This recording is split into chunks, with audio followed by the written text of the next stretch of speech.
cold. She belongs to the streets.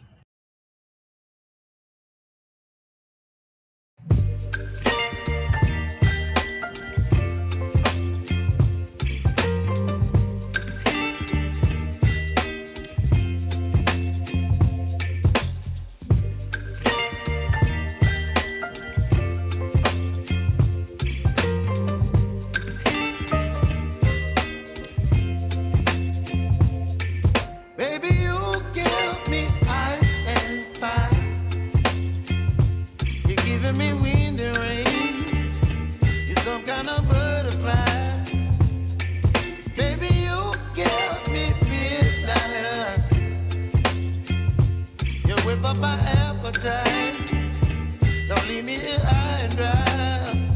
Oh, well, I don't wanna jinx it, baby, and twist myself at the spine. Don't wanna overthink it, baby. It's just twist your body and mine. Baby, you give me ice and fire. You're giving me wind and rain. You're some kind of butterfly. Baby, you give me midnight. You whip up my appetite. Don't leave me here high and dry. Oh, but I don't wanna jinx it, baby. Let's not get ahead of my time. Oh, but I don't wanna miss you, baby. So I stand up and speak my mind. Oh.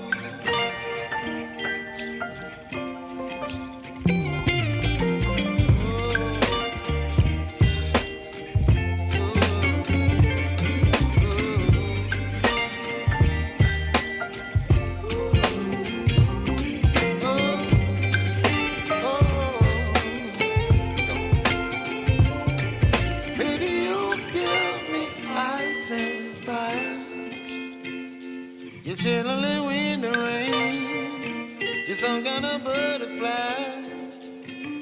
Baby, you give me midnight. You whip up my appetite. Don't leave me here high and dry. Baby, you give me ice and fire. You're channeling wind and rain.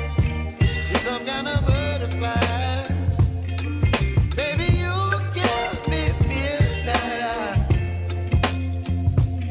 Whip up my appetite.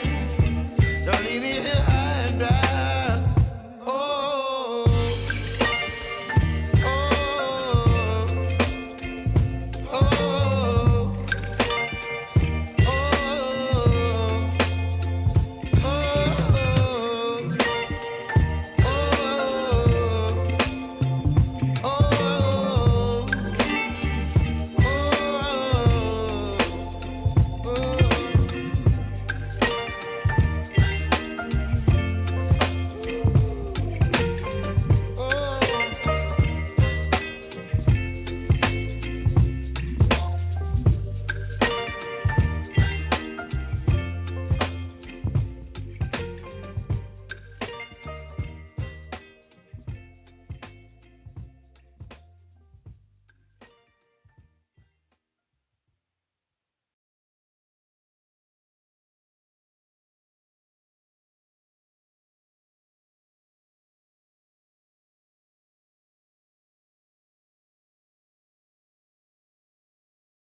Good evening, Cart Before the Horse Nation. Live show starting soon. Make sure you get your popcorn, get you a glass of wine, roll your doob, whatever you got to do. Show starting shortly.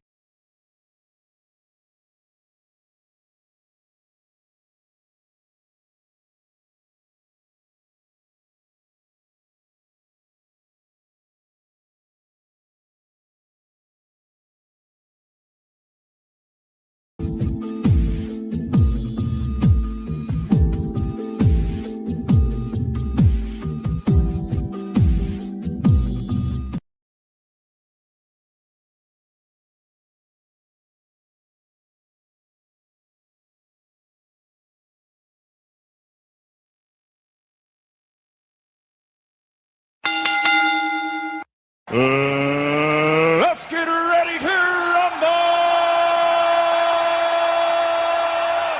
Welcome. Live Saturday night, Regal Rumble, brought to you by Carpet for the Horse Productions. How you feeling tonight, Mr. Walker? Yes, sir. I am feeling freaking-tastic per usual. Good evening, ladies and gentlemen, El Nug Nugs and Lay Bonquishas. Welcome to Cart Before the Horse Regal Rumble, in affiliation with the Bougie Negro Podcast, and also, as all you Negroes know, in association with Ain't No Fun Once the Rabbits Got the Gun Entertainment. What's going on with you this fine Regal Rumble Saturday? I got beans and bologna. Welcome in, SBC, Carpet for the Horse Nation. Make sure you guys are hitting the like button. Make sure you are subscribed to the channel. I see a lot of y'all are getting your subscriptions back, so we picking back up. Shout out to the shadow ban, whatever was going on. I see some of y'all getting back on the channel. No weapon formed against SBC Cart Before the Horse shall prosper, but that don't mean the weapon won't be formed against us. Whether or not you are part of that weapon, come one, come all, this fine January 2nd, 2026, Gavin X and I are still in the mix, reporting to you, Jav Chickens, live from this wonky, ever-changing Dayton market. Have mercy. And shout out to Frederick Howard, gifting the membership. Per usual, always coming through, always first. And he also come back with a 5 ball, says the dirty back feet hyena raccoon eye. Man, he says 50 plus bust down chicks naked. Kudakato Ozempic, healthy new year.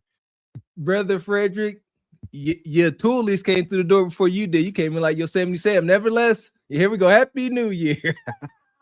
Shout out to Frederick. Money. And shout out to Dre the Drain coming through with a 10 ball. Good to see you, brother. We appreciate you. And also shout out to everybody on the Cart Before the Horse channel. As y'all know, we hit 30K subs, I think yesterday. So shout out to the 30,000 subscribers. Yeah! Boom, shakalaka! Thank you for the 30,000 subscribers. Cart Before the Horse Productions. Onward to the next adventure. I likes that. Yeah. Appreciate all y'all 30,000 Jive Chickens rocking with us. Appreciate you. Straight like that, straight. So if you are not yet, make sure you go over and subscribe to the Cart Before the Horse channel.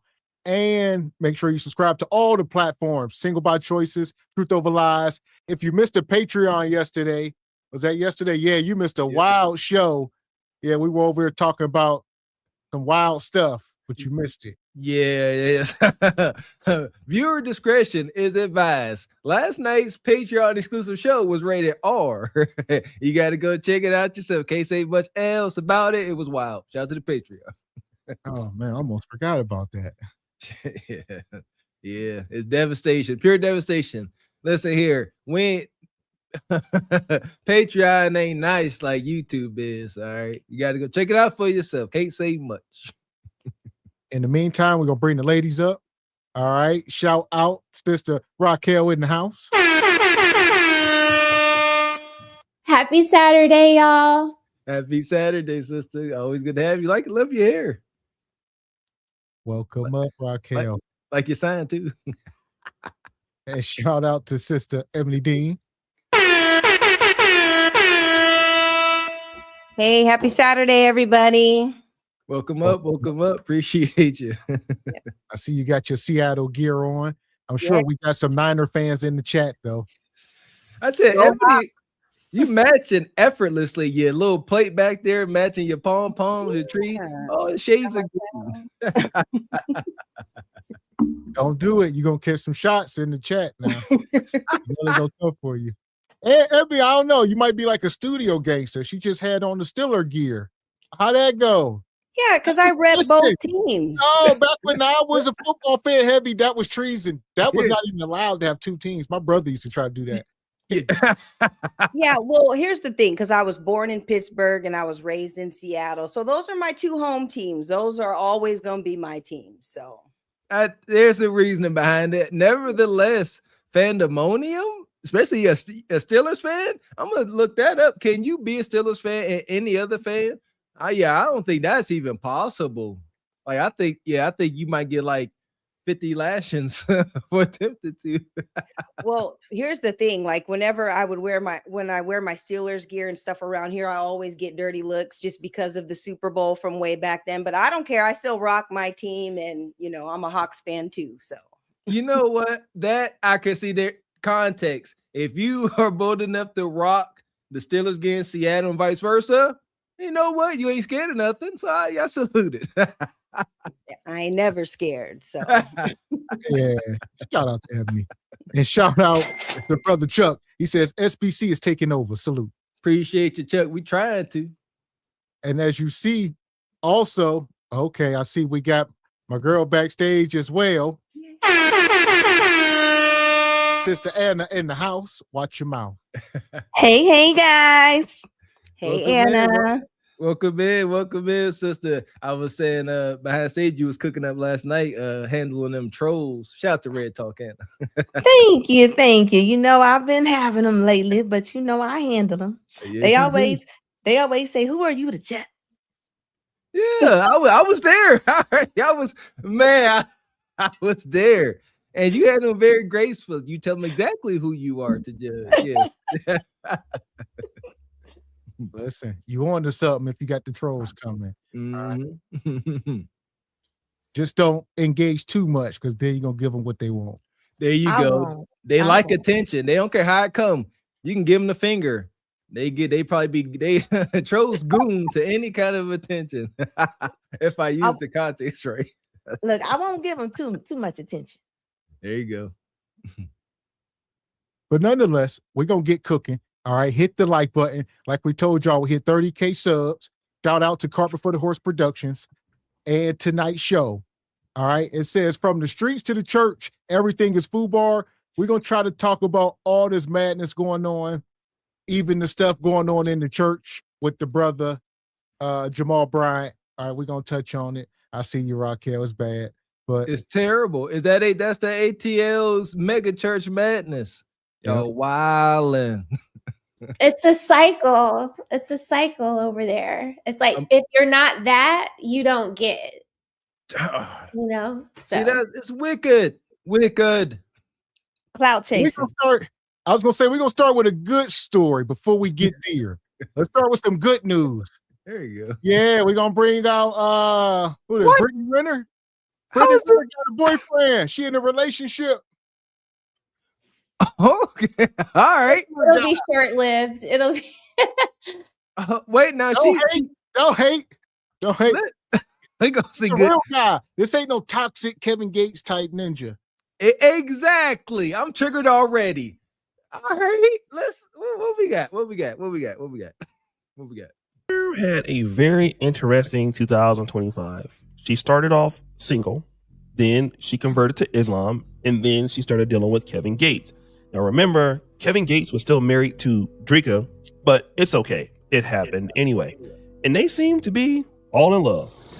I'm having you talking about my wife? You talking about these girls right here? Then that's a question you would have to ask him. Okay. But we got married April 6th and divorced May 28th. So you're divorced? Yes. And Brittany Renner was out there by herself.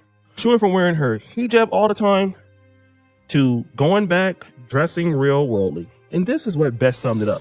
When you've come from a completely different lifestyle before, like Brittany, to then be like this and for people to expect that it can last, or even for her to, or expect that it won't come with some ups and downs, I think is really unrealistic. And the people judging her as well, like this is not what this religion is about. The lady is right.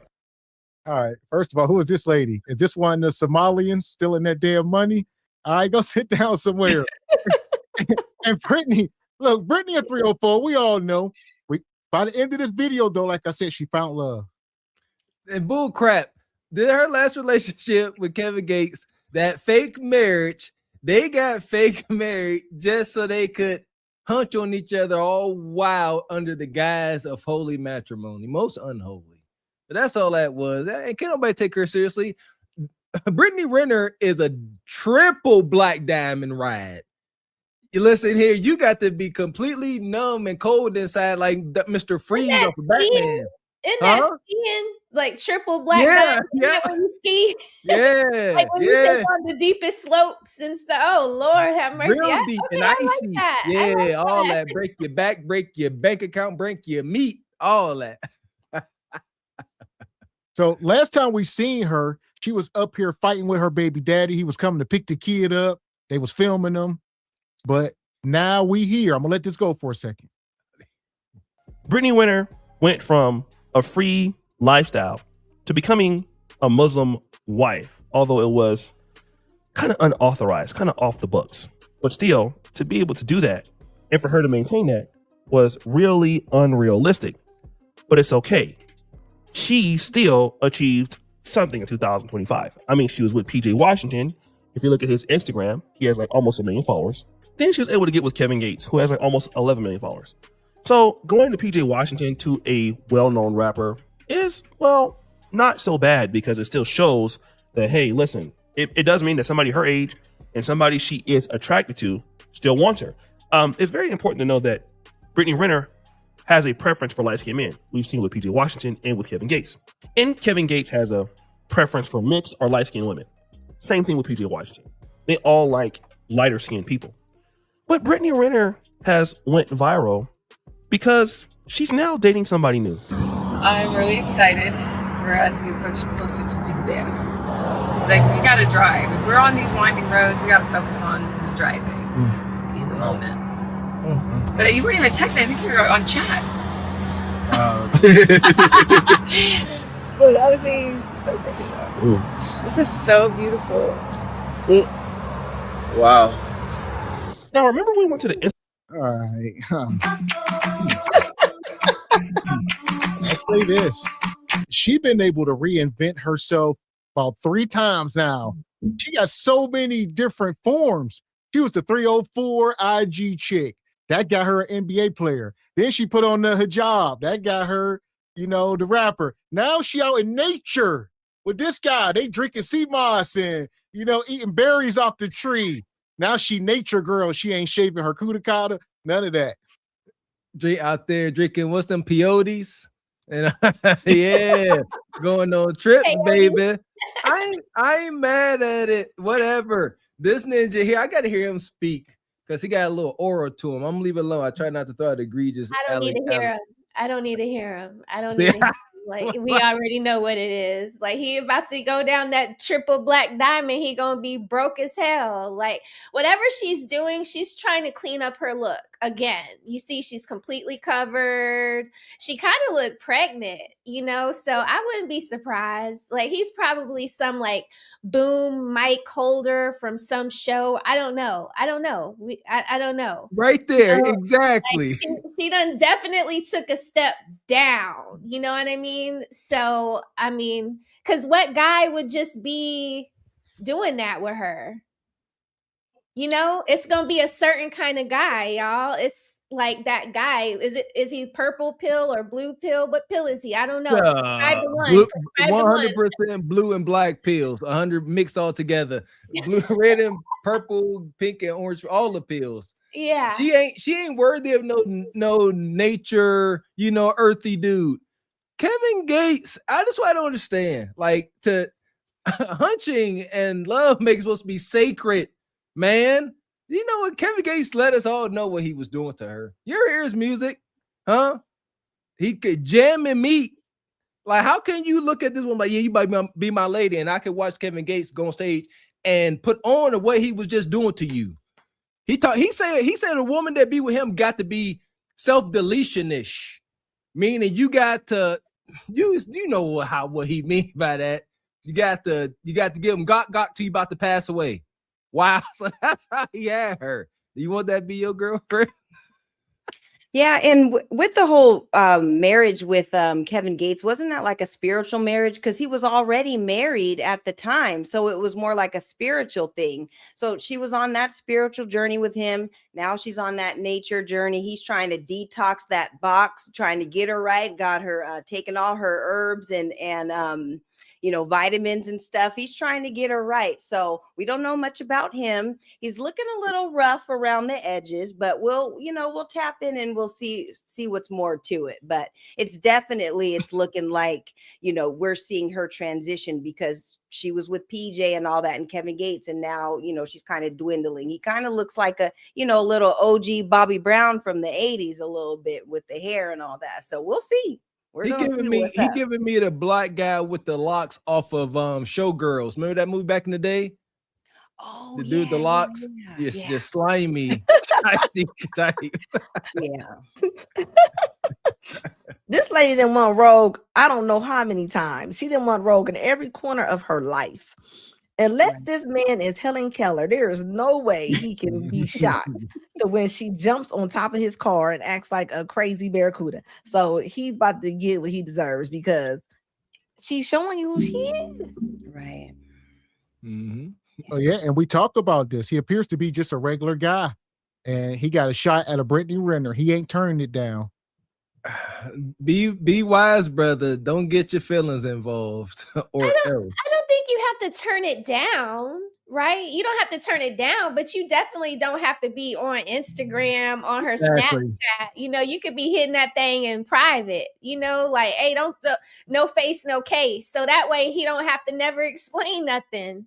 Like, it's just like it happened. Of course, I took the opportunity to indulge myself on the black diamond slope. You know what I mean? But nah, she ain't finna have me on her Snapchat and use me to kind of clean up her image. It's like, why are you doing that? Like, nobody would blame you for the one part, but it's like all that other stuff y'all do is too much. It's too much glazing. It's too much capping. It's just too much, because you're not going to change her. Amen. That part. Thank you. Yeah, that's a good point. And it's unfortunate. Here we go. This is so beautiful. Wow. Now, remember we went to the Instagram followings? Again, PJ Washington has 866,000. He plays for the Dallas Mavericks, rich multimillionaire. Kevin Gates, I heard, is now broke. Got him! But he has 11.6 million followers. This guy has 16.4K followers. And that's interesting because Brittany Renner has almost 4.4 million followers. Damn! I tried to find some information on this brother. I don't have any issue with him or anything like that. But it seems like, he's a guy that, I don't know, maybe he may be important behind the scenes.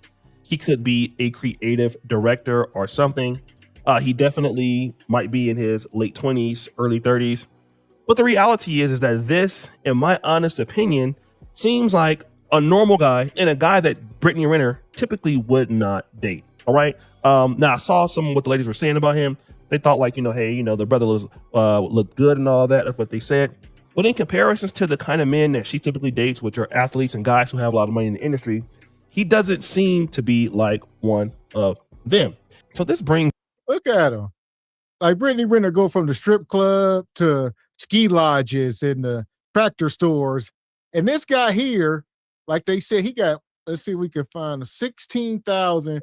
He's a nobody. So of course he gonna take this opportunity to be public with her. If he trying to blow up and go viral and whatever he trying to do, director X.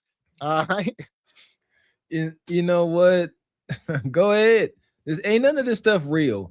Listen, PSA, because I'm tired of it. None of these relationships are real. There's always some kind of gimmick or angle. Like one of you ladies said, if you really gonna be serious, I think it was you, Raquel. Don't be posting it on social media. If you're really trying to build something, why would you post it on social media? You know that social media is only coming in to tear it apart, right? Yeah, and with all these relationships, you guys, it seems like Brittany Renner, she adapts to whatever man that she's with. Like she went the whole Muslim route with with Kevin Gates and everything. And then, she was adapting when she was with PJ and all that. And now she's like, Miss Nature Girl, or she's adapting with this new guy. So I would just say for guys, just be cautious, because like Anna was saying one day on her channel is, be aware of the representative, because at the end of the day, you can only fake it for so long. And so these guys might want to take that into consideration. I would, if I was a guy, I'd be looking for who is the authentic Brittany Renner, like, who is she? Because we're getting all these different facades. I just want to know who I'm dealing with. So I would just say for the guys, just to kind of look into that, so you know what you're getting into. He gonna know who she is when her baby daddy come pick up that son. That because she's gonna turn back into the bride of Chucky, and that's who she really is.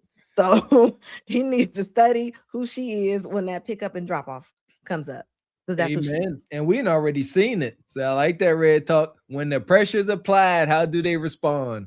Raging hyena. Case closed. And she's this is called Mystique. Rest in peace to the Godfather, Mystique from X-Men. She's a shapeshifter. She can turn into whatever she get around, right? She can change her DNA and morph. If you put your meat in her, she get a little bit of your DNA, then she can shift a little bit. Meat morpher. Don't let her get your meat. Easier said than done. Huh? What y'all say? Her body is goals. I mean, it is what it is. Can't lie about that. That's the allure. Men, can't be a sucker for a nice booty and a bright smile. That part. And shout out to brother Derek. He says she became a baby mama for cash. Could never trust her ever, ever, ever. Never, ever. Man, she went to the thing with Coach Prime. Coach Prime brought her in to speak to the athletes about how not to get, about women like her, how they out looking for y'all young and they trying to finesse you.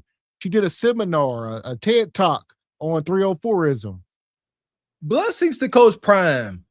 And to her. We only ask these hoes to keep it a buck. And Coach, that's awesome. That's amazing. She don't care. She been said it. There's the thing. That wasn't the first time she did it, but blessings to Prime. Prime said, come in here. That's dope. He said, I'm going to show y'all one of y'all worst fears. And she probably walked in there looking brazy. Blessings. I couldn't imagine being in college ever walking. That's crazy. Yeah, because it's like as soon as she walked in, all the players were just all attention. They were all listening and everything, because she was right there. But she kept it a buck. She was like, when I go to these games and stuff, this is what I'm looking for. I'm looking for who's going to be up next, who's going to be going to the league. Like at least she did put it out there. So now you kind of know what you're up against, and dealing with these women and stuff. They are all about a bag, all about a bag. And some of them are professional at what they do. They come specifically to find the men who are next to come up. So, and you know what? I know what it's like to have that college mindset. You just want to, conquer something. But with my grown man brain, this is an empty vessel. Like plain and simple. This is pay to play. That pillow talking she does. She is guilty of egregious pillow talk. She gonna sit there and stroke your ego to the moon and make you think that, yeah, you him. And then she gonna break your heart and your meat. What is him? I'm so tired of him. Like people explaining him. I hate it when the hymns explain him. You know what I mean? Like he isn't him. Like that really gets on my nerves in male spaces. I just, when you said him, it triggered me right there. Like that. Wait, why don't you like that him? It's like all the guys that are him that like try to explain him always try to act like they're one characteristic away from being him, even though the rest of the world, it's like all of a sudden him doesn't understand majority over minority or probability over, you know what I'm saying? It's like all of a sudden when him has to explain himself, he can't get right. Like sorry. I just been hearing a lot about him on these panels, and people be capping about him. When you him. Like You know what I mean? And don't be acting like you not, because that's disingenuous. You know what I mean? And every guy can't be him. You can't sell him. Him can't be bought and sold. Like, right? Do y'all agree? Yes. I mean, okay. I'm sorry. I just had to. Sorry, that was a rabbit hole, Gavin. My bad. Yeah, No, it's something that just has to be made. You have to become him. You know, it's sure. It's a work in progress. So, yeah. Yeah, I didn't get all the context. I wasn't sure about what Mr. Walker was saying. And shout out to Project Leroy. He says, Timu Father MC, I'll do it for you, head ass. That's that old what's the one dude's name? PM Dawn type music. PM Dawn, that's my joint. Set adrift. Yes. Y'all too hard for set adrift on Memory Bliss. On Memory Bliss. Those are my guys. Y'all too thuggish for that. Y'all too thuggish. And shout out to Black Unity. He says, didn't Shaq break Britney off? Yes, allegedly. Probably.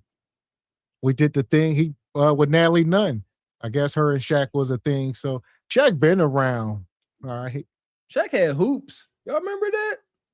That was wild. Yeah, big old Shaq. Shaq was out here wild. And had hoops after Flavor Flav. That was wild. So yeah, anytime you get something after Flavor, I don't know, man. That's deep. Flav was out here living, man. You can say what you want. Flav, you can talk about how he looked. Flav was out here getting it how he lived. And shout out to Derek. He says, now that don't mean I wouldn't hunch. The flesh is weak. Hubbed up always. What's that? Semper Fi, I think. Siempre, like always in Spanish. Oh, okay. Always. Slash he's saying always. I'm so used to And shout out to 28 Random, gifted 5 memberships. Appreciate you, brother. Thank you. Yeah! Boom, shakalaka! Make sure y'all thank that brother, all you Jive Chickens that got a membership. And shout out to Sister Tanya over in the UK. She's been a member for 19 months. Says, happy reset 2026. Happy reset. Appreciate you, Sister Tanya. Never heard that. That's a good one. Yeah, that's what's happening. And Classy says, you don't like Himothy, Mrs. Rose. I love Himothy. It's like, come on, Himothy, just be him. You don't gotta do all that gesticulating. Just, it's cool. We know you're him. Like, own it. Like, that's all we saying. Like, I don't know. Okay. I'm sorry. Classy knows. You know what I'm talking about, Classy. Stop it. And shout out to Project Leroy. He says, Brittany Renner floundering her tail around with the common folks. Next up, April Jones climbing mountains with Random Ninja number 5 on IG. Random Ninja number 5. Now you started to get it, brother. Project Leroy. Shout out to all the random characters. It's over. The wall. And Brother Derek says, you can be him to somebody, just not for majority. There you go. I think it is good to not be for everybody. I done said that. Yeah. And shout out to Classy Comeback. Says Himothy only gets head beneath. I'm learning. I don't know. Okay. I'm gonna look into it. So I'm gonna let this keep going. Hit the like button. This brother, I don't have any issue with him or anything like that, but it seems like, he's a guy that, I don't know, maybe he may be important behind the scenes. Hey, the brother looked good and all that. That's what they said. But in comparisons to the kind of men that she typically dates, which are athletes and guys who have a lot of money in the industry, he doesn't seem to be like one of them. So this brings me to another part about this episode. Women settle down with less attractive men when they can't get the man that they truly want. I know that statement just went way over your head for quite a few of y'all. Yeah, I know y'all women gonna say, no, I love my husband. Oh no, that's not me. Not every woman's like that. You might have grew to love him. You might have learned to love him. You might think you love him. See, a lot of women won't admit this, but a lot of women settle. She says that women settle down with less attractive men when they can't get the man they really want. Now, this does not always mean physically attractive. Okay, financially attractive men, it's kind of like who women are looking for. Okay, especially if you're Brittany. Well, that's why I say we can't move the goal line too much, because I was about to say, since when in history do men got to be more attractive than the woman? But now don't start talking about financial attractive and all that, because now you just got to be Superman. Is that what that mean? Yeah. When did physical attraction become such a big thing? Am I missing something? I thought there was a place, shout out to my mom, I guess. Thought there was a place for men that women deemed to be considered, unconventionally handsome. No, ladies? Like, why a ninja got to be? In my day, it was an insult to be called cute. Y'all want cute ninjas? And it's other stuff. We talk about protection, provisions, all this different stuff that need to be ahead. That's why the marriage rates are what they are, because everybody wants the same cute ninja, and that's who they all sleep with. Look here, puppies and kittens are cute. And most of the women that's saying that the men that they think that's not cute, that's probably their equal. They just not ready to accept it. Amen. They out here thinking that they better than what they are. And here we go. They saying Shamar Moore and Tyson Beckford, y'all don't even like them. Them dudes can't even keep a woman. I saw some goofy weird where the Tyson Beckford brother, a whole male supermodel, was crying over a woman, talking about taking black pills. So see what I'm saying? Because he was all, nice. He a nice fella. He was too pretty. Shamar Moore, he got that little too pretty thing going on too. He also has like main character energy all the time. So I think with Shamar Moore, like it's more so his personality. But the whole Tyson Beckford thing, yeah. I mean, how do you go from and even the guy, Kamora Lee Simmons, ex-husband, Hyman Jansu or Hansu or whatever his name is, he is super attractive and he can't even get roles in Hollywood. Like, I don't know, like it's something going on, but yeah, like you can be very, very handsome and not think that you deserve like movie roles, or you don't try that hard, or maybe it affects you, like it puts you in reverse because you lean on it too hard. I don't know, but yeah. I never seen Shamar Moore with no woman before besides his mama. I'm just being honest. Yeah. Well, I think he's married now. I know growing up, Shamar Moore, I love me some Shamar Moore, and I love some Tyson Beckford. He was fine when he was the polo model and all that. But for Shamar Moore, when he was in that Tyler Perry movie with that, with that Tyler Perry put him in that wig with the little straight backs or whatever, that's what really threw me off with him. Yeah, but for me, I don't want a man who is like more beautiful than me. Like, I just like regular guys who do regular things. Don't be in the mirror as long as me. Don't be taking all that time getting ready. Just, yeah. So I don't want you to be cuter than me, so there's a fine line between it. So yeah, y'all keep talking about y'all want good looking guys. What you gonna do when you come and go in your man's bathroom and hit in there? No makeup, right? Foundation. This is important. But now she's with this guy who, in my honest opinion, he's a young director. I don't know exactly if he's like a boss dude or if he has a lot of money.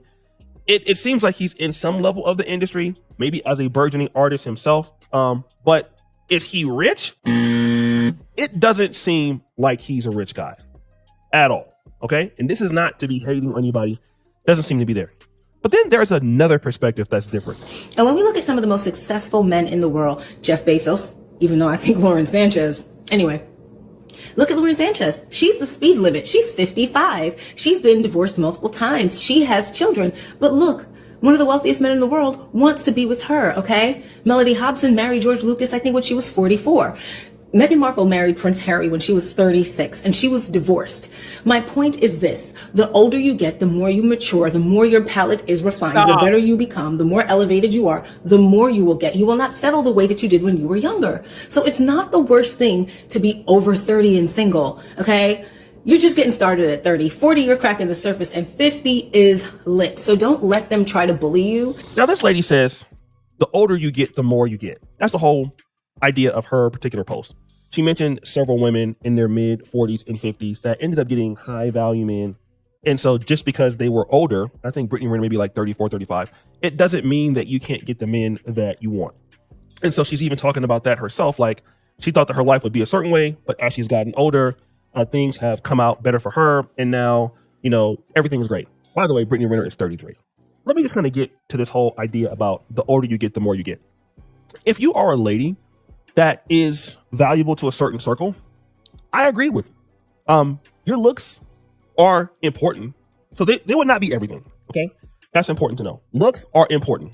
They are not everything. Okay. However, here is what is everything. Well, listen. You a lie, and the truth ain't in That's you. just not true. All right. We talking about possibilities versus probabilities. Is it possible? You know, yeah, it ain't never over. Is it probable? We can look at the stats. The stats are telling you probably ain't going to land this man and get married and happily ever after in your 40s, 50s, and 60s. Probably not. All right. You got a better chance in your 20s, maybe 30s, but can't keep lying to women, say, oh, you got a chance when you 50, look at the woman here. One example don't disprove all the stats in the rule. There you go. And the examples these sisters always bring up, all the exceptions, the Sierras, the Meghan Markles. Are you a Sierra or a Meghan Markle? Meaning, are you putting forth the effort to get your man like they did? Are you looking the way they look aesthetically? Can you walk and talk the way they do? The answer is no. So yes, there are some women that are the exception, but they are exceptional in many ways that you can see and count. God dang it. Well, I would say even if a woman can, there's probably plenty of women who can do everything Sierra and them can do. But it's a matter of you are playing the lottery. We all walk in the gas station and play the lottery. That don't mean we all gonna win. So there's probably plenty of people doing the same exact thing, but there's only a couple winners. So, Right. so Mr. X made it even more grim for y'all. So there you go. Yeah, and ladies, you don't want to play this waiting game till you're in your 30s and 40s and stuff like that. You need to get this figured out in your 20s. Like, learn how to cooperate with a man, learn how to be up under some instruction, learn how you can be the best person for a man, and that's what you need to focus on, and do that in your 20s, because men, they want to marry for fertility. They want to have kids. They date for youth and for beauty and all that. And if that's what the majority of men are wanting, you don't want to wait till you're in your 30s and 40s to try to do all that, because the chances of it happening are a lot slimmer than when you were in your 20s. So prioritize that in your 20s. That's what's most important, so you can get the best outcomes. Amen. I don't know why women keep comparing themselves to Jeff Bezos' wife. She was worth like $30 million. And she got a waist. She go to the gym, she's small, she's healthy. I mean, they don't even run in them circles. They don't even run in them circles. Yeah, and Anna, she was a asset to him. Like, she helped him, build a lot of his business and everything. So, ladies, you have to figure out, how can you be an asset? It's not just about ass, but you need to bring something more to the table than that. So, big facts. Not all just skin but That's a good point. When you are a lady like Brittany Renner, this is a very, very important. When you're a lady like her, and you don't add any value outside of shock value, you don't have anything in the industry that you can give. You're literally a woman that's broken. You don't come from good experiences. I mean, you've been dating guys that were even younger than you, like PJ Washington. I mean, even when you're in your late 20s, you're dating an 18, 19-year-old. That just signifies that you're already kind of going downhill anyway. You had a baby by a guy that was like 19 or 20. So your first kid, by the way. Then you go to Kevin Gates. Kevin Gates is an absolute joke. Now you're dealing with this guy. And the reality is that you're going to help him find the lady that he's going to leave you for. Woo! You're introducing him to your competition, because now I'm pretty sure his DMs are completely filled with new opportunities, new women, everything else, because, hey, you wanted to show the world that you have somebody. Ain't no way that's true, Raquel. Ain't no women in his DM. They don't want Brittany's leftovers, do they? I couldn't come off mute. Yes, yes, yes. Women are always trying to one up the woman next to them. They always want what another woman has already established. You know what I'm saying? Um, I could give you a That's real life wicked. example. I could give you a real life example, but I just won't even do that right now because it's not even. I don't want to carry this person's name through the mud anymore this week. She's had enough. But God, why is please that? don't bring her Why up. is that? Why Um, that's so different than men. Women want to be the last, men want to be as closest to the Yeah. first. But Cardi B said that, right? She said that when she was with Offset, nobody would talk to her. They all respected her marriage. But vice versa, the women were circling like sharks, always trying to get at Offset. Like Offset couldn't go nowhere. He couldn't go to podcasts. He can't go to the mall. He can't go buy a stick of gum from the 7-Eleven, like not even the store that you walk into, just like the little hut. Like that lady, she gonna throw it at him. Like he just can't catch a break. You know Sound what I like men are the mean? prize. I never disagreed with that. I never disagreed with that. That was an easy hit. I had to take it. So Hell you yeah. made him sound. What you got, Anna? Some women, they're pain freaks. They love a battle. They love competition. They love it. Like they don't mind sitting on the toilet that somebody already didn't use and they didn't flush. They don't mind it. This That's is what that nasty, reminds me Anna. of. Well, I guess they'd be like, he got the juice, right, Ebony? They like, look, if Britney was sleeping with Kevin Gates and millionaire NBA players, and then this dude, she done transferred some of that $1 million Kudaka. See what I'm saying? There's juices being exchanged. And Bonquisha like, look, I want some of them juices. All right. Yeah. And I bet you they are probably in Father MC's DMs or whatever because of the Britney, factor or whatever. Because the thing about it with women is they want to have that one up against her because she is a beautiful woman, despite her personality and all of the effery she's done. She's still a beautiful, fit woman. And so and other women's mind, they think, okay, well, if I can pull him after Brittany Renner had it, then I must be bad just like her. And that's not always the case. Right. So because men, we all know they can hit anything, hence why Offset was just caught in the video with Selena Powell the other day. So, it just is what it is. So women, they're doing it just trying to have one up on Brittany, and that's not even really what it is. So yeah, it's a twisted way of thinking, if you ask me. Rubies. Desperation. And shout out to Juice. Juice Drops ENT became or gifted a member. Appreciate you. I thought this was Cousin Walker for a while. Appreciate you, Juice Drops. Money. Shout out to Brother Ray. He come through, gifted 5 memberships. Appreciate you, Brother Ray. Everybody that got a membership, thank him as well. Yeah! Boom, shakalaka! Appreciate that, brother. And Square Biz says, excuse me, Mrs. Rose, but I'm him. I'm here for any questions on the subject. I agree. Yes, you're him. Thank you. Him has spoken. And that is what ladies like. You know what I mean? That is what it is. That's right there. You don't got to put a whole bunch of words on it. Like, and you show it all the time, Square Biz. Like, and you know what I'm talking about. Thank you. I mean, it's just, yeah. Y'all feel me over here. Yeah, him is him. And him gonna say it. Mr. Walker, you know what him is. I'm learning. I don't know. I'm just learning. Okay, it's a thing people are doing, and they'll say like Himothy, like you say in her class. Yeah. So it's just a thing. I'm sorry. learning. It's a thing that I'm learning, and I'm just trying to understand it better and navigate the space. That's all. But there you go. I think it's something that came over from the sports world, and now people are using it in the dating realm. Oh, thank you. Yeah, Thank there we you. go. There we go. Because that's what I thought. Yeah, I'm him. I'm Yeah, because one an of the baddest athlete. ninjas on. Yeah, Yeah.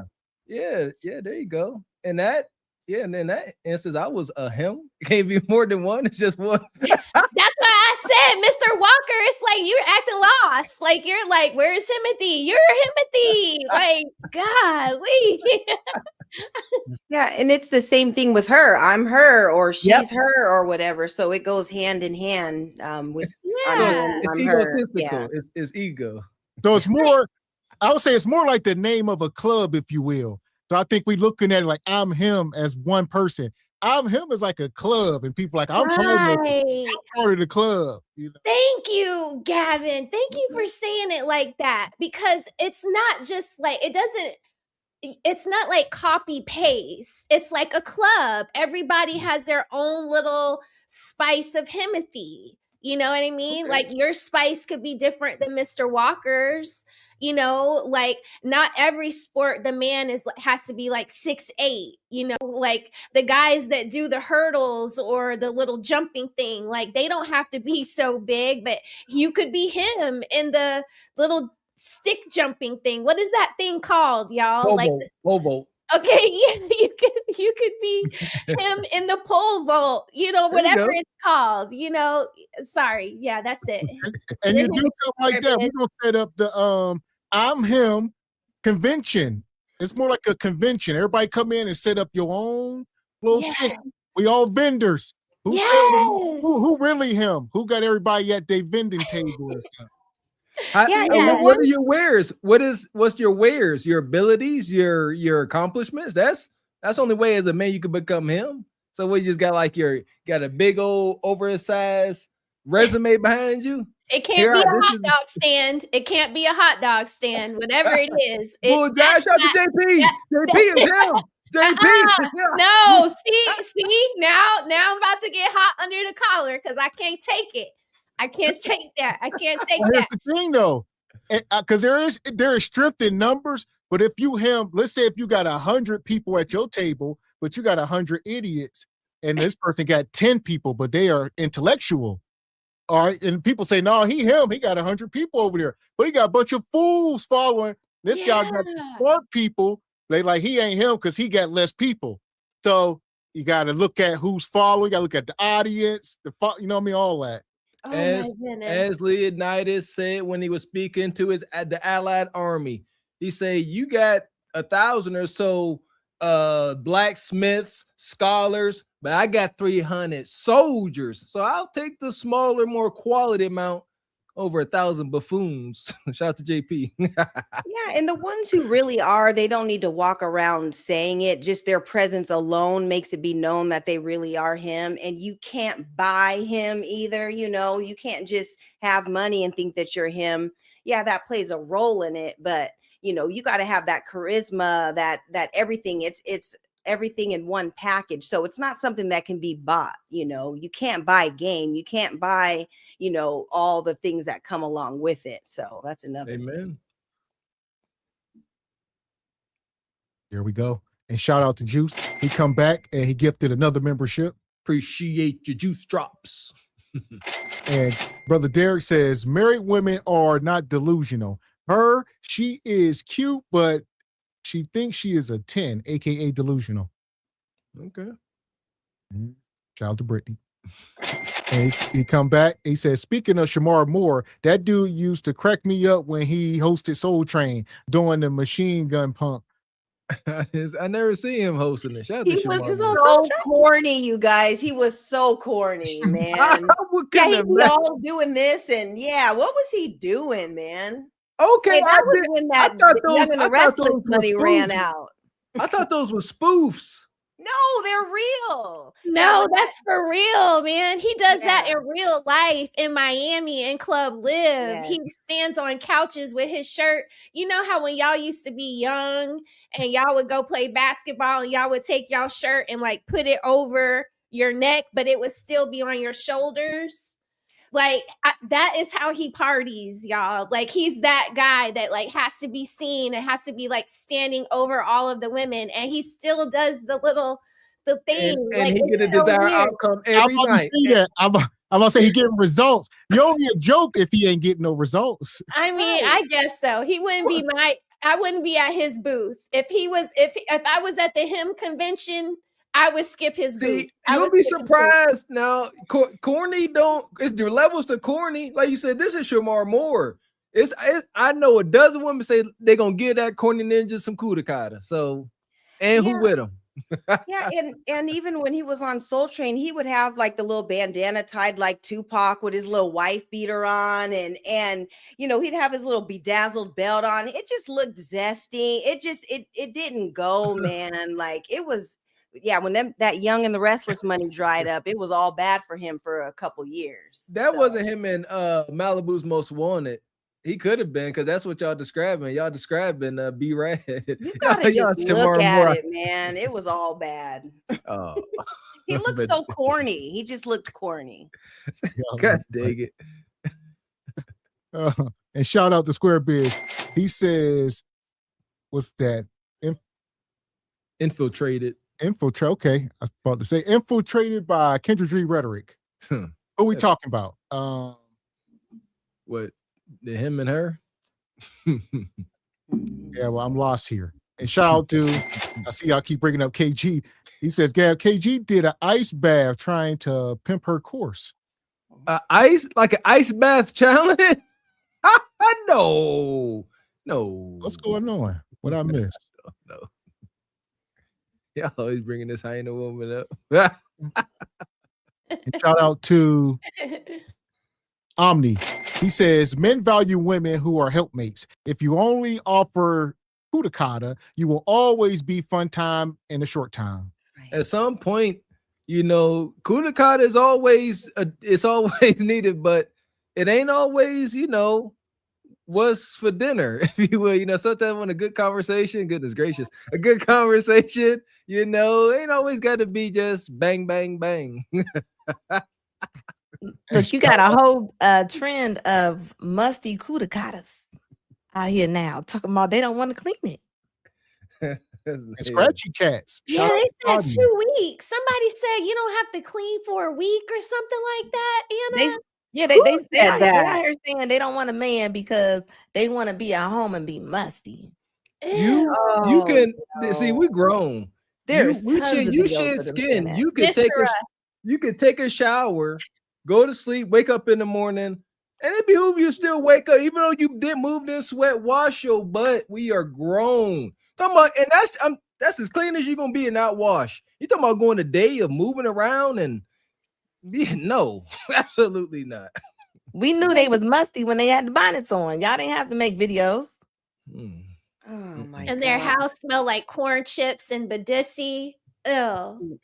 Man. Open a window for the new year. Let the light shine in and clean it's up. Extra funky this time of year, Raquel. It's too cold. Open the windows. That's the best time to let that cold air come into your stale house and get all that nasty smell up out of there. Keep that warmth in, Raquel. It's warm and dank. They need that.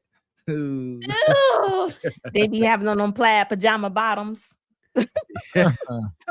Yo, wow.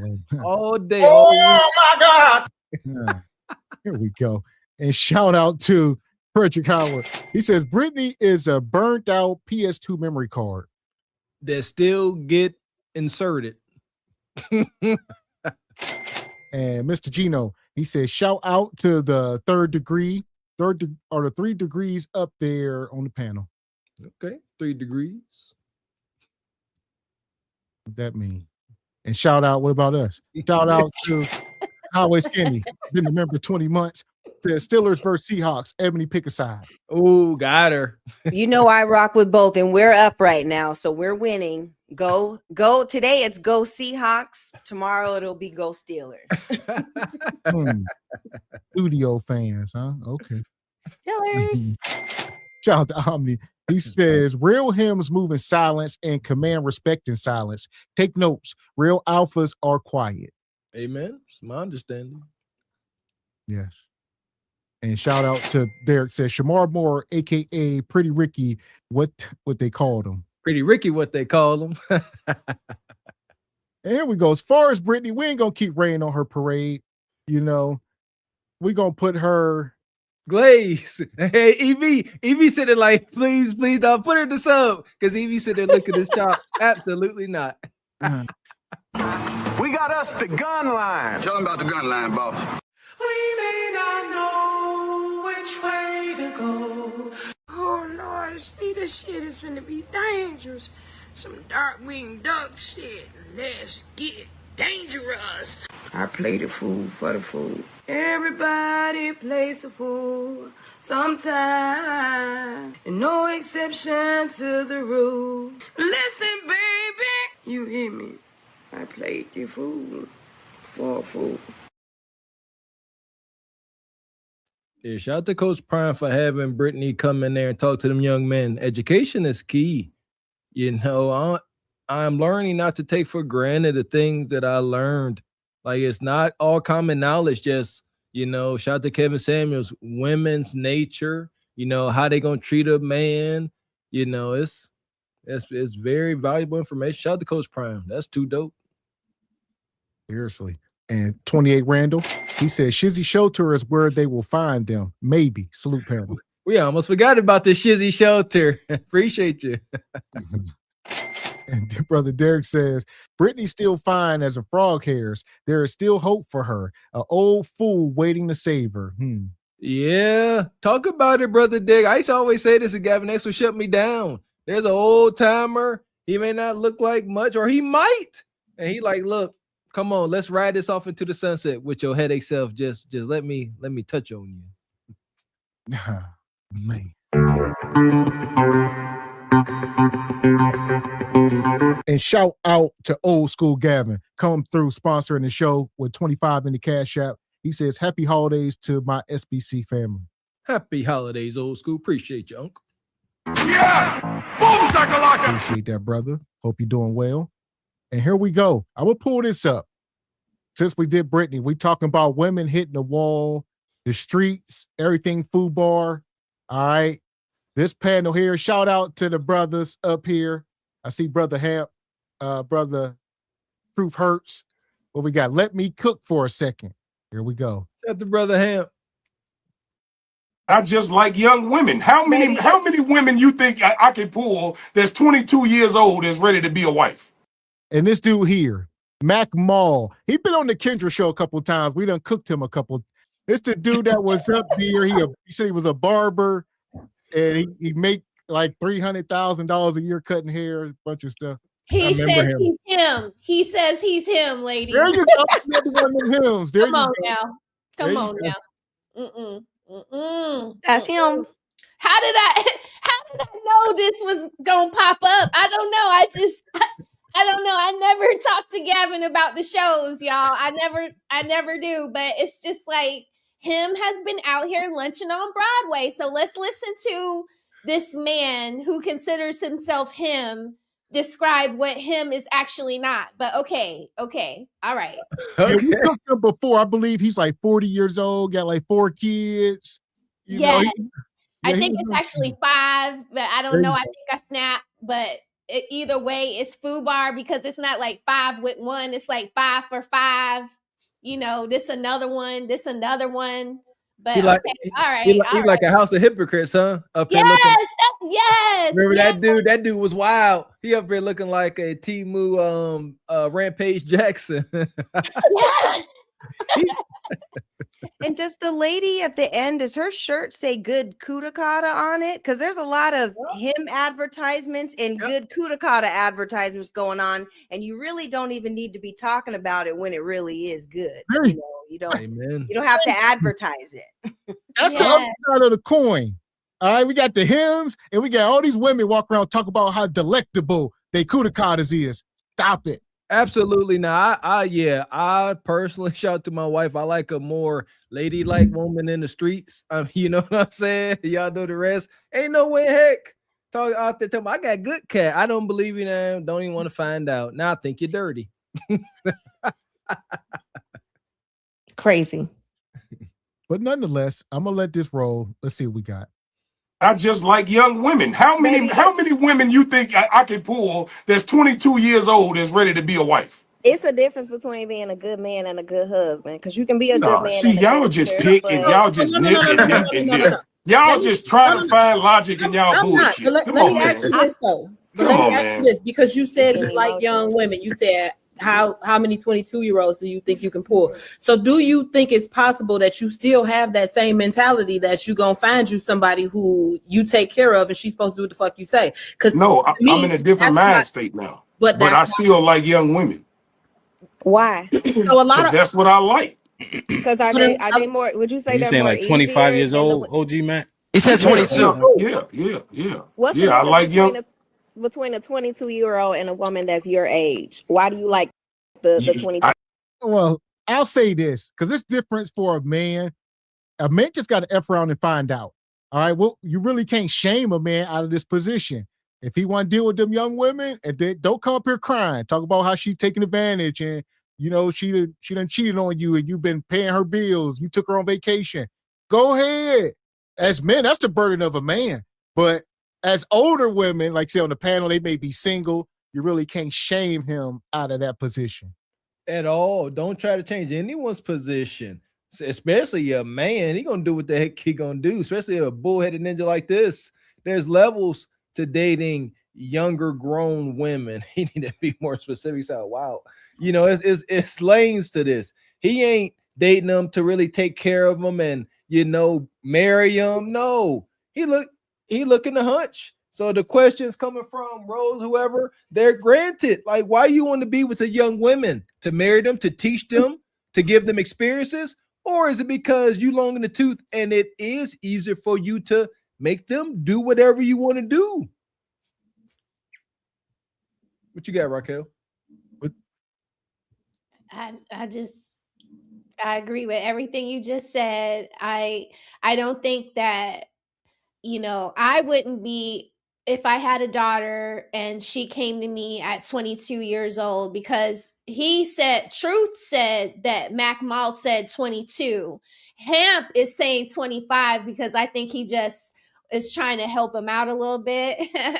But I think that, if it's not for marriage, going after younger people just to make them one of your baby's mamas is like bad for the group. I Like, agree. we cannot be condoning that. At Now, all. if you were trying to make a 22-year-old your wife, then that's a different story. But but that's not what he's about, and that's what makes him kind of like a pig in my eye. I concur. Yeah, I agree with that. Yeah, I don't agree with it, but like I said, you can't shame them out of it. All right. All we can do is try to reach the younger women with our message so that they are aware of this kind of stuff. But he gonna, like you said, anything short of putting him in the grave, you can't stop men like him. They done set it up here online. They're gonna do whatever they want. So if you are a younger woman, he talking about 22 years old, you are at the peak of your sexual marketplace value. You need to be extremely serious.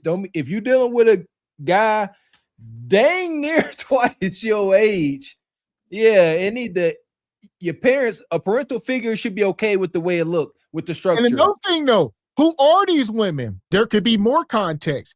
He could be talking about 25-year-old women who already got 2 kids and she in the streets and I'm sure they ain't talking about the most upstanding women in most cases. And that, right, like Raquel said, some childless woman just to impregnate her. There you go. But if she already a single mom by choice, now there's more context. That's his prey. Yeah, she has a little bit more skin in the game. She's a little bit more seasoned, but just taking a young girl out of already college FUBAR. of her mom and dad's house. Yeah, that ain't right. I won't condone that but it's totally legal, but yeah, educate your daughters that, whatever flashy things he puts in front of them, not to be miffed by them, and to understand that this guy it's highly probable that this guy will make you a baby's mother and not make you an honest woman. Highly probable, because he's done it a million times already. So. And there you go. So yeah, a lot of this is tailored strictly for him. Like you say, nothing wrong if you're an older guy. If you got 1 kid or no kids and you want a younger wife, that's a different story. But like y'all say, he 5 for 5. This is part of the problem in the community. There you go. I mean, this is what they say they want. I mean, if he makes over $100,000, he's over a certain height. That he taking them somewhere past Cheesecake Factory. He's gonna land his plane every trip. So this is what they want. The women that are in their 20s, a lot of them don't even like the men are equal to them because they can't do the stuff that they want in their mind. So believe me, he probably can't get them. All he gotta do is make a couple reservations. Just where we at tonight. Saying like 25 years old, OG Matt. He said 22. Yeah. What's the I difference like young. between a 22-year-old and a woman that's your age? Why do you like the 22-year-olds better? Because I can't teach her nothing. Or is it a control? He's so control. It is not got nothing to do with control. I can't take you nowhere. Ain't no. If you think you teaching a 22-year-old is control? Hold on, baby. Let me break this down to you. If you are a fine 45-year-old, chances are you've been fine your whole life, right? Mm-hmm. Chances are men have been taking you places all the time. You ain't nothing you ain't seen. So when I meet your 45 bad your ass and try to take you somewhere, you done already been. I can't take you to Cabo. I can't take you to Mexico. I can't take you to Miami. I can't take you to a steakhouse because you 45. You done been there already. It ain't nothing I can do for you. You cannot make me feel good about doing nothing for you because you done done it already. That's why you old and you fucking used, and I don't want you. Your men. So here we are. I think if he was in court, he's substantiating his point, if you will. So he's not just saying it, he's telling you why he prefers younger versus older. I think, he is allowed to have his preference as long as we talk about legal age.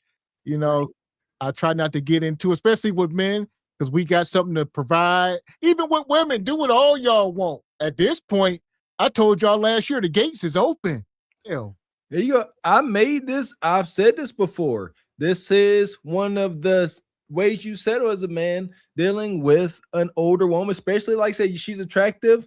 She most likely has been to these places. The effects that you're going to have on her is going to be nullified. Hey, welcome. We got the presidential suite in Cabo. Sure, this is nice. I've been here before. I had the one that was a corner. It had the better view. You see, now as a guy, you like, men, we live vicariously through the joy we give our family, our women, and our kids. So now you like, I've been here. Now we spent all this money for nothing. You ain't even excited. So I like that as a valid point. Valid as heck. Yeah. Look at the freeze frames, y'all. Look at everybody's face. Look at everybody's face. Look at the lady at the bottom. He made a point. He made a heck of a point. I agree with him what he said about giving the experiences, because men do want to give experiences. And if you've had a lot of them, like he said, going to Cabo and doing all that, and you don't want to take your girl somewhere where she's remembering being bent over on the balcony with some other dude. Come on, man. You don't want to have that either. So I agree with his preferences as far as that goes. But like you guys said, unless he is trying to vet her properly, for marriage or whatever, I get his preference, but just do it the right way, and don't be wasting her time, because like you guys said, those are her prime years. So if you're not trying to do it right, then just fall back. But I get the preference. I definitely dated older. Majority of the people I dated were always older than me, for that same reason. At first, when I was really young, like, 18, 19, I didn't understand it, but I totally understand it now, and, it all worked out. But yeah, there's nothing wrong with date as long as they are, like Raquel said, trying to do it the right way. So, and we ain't over here trying to police no weenies or shame men's preference. That was the only thing. We, as responsible God-fearing men, we got to be able to say we don't want the young childless women being ruined by dating market games. You know what I mean? Seriously, we can't be sitting here being hypocrites. I know, and if you're not childless and you've had these experiences, please don't get new experiences and talk about your old experiences. Like, what woman would do that in her right mind? Talk about, oh, I had the corner suite at the last time. I mean, that is just so. A guy should try to keep her thumb on. It happened. Yes, I'm keeping leverage on you. If a woman knows that a guy is more into her, she will talk to him like that. Shout out to my mama. I know what I'm talking about. It will keep you there where you belong. Yeah. Keep working, trying to earn my cooperation. Good luck.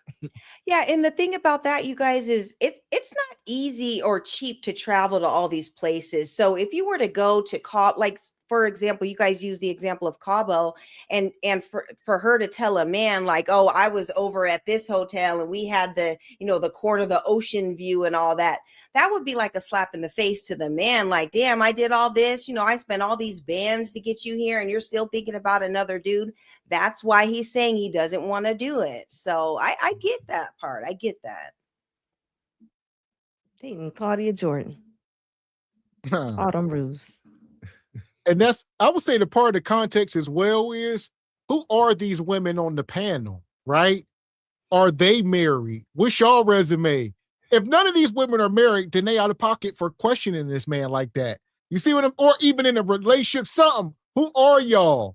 So y'all gotta be somebody to be, trying to stomp him out. Amen. And we need to start. Shout out to him. We ain't telling how to run his channel. Shout out to that brother. Much success and love to him.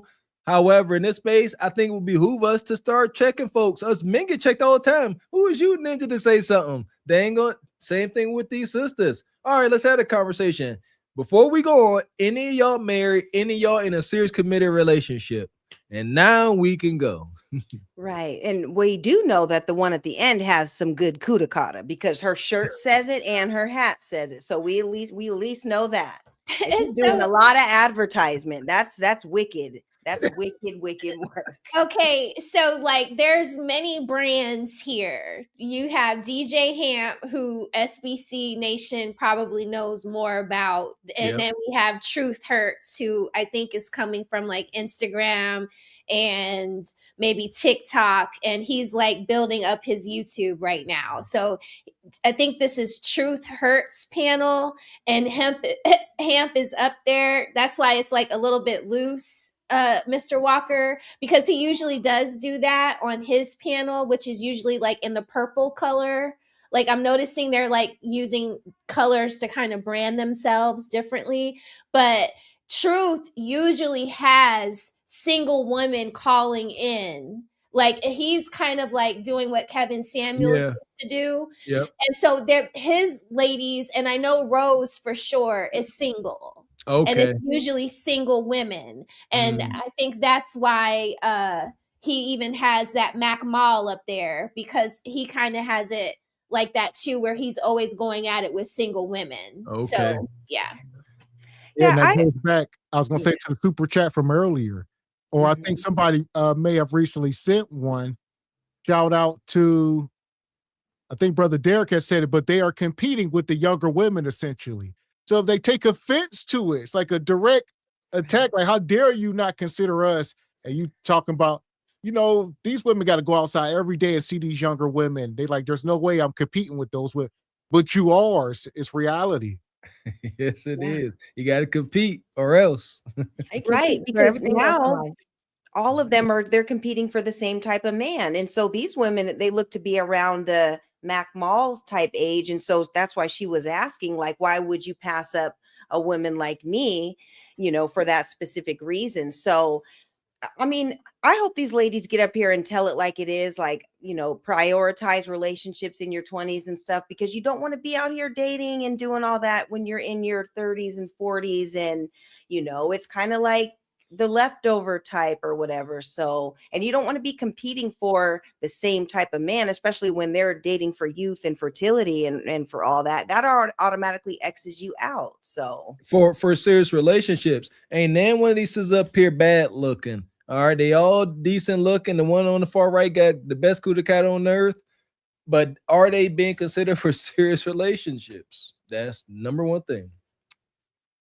I don't know, but the problem is they always talking about they want to decenter men and they don't like these men, but yet they're mad because the men are talking about their preference. So when women are sitting there throwing out them fake standards, but come on now, that don't even make sense. How you Like mad you, about? like you said on last night's show, you was doing like they talking about decenter men, but then everything they do up on the internet is to entice a man. And they come up on these panels every night, every single night. They open up a smoke show. They come up here and the men tell them the same thing every single night. And every single night, instead of going out and trying to find a man of their own, they're on the internet trying to convince people that, you know, they haven't had sex in years and they found God and they're very Christian. And it's just like, if you were so Christian, then why are your boobies out on the internet late at night with these cats? Every night you on a different panel with a different group of guys, and you think we don't know what you're doing out in your hometown? You don't think we know what you're doing in your hometown, and why you probably can't be going out finding no man in your hometown because you done been ran through, and you up here trying to convince the world that you ain't? Like, it's weird. It's like, get out of the way so that the young people can have their way, the right way. Like, we all messed up. It's done for us. It's over. Stick a fork in us. Like, it's done for us. But these young people have a chance, like having these conversations with these women that just refuse to change. I mean, it's every different him is trying to explain to a her why she all alone and won't nobody really commit to her. You know what I mean? But every her has the same dumb story, has the same dumb template. They're the different special snowflake. It was different for her. It was, it was love at first sight. Of course I had my baby out of love. It's like, of course I'm Christian. Of course I'm conservative. Of course I'm all of these things, but you're nothing at the same time. And you don't understand why we don't believe you. Yeah. So that's why the man like Mac Mall, you just get to a point where you're like, nobody wants you. Why are you here? Why are you talking? Because look how bitter they are. What'd you say, Anna? I'm sorry. I said, look how bitter they are when they're trying to prove their point. They are look how they're rolling their eyes, they snapping their neck like a snapping turtle. I mean, you're proving the men's point. Every single night. And every single night they try to, it's like they go read Chat GPT and then they try to come at the argument in a different feminist talking point. And then it's just like, oh, this is a fucking game. Like, they think that they think winning the argument or winning the battle is like winning the war on this masculine feminine kind of thing. It's so weird. It's like, girl, just go get you a man. That's why they're here. Yeah, this been going on, like I said, since we've been up here many years. A lot of this stuff has been rinse, repeat, Fight Club, a lot of different channels. This stuff been going on for over 10 years. It just moves from channel to channel. I'm sorry. Women, every once in a while a lot of times you get different women involved, but same conversations, it just travels. Good Lord. It gets like, it's like the same drum beat over and over and over again. It's like sometimes I got to step out of it because it's just like that. This is not reality. And shout out to Derek with the 10 ball. He says usually as a husband, using a husband as the standard is cray for these women. He says they're not married. They are in competition with the young girls. That's what I was saying. He said they are not. He says they are mad that old Leroy only wants young Kudakata. So, yeah, I mean, you're in direct competition. And why they're so mad, this dude is up here telling them, I'm getting desirable results. I'm getting what I want. And they sitting there like, hell, we ain't, and we mad. That's the premise. If you are an older sister, by older, I'm going to say, in dating, 30 and up, you need to come with what these older sisters claim they bring, understanding, some kind of wisdom. You know what I mean? Like, it's simple things. Can you sit there with this man and have conversations about, hobbies, movies, gardening, you know what I'm saying? Things outside of tasks and hunching. Like, that's what an older woman should bring to the table. We can connect in a way that a younger woman ain't going to be able to connect. You see what I'm saying? That should be a thing. Right. And basically just getting on that man's type of time and getting up under his instruction or whatever. But you can't come up here with the good Kudakata gear and all that.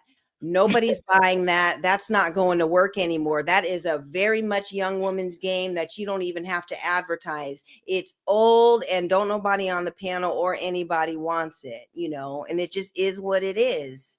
And it's unfortunate. But yeah, like Mr. Walker said, you need to figure it out how to get on his type of time, because you don't have that leverage that you had in your 20s anymore. That leverage is gone.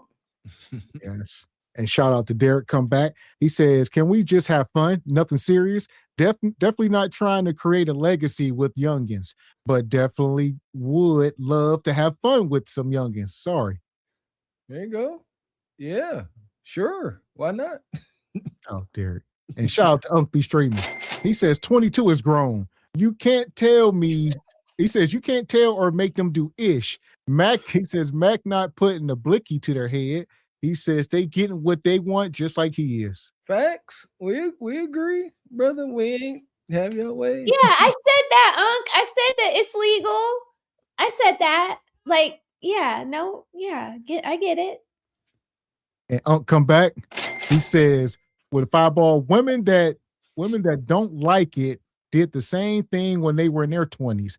How I know? Because us men their age were pissed. This is human nature. We talked about this. That's a fact. That's Unc, you preaching. That's why them sisters, that's why you want them because they was young and impressionable, because they know they were young and impressionable. Exactly. And now you're in competition with your younger self and you don't stand a chance. Amen.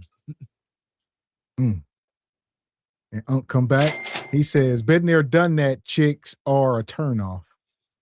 Yeah, been there, done that. Already been here. You ain't hunching me on the balcony, right? Try again.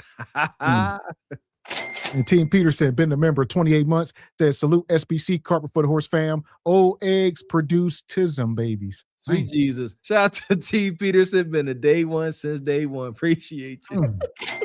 And Unc come back, says, he not wasting her time. She has free will.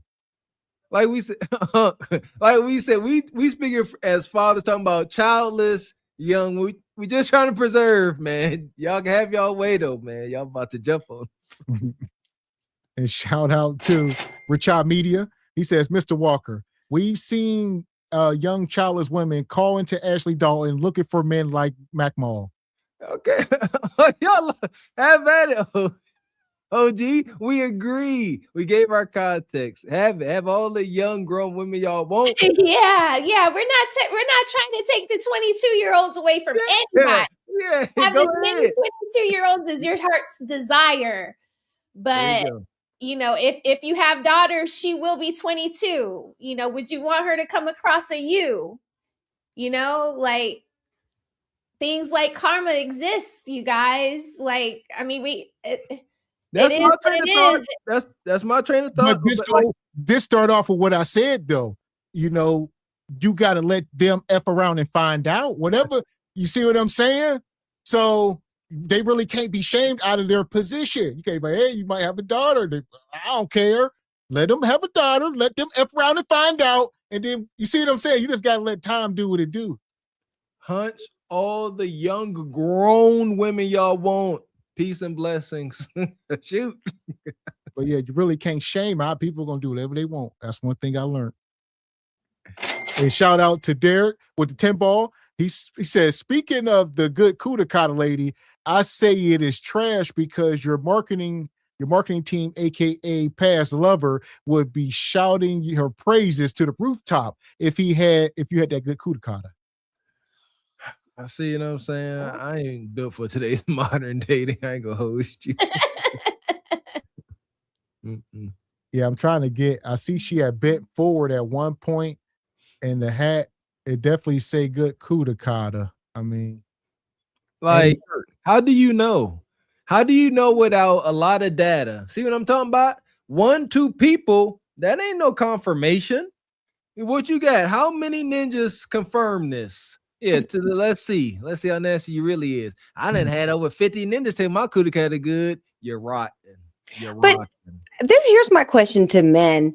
Do you ever tell a woman that it's not good, or like how does it work? Like, I mean, do men even say if it's not good? A simp wouldn't. You know, I come from a barbaric league of men that, you know, yeah, ain't no need to lie. Okay. Heck, shit, like, I just didn't know if that's something that was said or whatever. So at the same time, I don't know. I want no poon hound by How any do stretch you of the say imagination. it? How do you say it? Yeah. With your You just actions. be like the box of trash. with your Yeah. with your it's shoot, just don't lie. You ain't gotta say it, just don't lie. When she says, I put it down, you say, no, you didn't. Like, There you go. Yep. You're like, but I wouldn't say all that.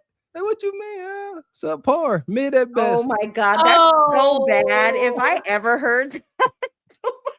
Well, it's only one way to truly know. Bitch, I can eat my own cucaracha and it tastes good. Can you do the same? Can you eat your own groceries? Huh? Can you eat your own groceries? No. Can you? All right.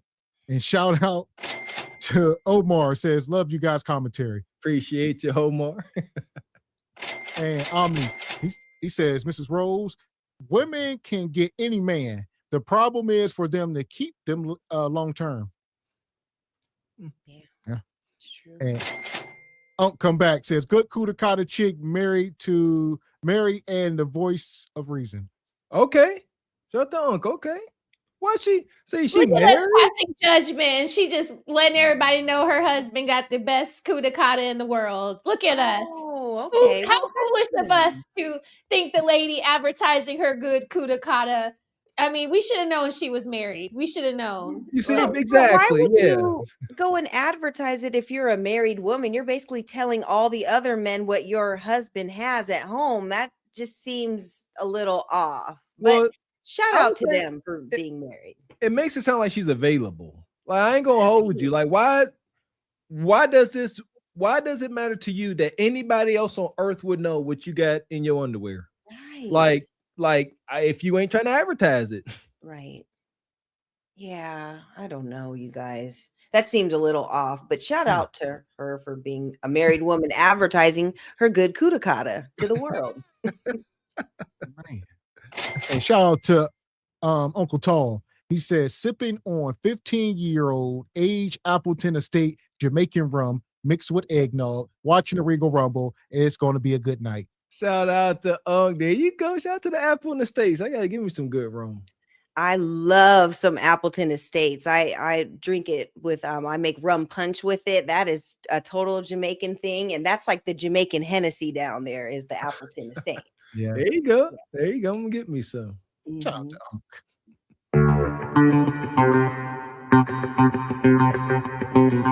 And Notorious NIG with the 20 ball says, no one actively competing in the dating market is genuinely concerning with their competition's well-being. He says, focusing on competitors instead of what men want shows an awareness of competing with younger women. Amen. Yeah, competition is at all-time low. You said it perfectly. Ain't no competition. Competing takes vulnerability. There we go. In the case. Yeah! Boom, shakalaka! Shout out to you. And Omni, he says, what makes good kudakata? See, there you go. And I think a lot of that has to do with the guy.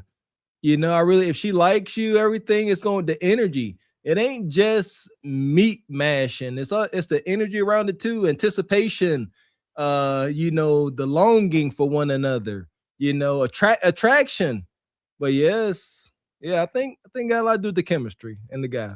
And just because she says it doesn't mean she has good kudakata. It's probably whatever the market says that it is. It's like a woman that's saying that I'm beautiful. Like if the market doesn't think that you're beautiful, I mean, it's whatever the market is saying. For real, she can say she has good kudakata all day long. Hold on, but wait. So maybe we misunderstood her shirt and her hat, y'all, because Miss Johnson says that the lady's shirt says good Kudakata management, not necessarily that it's good Kudakata, just manage well. So maybe again, we're sorry if we're misinterpreting just being able to see the words good Kudakata, but it just our imaginations run wild out here. Okay, all we get is the box. That's all we get is the box to judge you. Okay, that makes sense. So I apologize for what was said. Good Kudakata management is a necessity. Well, that's the thing. It don't say that. It don't say that. It don't say Kudakata. It say Pussy. Yeah. You gotta call it what it is, man. The babies know what that is. Yeah, and even if it do, come on, you can do what y'all want. We are critiquing this. Good P management. Like if I'm a man, I look at a woman, she got the P word on her shirt. You can't see nothing else. You can't. Yeah, I'm like, where the hell my mind supposed to go? Shout to Farrakhan. How is a man supposed to have the same thought when y'all walk around here with these vulgar words, pants pulled all the way up into your birth canal? What the heck? What is a straight man supposed to do? Right. This is wicked. Yeah. And Derek come back, says, no, I've never tell, but the ghosting is coming. There you go. Ghosting. And Millennial says, Mr. Walker dressed like a referee. These super chats intense. Mr. Walker, throw the damn flag. Throw in the towel, damn it. Shout out to Millennial, man. Every time we're talking about a referee, I can't stand y'all. And shout out to Rachad. He come back. He says, Raquel, these are the aunties chasing down the YNs. So what's the difference? And he says, Ebony, if it ain't good, we don't come back for seconds. So what's the difference in good Kudakata? If they don't come back for seconds, then it's whack. That's a fact. Yeah. You're always gonna double back. That's a hundo. No, I totally agree with Rakai saying that these are the women chasing down the YNs. Right. I understand that, but it's like, you know, the YNs are, I feel like the YNs are more in control of their seed than, you know, a young girl would look at a man like Mac Mall and be miffed and like it, all the common sense would fly out of the window because of his nice shiny things, versus a YN could come around an older woman with nice shiny things and know it's just a hit it and quit it. He's more likely to be able to like hit it and quit it, versus the young lady is probably going to be more likely to want to pair bond with the man. I'm thinking of like a fresh out of, you know, college young woman that doesn't have any kids and maybe hasn't had like, you know, street life. I don't know, you know, like I don't think that every 22-year-old is built the same. So I'm just speaking of the one that is like, you know, the most innocent, maybe, you know, coming across a Mac Mall. Right. Keisha Cole. Keisha Cole, yeah. Yeah. Well, and then I did hear that Cher, she's doing it too, right? Because she took Amber Rose's baby daddy, and she's like 70 years old, and he's she's like 100. Yeah, yeah. Also, you guys, she's paying to play, so she's making it known. But just because they're YNs doesn't mean they want to have your old leftover Kudakata either. Like they have standards too. Like I think it would be for, you know, target practice or whatever, but just because they're young doesn't mean they're dumb, and they don't have to, you know, put up with that either. So yeah, I don't agree with just because they're young, then the YNs need to take them. No, the YNs have standards too. They like to have things that are intact too. So I would just say that. And shout out to 28 Randall, been a member 9 months. He says the bub in this on this sickening me. Y'all super chat. Shout out to Millennial. Y'all are doing this on purpose. The bubbin. What is that? Shout out to you. And shout out. Derek says, hit the like button. What's that? Your kettle. He loves your kettle Taco Bell. Okay. Y'all own one. And Mr. Gino, he says, I look at women three ways: the ones I don't like, the ones I like naked, and the ones I like fully dressed. The fully dressed ones went with me always. There you go. There you go, Mr. Gino. Appreciate that, brother. And he says, speaking of alcohol, that Fawn Weaver chick is a straight narcissist and is the main reason why she will fail, but she will blame others. Okay. Who is Fawn Weaver? The lady that owns the whiskey, Mr. Nearest. Yeah, see, and and she did that thing, and then she tried to do a skit to reverse it, and people are dragging her down again for filth because I didn't know. Let it go. She just can't let it go. She has to be the all-powerful woman, and it's bad. I was rooting for that sister, man. Why she gotta act like that? That was so dope, man. When I found out she finally won that lawsuit and all that, I was so hyped, and now she ruining it. Just like a ninja. I'm sick of us. Tired of us. She just can't be humble. Did she ruin it, or did her real personality just come out? Yeah. There you go. Okay. And shout out to Frederick Howard. He says, women receive, so they bond with every man. As you see, they're confused. This clip is an example. Mm-hmm. And Jada Gray says, been a member 28 months. These old, out pastured, hot real foes are cooked. Shout out to Jada Gray. How you doing, brother? And Uncle Tall, he says, I'm late. Did anybody say Mr. Walker looked like Beetlejuice? Shit. Nope, you the first one. Appreciate you, Unc. Millennial, he's with the fireball. Riddle me this, Batman and SBC crew. If she is married, why in the hell would she even need a Cooter Cotter management? He says, you better throw this at me. There you go. I've been said that. I don't care what you got going on. Don't be walking around with the P word on your shirt. If you married, if you ain't married, do what you want. You can come get some of this. Come on, you can put whatever you want. But if you married, lock it down. Like I said, I don't know. Is she selling merch? Is it on her website? I mean, come on now. Got to make it make sense. More pure perversion. Yeah. And shout out to G Honda over at the Stillmatic. He says, salute SBC. He says, more so than lovely ladies. He says, good Cooter Cotter. I don't care what you think, girl. Your thoughts ain't my thoughts. Your thoughts ain't my thoughts. Good with G Honda. Shout out to G Honda. Richard Media says, you putting too much thought into it, Raquel. YNs are putting the notch on their belts with these aunties. All facts. And a notch on her uterus. And Tony became a member.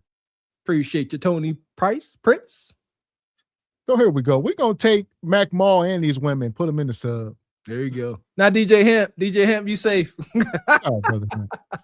The passengers of the doomed Titanic sub spent their last moments in total darkness looking for bioluminescent creatures out of the small window and listening to their favorite music. The new details of the 5 passengers' final moments have been revealed by the wife and mum of the father-son duo. Wade in the water, diamond, wade in the water. Something's gonna trouble the water. You better wade in the water.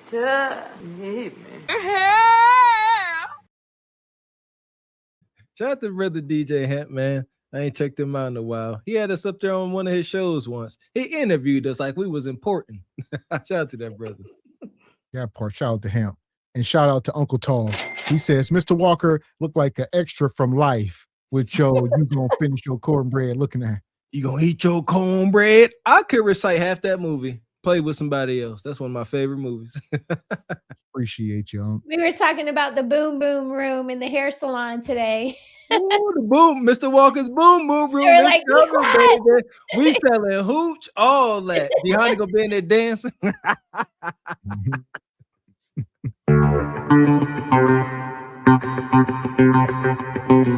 And Uncle Tall comeback sponsoring the show and the cash out with 25. He says, for the ladies, forget the guys. That's all right, Unc. We appreciate you nonetheless. God, appreciate you, Unc. So here we go. I'm gonna pull this up right now. Bonquisha talking about divesting That's the word of 2026. They done with you ninjas. Enjoy. Divest away. I want to forgas my car. Bitch, don't ever make it feel like that. I'm talking too hard. Don't Act like an adult. You are fucking bitch. Ow! See, she just hit me. You told Keep me it up. you told me Keep you weren't it having up. sex with anyone. Keep it up. Obviously. Keep it up. Obviously. Keep it up. You lied. Keep it up. You lied. So as y'all see, it's going through a montage of the months. The caption says, "Black men, please thank this beta Brad for taking this Keisha off our hands. This abusive Keisha." So I guess this dude been documenting the abuse he's been taking at the hands of his beautiful black queen. She working him over. Why do they have this dynamic? This is what happens whenever the man likes the woman more. A modern hyena woman for daggone show. I think any woman, respectfully. That's why now he getting treated like she Mr. She is putting hands and foots and extension cords on him. And all he can do is record. He halfway like it. Shout out to Weird Brad. This is kind of a fetish. See what I'm saying? I don't like this. No, because see, Brad be liking this kind of stuff. He be liking this testicle stomped on and stuff like that. He'd probably get off on this low key and gonna end up putting her in jail. I don't like this. Nah, he asked for this. She looks a little cracked. A little bit. I want to forgas my car. Bitch, don't ever make it feel like that. I'm talking too hard. Don't Act like an adult. You are fucking bitch. Ow! See, she just hit me. You told Keep me it up. you told me Keep you weren't it having up. sex with anyone. Keep it up. Obviously. Keep it up. Obviously. Keep it up. You lied. Keep it up. You lied. Fuck you up and just you told know me. that. You I told will me fuck weren't you having up sex and you with know him. that. You $55. We had a conversation. He's sitting here talking about, you said you didn't sleep with nobody else and you lied to me, while she's sitting here spitting on him. I don't know. This is wild. Cuckold. He likes this. He gonna cut that camera off and they gonna mend this and then they gonna hunch and yeah. Ain't no, why else would a man stick around here, Red Talk? Why in the world would a guy stick around? If he wasn't enjoying this, he's sitting there recording. He ain't no girl. He ain't like, here, this a man now. Why he staying? That might be all he know. And he looks like he is super beta. And she seems like she's been punking him, since she's probably been around him. And that might be how they get along. Like, it's sad, but he might look at that like he's probably waiting for her to calm down. That might be how they reconnect. Like, it's a terrible thing. It's definitely abusive. So this is a perfect video when women are always saying all the men are so abusive. And, like, this is super abusive. This is super abusive, but they might not look at it as being abusive. They're probably going to look at him and go, why is he staying? I mean, this woman is crazy. She got on a little crackhead cami top. I mean, she didn't want Rogue. You can tell the way that she even positions herself, even when she's saying anything. Like, this woman has a mental illness of some sort, and it's sad.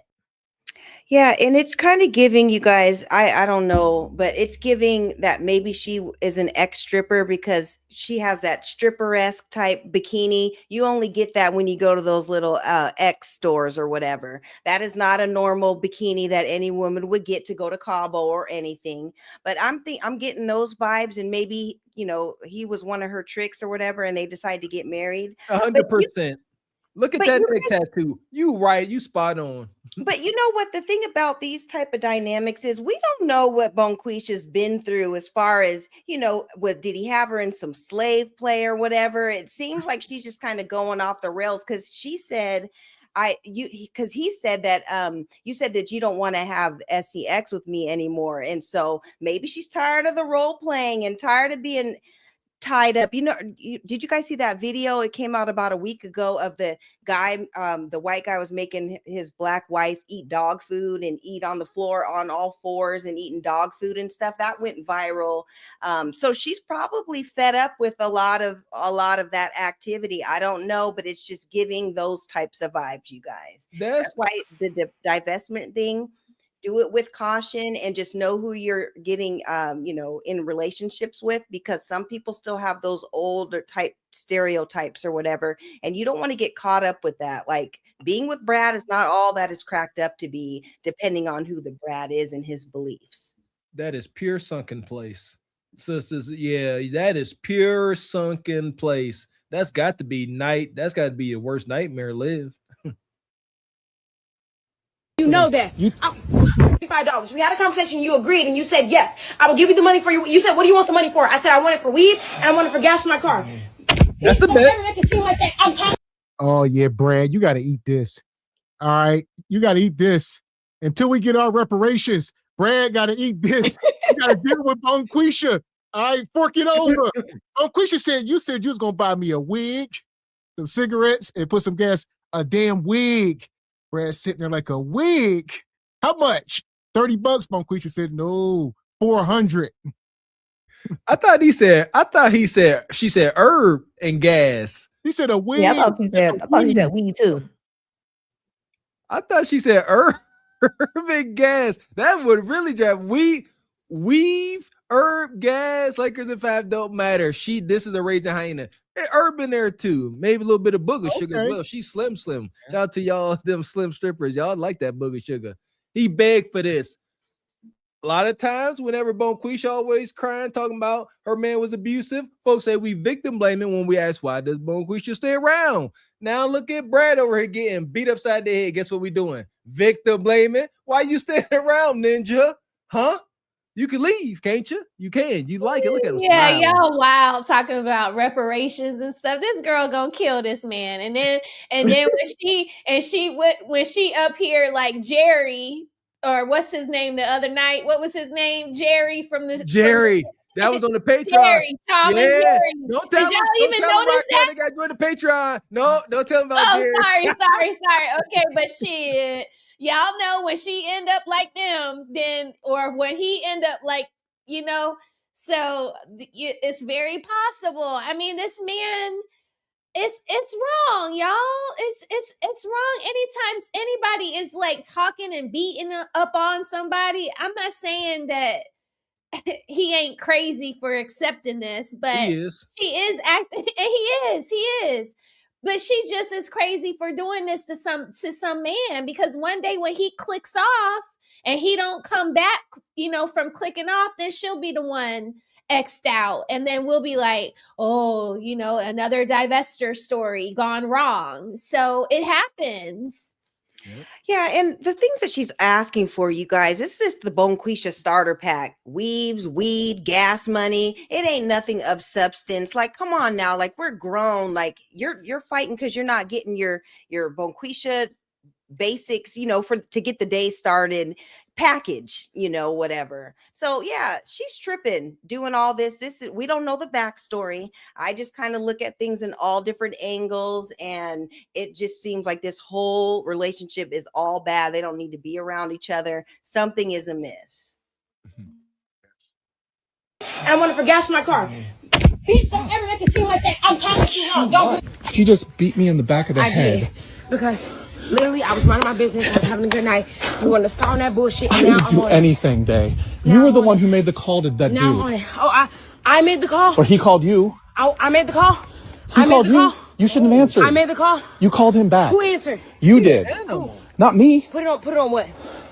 Dave, my back of my head's fucked up. I check my car records right now. Now what? Dave, now what? I'm tired. Back of my head is fucked up. I'm tired of you, bitch. Jesus. I did nothing but try to show you love. Oh, yeah. And you don't do nothing but do, like, what? Yeah. You by beating me up and attacking me. Fuck you, bitch. Welts in the back of my head now. Bitch. Welts on the back. Bitch. This is not okay. Bitch. Listen, it's hard to feel bad for Brad. I ain't gonna lie to you. You got to call the cops, brother. You can't get an ounce of sympathy about me. I'm trying. I'm like, all right, I'm trying to give him some sympathy. It ain't there. You got to call the law. Lock her up. Yeah. No sympathy at all, Gavin. Zero. Absolutely.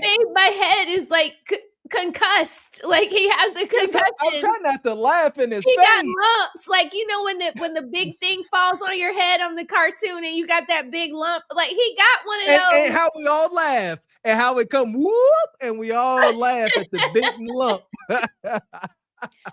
Yeah, and she's calling them all kind of bees and stuff. There's no going back once you call a man that. Like the disrespect is over. It's over the top. And yeah, he needs to get away from her. They're past the point of disrespect. They just really do not need to be around each other, because something fatal can happen just between the two. Either I mean, her breathing is scary. Like she's like, you want to get some? You want to, it's like, come on. Like, what the hell, girl? Calm down. Yeah. Shit. She using him just for shelter. She don't like nothing about this dude. He rescued her off the pole. I'm gonna take that as facts, as Ebony Dean. And she like, it was tolerable while it was, but now she can't even tolerate him. But he hooked. She done threw some coup de cat on him that he can't really get without ripping the hip heavy, and so he stuck between rock and some good coup de cat. So he dealing with this abuse, but she on her way to her man. Like he said he calling you. You called him, or he called you. He trying to give her an excuse. Okay, you didn't call, but he called you. Why'd you answer? Why'd you leave the room? Huh? Yeah, she's fed up, and she definitely has a ninja on the side that is taking care of all of the other stuff. Because Brad, he probably don't even use a washcloth. She's probably fed up with a lot of things. There's lots of dynamics that could be going down in that house. So I don't know. They need to break up though, because this ain't it. Listen, residue. She better quit playing before she end up on Dateline. All right, on the back of a milk carton. Bonquisha, don't play with it. She needs to be tased, being all out like that, waking up all her neighbors. But you know what? Right now, what I'm seeing is a lot of women being loud. They're praised for it. Like they're praising women for the dysfunction and their loudness. Like, this is embarrassing. Yeah, that's true. So other women will see this woman treat her man like this, and they will find it like we do. It's a dope, funny, comical, entertaining. They'd be looking out the window. Oh, she whooping on her man again, and it's comical. You eating popcorn. But if you switch it around, it ain't so funny. We acknowledge that. That's why he need to go ahead and get up out of there. There you go. And we got some super chats here. Appreciate you, Jay the Great. Says Brad loves to watch his bae get cream. Nice. Got cold. Appreciate you, Jay the Great, your wild self. Says shout out to Gavin, Willie, and the lovely panel ladies. Appreciate you, brother Richard. Says there's no more to see here. Move along. Just hating, hunching.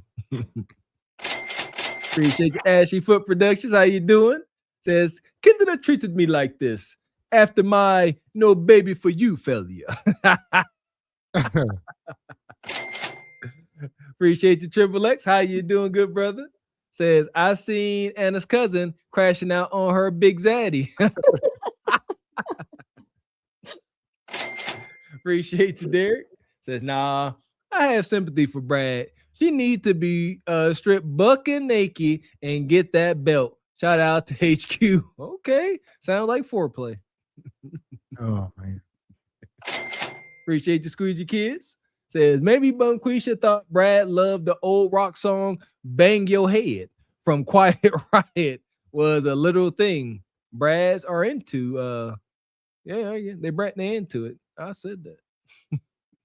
And I would say this a double standard, right? We can see Bonquisha up here with Brad. No harm to fight. It is what it is. All right. Most of us ain't got much to say. But when it's the other way around and it's a brother and he with Becky, then we got an issue. So I'm going to bring this video up. Shout out to the sister Saraya. Here we go. At you with another video and looking like your Christmas tree decoration today. What do you think?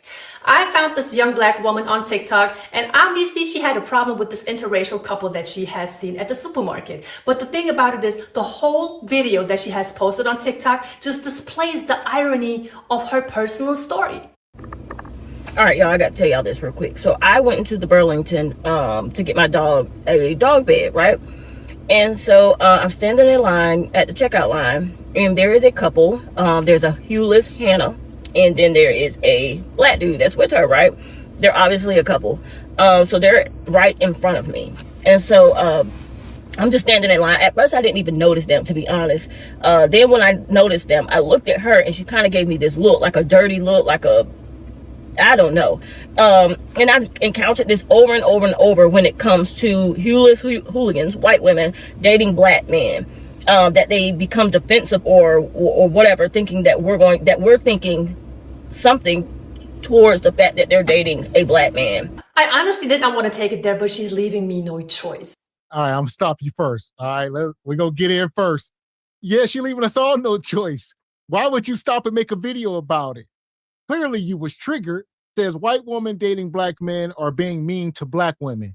So she act like they in line. All right, they at the store. She behind them. All right, the black dude paying for the stuff. And then Becky looked back at her with a mean smile. Like, I got your man, you know, always looking back at her like, yeah, I took one. Stop that, Bonquisha. Becky is giving her the same energy that Becky is receiving. Thank you. Becky is my mama, and my mama she will give it right back to you. It ain't no problem. If it ain't no problem, then you're not going to see me looking at you, and I'm not going to see you looking at me. It's until, like, my mama is looking back, like, yeah, and then it's like, she, she thinks she all that. No, she's just with her man, and you got a problem with it. Raquel, and the sisters expect your mom or any other Caucasian woman to be subservient now. No, she's not. That's what they expect. But Becky just Hewless had her just dishing. She is being you, Bonquisha. That's what Bonquisha do. If a woman, anytime I've seen a melanated couple and there's another woman in proximity and there's any kind of eye-to-eye contact or engagement, it's always some kind of weird friction. Always. So yeah, if anything, she was just acting like you. Stop that. That's all. So Bonquisha say, look, Becky got to be certified in order to date a brother. You said, where your card at? Show me your card. All right, you got to go through the courses. Did you watch Friday? You ever ate fried chicken? You know how to make Kool-Aid? All right, then get out of here. You see what I'm saying? Stop. My mama can only fry chicken. She not gonna watch that movie, and she not gonna let us have no Kool-Aid. And she not gonna let us have that. No. Say, Mama, I want some Kool-Aid. What does Kool-Aid, Raquel? No, we have flavor ice. We have flavor ice or Flavo ice. Whatever. That's just as ghetto. That's just as But ghetto. it was no sugar in it. It was just like literally that and boiled water. Like, whoa, stop. Wait, whoa. What they had zero sugar content? No sugar, y'all. She wouldn't let us have that. That's bad drink. That's not. Hold up. That's so bitter. Juice or water, water, You after said boiled water. Why was it boiled? But I guess because she wanted to get it to mix right, so it would cool. Like she would put ice in it, but it would be no sugar. It would be no sugar. Like it's just literally colored water. If that's a fact, Lou, you know what? That's blessings. That's why you ain't blowed out today, man. Because your mama let you get that sugar. You said blessings to your mama, but that's still wild work. Yeah, that's how you grow up. That's how you grow up. And your daddy, he just happy that I guess she not big boned. So it's just like, okay, but she can fry the hell out of some chicken now. So she season, some seasoning. Yeah, always. And there we go. What you got, Ebony? Yeah, you can just tell by Bonquisha's demeanor. You can tell that there was some sort of facial exchange or something that went on. And like Raquel was saying and Mr. Walker, she gave her that same energy back. There's never been a time where I've ever been anywhere and saw an interracial couple or whatever, and I'm mean mugging the woman. Be with whoever you want to be with. It doesn't make me any, never mind. I'll always, I will say hi to the brothers and sisters and stuff, like when I see them at the store or whatever. So I'll always speak or whatever, but there ain't no beef. Be with who you want to be with. But she's just giving off that energy where she's trying to insert herself into the equation when you're not even a part of it. Let that couple be together and you find your own man. Where was your man at the grocery store in the first place? So you're worried about her man. Where's your man? And that's it. if she was content with her man, she wouldn't be worried about who this other hueless Hannah was with. She'd be too satiated with her man. I've been saying that only women that are happy in their relationships can have other female friends. Otherwise, they become agents of chaos. Yeah, and I do like hueless Hannah. I might use that a time or two. That was funny. I like that. and here's the thing. Why was she in there? Appreciate you, Dee Dee. Standing no business per usual. Says sis was buying a dog bed. I guess she took Kevin Samuels' advice and bought that dog. She did say she went in Burlington or somewhere. Got that a dog bed. Ooh, that's deep. There you go. I don't ever want to be caught dead there. I'm sorry. Like, I'll go everywhere else, but just not there. I don't like the lighting. It's like the lighting ain't bright enough in there, or maybe just like that's so you can steal, Raquel. They got to keep the lights dim so you can. It's like I can't see. I'm like why that's can't the I idea. see here? It's like a foggy. It's weird. It's like a foggy. Like clean your camera, like how Kendra G, like clean your camera. Like when you walk in there, it's like you gotta clean off. Dusty. It's dusty. It's weird. Yeah. It empowers folks. Yeah, it definitely is dusty. If you're not going in there for something specific, like if you're grabbing something for the house or something, I don't have the patience to be in them stores rummaging through stuff. Like I need everything to be in a section. Like I think the last time I went to Burlington, I was looking for Christmas decorations or whatever. So I went in there maybe a couple years ago, but yeah, those kind of places, you have to have the right kind of attitude to be in there and the right amount of patience because there's just too much going on. Facts. Appreciate you, Squeegee Kids. Says maybe Bumquisha thought Brad loved. Oh, we got that one. Appreciate you, brother. Shout out to Derek coming through this evening. Says, speaking of music, Raquel, have you heard of the Atlanta band Hero the Band? A rock band made up of the Cousins. Check out their song Drugs. It is fine. I will look it up. Thank you, Derek. Thank you. Shout out to Squeegee Kids. Appreciate you. Says, y'all catch that? The middle-aged lady is single at the store to buy a dog bed. Kevin Samuels still being proven right in 2026. There you go. I see you was in the chat talking about autocorrect, or they need an edit button on the super chats. Appreciate you, Derek. Says, all my life, I wanted one thing, white women. Oh. Where you at, Leon King? Appreciate you, Dee Dee. Says, sis was buying a dog bed. We got that one. Yeah. Glory to the Godfather. The prophecy is being fulfilled. Shout out to Derek. Says, that is a quote from the movie Hollywood Shuffle with Robert Townsend, Keenan Ivory Wayans, and the other black actors in the 80s. I don't think I've seen that one yet. Yeah. Shout out to those old black exploitation movies. Okay. This one here. Shout out to Brother Derek. So here we go. I'm gonna let this keep going. Hit the like button. That we're thinking something towards the fact that they're dating a black man. I honestly did not want to take it there, but she's leaving me no choice. How dumb do you have to be to sit in your car and feel some type of way about a couple that is going about their business? And not only that, she's also calling her names.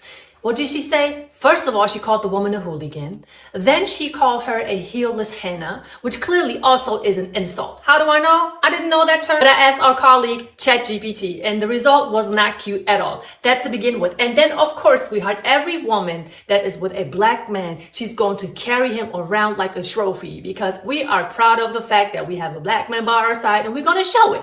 And we're not doing it on purpose. It has nothing to do with trying to make you feel some type of way. First of all, why would you give somebody else the power to make you feel some type of way about their actions to begin with? Do you know why? Because you care. There are countless amount of women who get online talking about, I don't care about the black man that you took from us. You can have him, girl. We don't care about him, girl. Well, then act like it. Don't make a video about it. Don't insult other people about it because they don't say that a hit dog hollers for no reason. I don't want to sit here and call that woman a dog because I do not want to stick down to her level. This is just a fact. If you don't care about something, you're barely going to notice it and you're just going to go about your business, right? So here we go. I guess there's two ways of looking at it. I mean, as a woman, like she said, they are just happy to be with that black man. I think we should look and honor the black man for being great instead of being like, oh, she only doing this to spite us. No, maybe we just awesome. That's just a thing. Why is this a thing? I'm a bit triggered here, but why is it so difficult for the vast majority of melanated women, modern women today, to talk life into their man? I had no idea just how extreme this was. I thought it was normal to always have some type of passive aggressive tone in anything you said. Like, my goodness, until I got with my wife, I didn't know what it felt like to get a compliment, just a straight compliment, like good football game. You look good, you smell good, without some type of insult to follow it. Why is it so difficult for our melanated sisters to say, Raquel, you are him? They taught to be warriors. That's why they're taught to distrust at an early age. I mean, if you raised with a whole bunch of rage and you hear the women in your family dogging the men and talking about them and putting them down, like, why would you have anything good to say? Because that's what they told you to be like. They probably taught these women to not be feminine. To be a feminine woman is like weak in a lot of our community. Like, it is what it is, but that's what's happening right now. It's almost like when girls used to be young and they would be like, you like him, don't you? And they go, no, I don't. Yep. And they still the Arrested Development. They still act the same way. I ain't never said no when I actually did. Yes, I do like him. So don't touch him this week. Don't touch him today. Don't sit next to him on the school bus. I better not see you trying to be all cute playing kickball, or you gonna get some sand thrown in your face, or I don't know, I might try to kick you in the face with that little kickball. Remember that red kickball? Yeah. Kia Jones, you know. You calling folks out? Yeah, it amazes me like how much, like, because I'll be out and about and stuff, and I'll give men compliments. Like if I like their shoes or a coat or something about them, I'll say, oh, nice kicks, or I'll say something, just harmless, but or even just speaking to them or just saying hi or have a good day or whatever. Like I've had men come up to me and is like, you know what, you're the first person who has even spoken to me today or had something nice to say, like, at people at the gym, like, thanks for always, just telling me to have a good day or talking to me or whatever. So I don't think men hear it enough. I know, even for me, like I always go back to my son. Like I would want my son's wife or girlfriend or whatever to compliment him, or men want to hear it too. Just like we need our men to speak life into us sometimes, they also need life spoken into them too while they're out conquering the world. There's nothing wrong with that. It doesn't take anything away from you being a woman to compliment a man. As a matter of fact, I feel like it makes them want to just go even harder, because you do show appreciation and you do see that he's working hard or whatever, or doing this thing, or, trying to go the extra mile to not just wear that every Saturday shirt, or he's, stepping up and, trying to dress better or look better. But you have to compliment your men on those things and any little thing that he does, because they just don't hear it enough, especially our Black men. So ladies, compliment your men, and whether it's cousins, even just men out in the streets, because they just don't hear it enough and they're so appreciative. There you go. And here's my thing. I believe it makes men work harder when you appreciate it. I saw a reel, and it's so true. It hit home. If you a man and you out here, you're a blue collar man, you working on elements, and you go deal with your 10, 12-hour days of work, and you coming home, when you coming home and indeed come home to a loving wife and joyful kids and a hot meal and love and compassion, your battery gets refilled immediately to go do the same thing day and day again. You ain't got to do it, and men will do it without gratification, as we have been doing it. However, when you do it, you're going to see a huge difference. You treat a man right, you ain't got to ask him, hey, can we go out on Saturdays every now and again? You ain't got to ask him that. He going to initiate it. God dang it. do this. We do not give a damn, especially the type of black men that most date. We definitely didn't want them. So, and this is case in point. So she's standing there. She immediately starts to get more affectionate. She's putting her arm around this man, like doing the most. I peeped it, but I didn't, of course, you know, I'm not going to give it any attention by staring or anything like that. I start looking at my phone and I'm looking around at stuff at the register or at the, you know, the checkout line where they have all that stuff to make you want to buy it. But anyway, so I'm looking at the stuff and I'm noticing it. And so, do you know they get to the front of the damn register? They get to the register, lady scans their stuff. Do you know this lady goes into her purse and grabs her pink colored debit card and pays for the stuff? Girl, I hate that for you. Not only do you feel some type of way thinking that, or do you think that black women feel some type of way that you're dating a black man, you grab the black man that can't even pay for the damn Burlington stuff. Girl, bye. I chuckled so bad to myself that it was pathetic. Foolish. And we, you know, the only reason I'm even mentioning this is because the type of energy you were giving me. Man. Listen. You a lie, and the truth ain't in you. I'll say this. Why are you worried? If you don't care about her and she in there with a dusty, crusty man that clearly none of y'all want, why are you concerned? Why? Seriously. I don't want him. He couldn't even pay for Burlington. You in here with a broke man. So what's the point of the video? Here's the thing. And just because he paid, don't mean nothing. Listen, most married folks got some joint bank account. And you know what? Just because of this type of stigma, I used to be so, conscious, Ebony Dean, about, me and my wife going to the grocery store, wherever, and me not pulling out my car fast enough and her paying because of the optics. And then after, a couple years to our marriage, I stopped giving a crap naturally, but just because of these optics, she think just because the woman swiped the card, that don't mean nothing. You just jealous. Right. And that pink card could have been coming out of that black man's account. Like, just because it's her card, that doesn't mean it's not, like you said, coming from a joint account. We're all in relationships, and we have joint accounts and everything. She is just assuming, that's what it was. She's triggered just because she was not there with her man. And so who even has the time to be paying attention to this much detail? This is all in a transaction at a store. Like, this is crazy. She's doing too much. You're just mad because you're not linked to any man's account, and then you can't pull out anything and buy something for somebody else. So just Bonquisha or Izzy DeVoe is calling her Daishiki from Don't Be a Menace to South Central. That's funny, Izzy. That's funny. But yeah, she's doing too much. You're all up in the transaction. And you don't even have a card for it. So let that woman and her man make their purchase and leave that store. She's tripping. She at the store to buy a dog bed for her dog with her own card. She can tell you the lady card color, probably how much the total came out to. It's just, you're too invested in this interracial couple.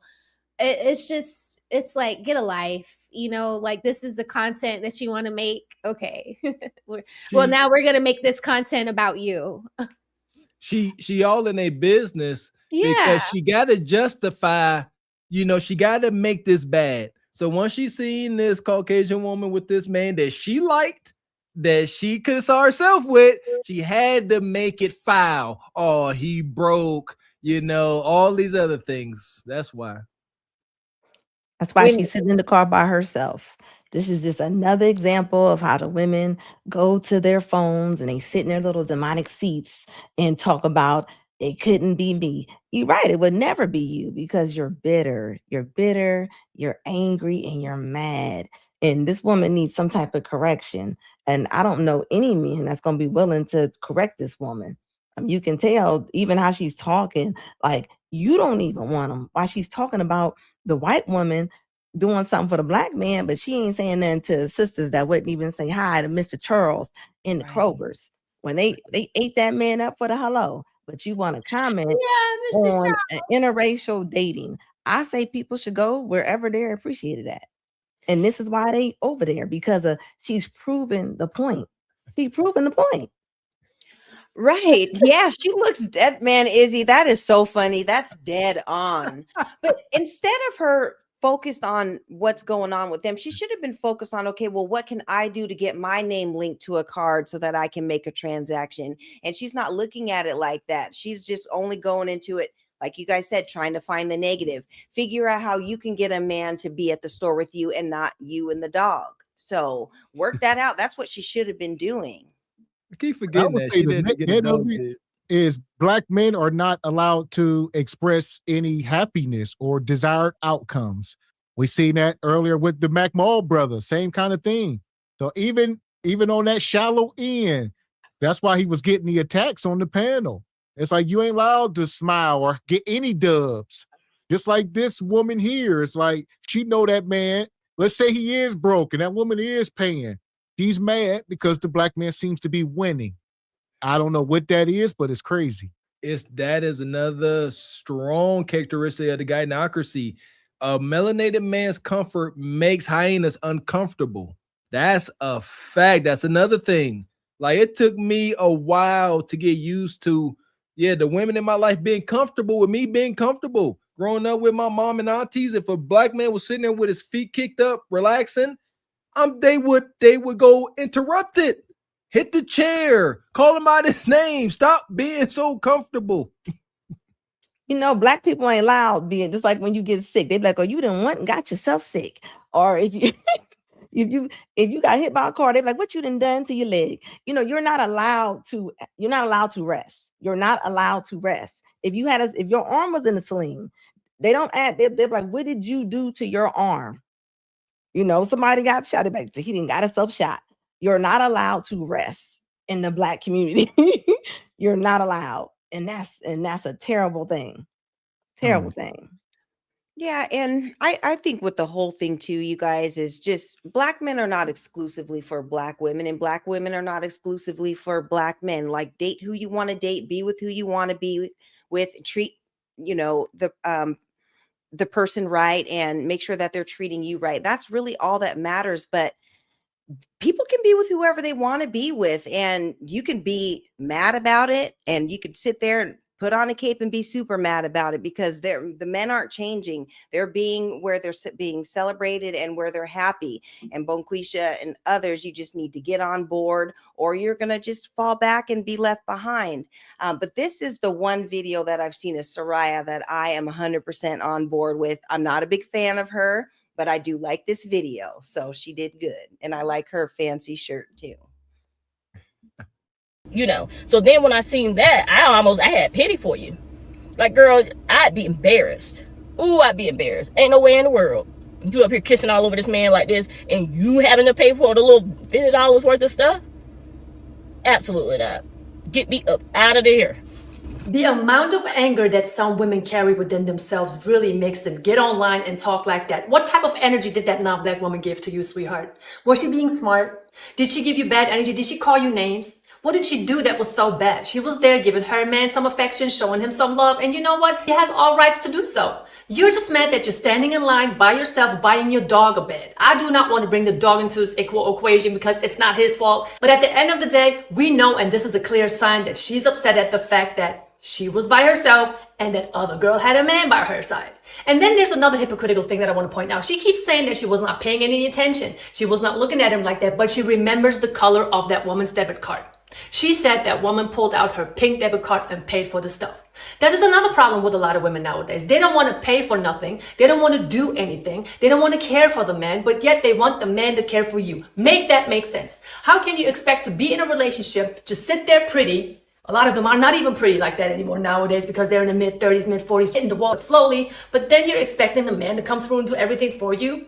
That's one of the main problems with you women. And honey, if you are in an interracial relationship and you find yourself in a situation where somebody is looking at you wrong, giving you wrong energy, and you're feeling out of place, you're feeling some type of way, just ignore it. Just ignore it, because some women are looking for drama because they are upset at themselves, they're upset at their lives. Therefore, don't even pay them no mind. It's not like I want to take sides or anything like that, but if you have women online attacking other women for their happy relationship, I'm going to respond to you. Then she has the nerve to say that she's out of it. Get her out of this one. Sweetheart, you have been out of the dating dating game for a while now. It's over and done for you. There's a reason why so many black men are choosing non-black women to be with. That is true. Yeah, a lot of brothers be out with, Becky or whatever they into, look like they are having a good time. But on the other hand, when I be seeing my sisters out and when y'all divesting, y'all don't look like y'all having a good time. Y'all be out looking unkept, don't be dressed. Y'all be looking bad, blowed out half the time. Y'all, and when you see them, they put their head down. It's like, look, I ain't got nothing for y'all. And then Brad all uncomfortable. It's like, stop, Bonquisha, pick your head up. Be proud. Hell, because when the brother in there, he proud. He with Becky, they at Whole Foods, they doing their thing. Bonquisha in Walmart, they struggling. It's always bad. See, here another double standard, right? Nug get him a Becky. Becky gonna rise up to his level. They gonna kind of be one and the same. That's gonna be ignorant Becky, ghetto Becky. However, Bonquisha get with Chad or Brad. That ain't necessarily the case. He tending to stay pretty vanilla and mundane. Don't put your head down because you're getting them vanilla strokes. You remember what it was. Listen, here it is what it is. We acknowledge double standards and differences in race over him. It's different when you got that melody, you got that rhythm in your spine. All right. What they say is not the size of the boat. Kind of true. But it's the motion in the ocean. Brad's motion is it's like Roblox. It's like Minecraft, very robotic. Yeah, you guys are right about that too. But who's to say that Nug or the Nug in the line that was married to the white chick or whatever, he probably just paid the mortgage for the month. And yeah, she's getting the bill at the grocery store. You don't know the context. So you're just assuming that Becky's paying for everything. And so what if she is?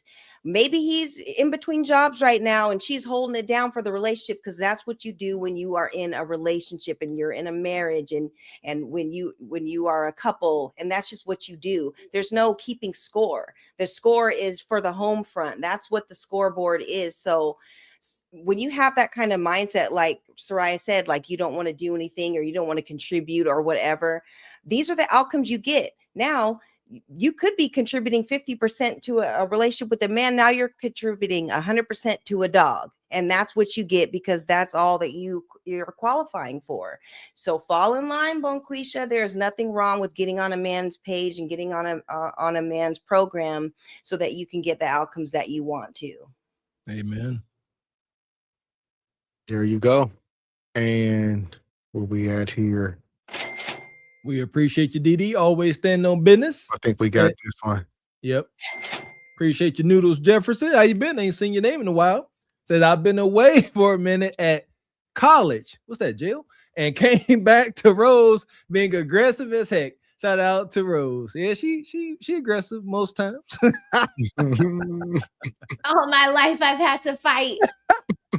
All my life. Shout out to Richard. Says Ebony Dean, what are you listening to? It has you dancing in your seat. Because the fireworks are going off because the Seahawks won. So it was the end of the game. So I was all excited. So that's what it was, because the game is over. And we won, Gav. We won. Yeah, shout out to the Seahawks. All right. I guess they got the number 1 seed. There you go. Appreciate your brother Derek coming through this evening.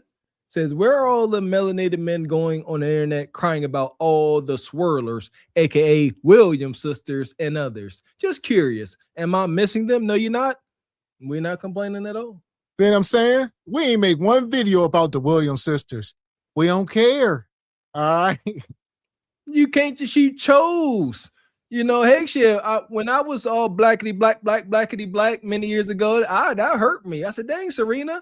I remember when she was with Common for a little while or something. How you go from Common? Never mind. But yeah, we can't complain. It is what it is.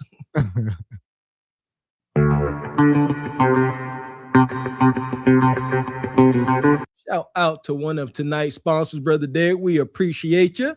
Says public service announcement. Don't buy the McRib. What? It is not rib meat. This ain't news. Says I know it tastes good, Ninja, but that ain't real. class action lawsuit filed against Mickey D's. One ingredient is scalded stomach, FYI. Listen here. If y'all still eating McDonald's, y'all smoking with cigarettes. I swear to goodness, talking about this ain't red meat, McRib. If this was news to anybody, you deserve go and get a McRib. If that was news to you. And the chicken at Chick-fil-A is not chicken. It's all bad. It's all, if you eat any type of fast food outside of maybe Chipotle, then it's tainted. Yeah, it was. Y'all like some Taco Bell? That's like grade F USDA meat. Well, here's the deal. Y'all talking about rib? It could be rib meat. Y'all don't. From what species? All right. There you go. Yeah. We don't want meat from the Stranger Things lab. Like, no, thank you. No, and that's what it is. Thank you. If you had at McDonald's, Burger King, Wendy's, all Stranger Things, y'all eating strange meat. Enjoy. It's these reels I watch called Brain Rot, and they got these tainted AI made videos of McDonald's is wicked, and it's all the chemicals. It's all exaggerated. I love it. Yeah, it's nasty.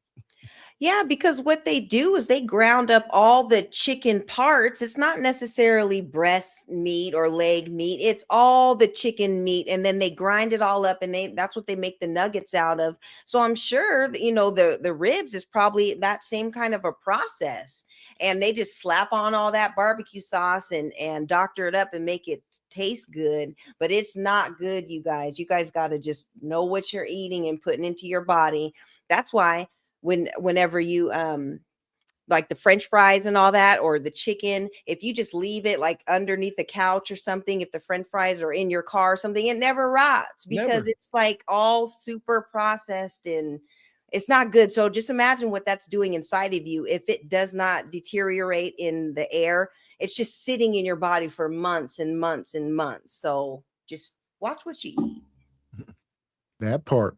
So get some good stuff in your life. Get some sea moss, all that. Because that sea moss will go bad on you right before your eyes. You'll see it. If you don't consume it quick enough, you'll see the little orange and blue and green little fungus start forming in it. And it's alive. That ain't no damn French fry from Wendy's. All right, that sea moss is alive. It's going to start morphing on you. Fresh food rots so fast. And I learned just watching like fresh baked bread. My wife make fresh bread. And you can't leave it out, especially summertime. A little bit of humidity, it's over. It's going to mold immediately. Chicken nuggets, like I said, chicken nuggets and fries. One chicken nugget from McDonald's could contain dozens of chickens. Think about that. That one nugget, that could be dozens of different chickens. So, man, shout out to Uncle Derek. Appreciate you, Unc. Says Mr. Walker, that's Regina King. Regina Hall is the correct one. I love them both. Regina Hall, she was in Love and Basketball, right? And Regina King was the voices for the Boondocks characters. Riley, another one. Appreciate you, Richard. Says, dang, Red Talk and the facts. Shout out to Red Talk and always cooking. Appreciate you, Brother Derek. Says to all my brothers, I love me some me. Quote from Tyrell Owens. And you should love you some you. Make 2026 your best year. Same advice for the ladies. There we go. Shout out to Uncle Derek coming through sponsoring the show. Come on, just bring it. I need you to stand up. Why y'all not moving? Come on. Don't make me push. Don't make me push. Thank you, sir. There go money. She touching you. Where they get that money? Where they get that money? I can see money from a long way. Elder Gregory Kelly, That's right. Come on. $100. Everybody get something in your hand. Come on and put it right here. Put it right here, Brother Derek. Put it right here. Appreciate you, King Keon. Says, late. I beg your pardon in my Dr. Umar voice. It's okay. Your pardon is begged. Appreciate you, Hunk. Says fast food is overpriced. No longer fast or food. Talk to him, Unc. Shout out to Unc. And I'm gonna pull this up because they asking why are a lot of brothers divesting. Well, they tired. Hit the like button. Y'all don't know shit about my son. That bitch stuck like glue. Fuck you talking. Bitch! Oh, that's you!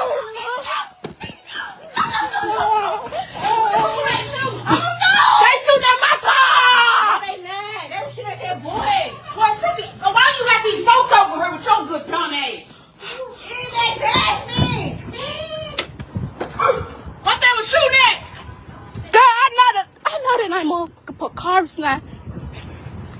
Hold up, Mom. Bitch, they come back. Hold up. They coming back.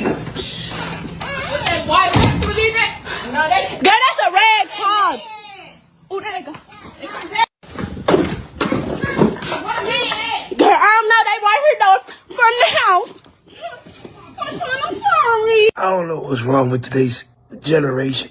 Your ass got smoke, you on the phone bullshit and going live. These folks them pull up, popping at your stupid ass. You got your baby with you, running. You would have thought this bitch worried more about her baby. She didn't drop the baby and went back outside to go see where the car is. Yeah, your stupid ass deserve to get popped. You know, y'all don't know shit about my son. That bitch stuck like glue. Fuck you talking. So here we are. From the streets to the church, everything is FUBAR. The babies, she out here going live, doing her big one with her baby hairs, and somebody get shooting. I don't know, at them or over a dude. You don't know nothing about Marshawn. He stuck like glue. What that mean? He ain't going nowhere. Pop, pop, pop, pop. Obviously, they just was looking shots in the air. Car ain't get hit. House ain't get hit. How do I know ain't get hit? Because they ran back outside. If they would have knew that lead was flying, whizzing past their face, they wouldn't run back out. This is excitement to them. I hate this ish.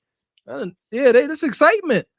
This lit for the night. They gonna get drunk off of this energy and hunch. It's gonna transfer.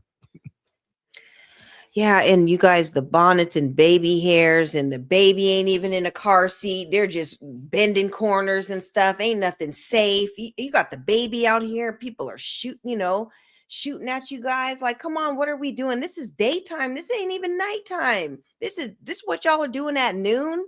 Ain't nobody brushed a tooth. They haven't showered, nothing. And now we're just busting out at noon. That baby needs to be at home watching Coco Melon, and you need to be there with them, not in the streets, running the streets. This is too much. The only thing that little girl knows, the latest Ratchet Red and Glorilla songs. Yeah, and this gets the day going. Like I said, this energy gets transferred from fear and excitement to horniness at night. This energy carries on to the night. They need this. The kids don't have no chance.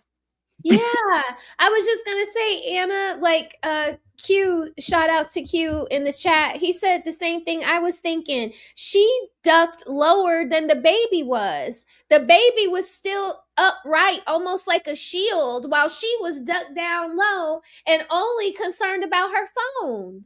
She was holding that baby like an old bottle.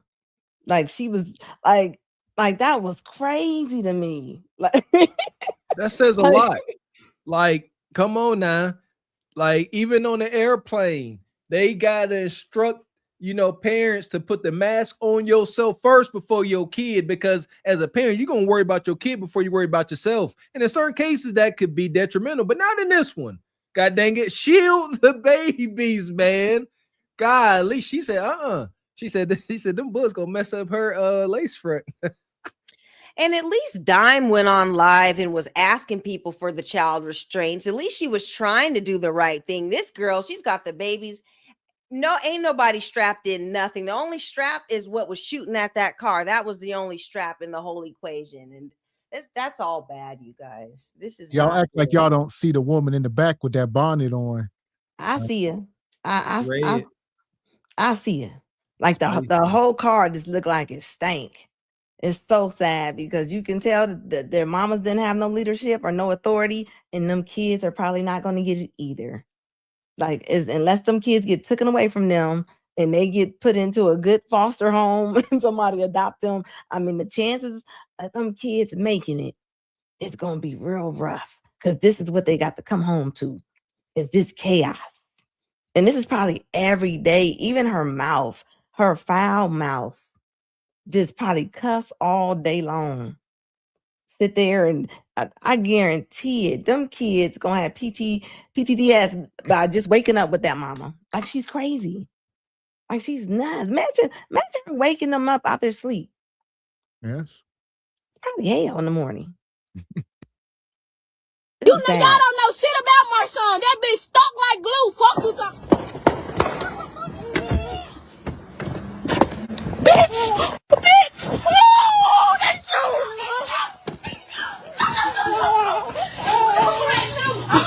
They shoot at my car! They mad. They was shooting at that boy. Why you got these folks over here with your good dumb ass? That's mama. Why you got these folks over here with your dumb ass? They like, oh, they shooting at my car. And then the friend said, no, they were shooting at them boys across the street. And it don't matter because the bullet ain't got no name. It's going to go where it want and hit whoever in this way. And yes, it don't matter if they're across the street. All around's going over there. Not necessarily. Shoot. These is goofy, hide up kids. Them boys going every which way. You see how she got that car? She said, oh, shooting. This is exciting. And then she went back outside. What woman runs here, experiences shooting, goes inside, acknowledges it, and then run back outside to see what's going on? Well, she went outside to get that crock that she dropped when she was running, because you know they all got on Crocs. She probably lost a Croc and went back to get that. So yeah, they weren't ready. They're in pajamas and Crocs and bonnets, you guys. Like, that's a fact. She lost a shoe like she was Cinderella. Hell, a shoe. They done left that blunt. The blunt still lit. They like, hey, go get the blunt. Hell, that was some loud. But as you see, though, she didn't drop that phone. She didn't drop that phone. She kept on filming. Like that is crazy to me. But this is she's such a clout chaser. She wants the views. She knows that social media loves dysfunction, and she wants to ride that train. When they start licking them shots, Anna, you right. She wasn't gonna drop the phone. Her views just hit a spike. She said, "Oh, I'm lit now." And then I guarantee you, this video, the original video she posted, I would imagine hundreds of thousands of views, if not a million. I would imagine. Yeah, she done made it here. You on the Regal Rumble. You done made it. So, here we are. You know, y'all don't know shit about my son. That bitch stuck like glue. Fuck you talking. Bitch! Bitch! Shoot that! Girl, I know that ain't motherfucker put carbs now. Hold up, ma. Bitch, they come back. What's that white one? You leave that? No, girl, that's a red charge. Oh, there they go.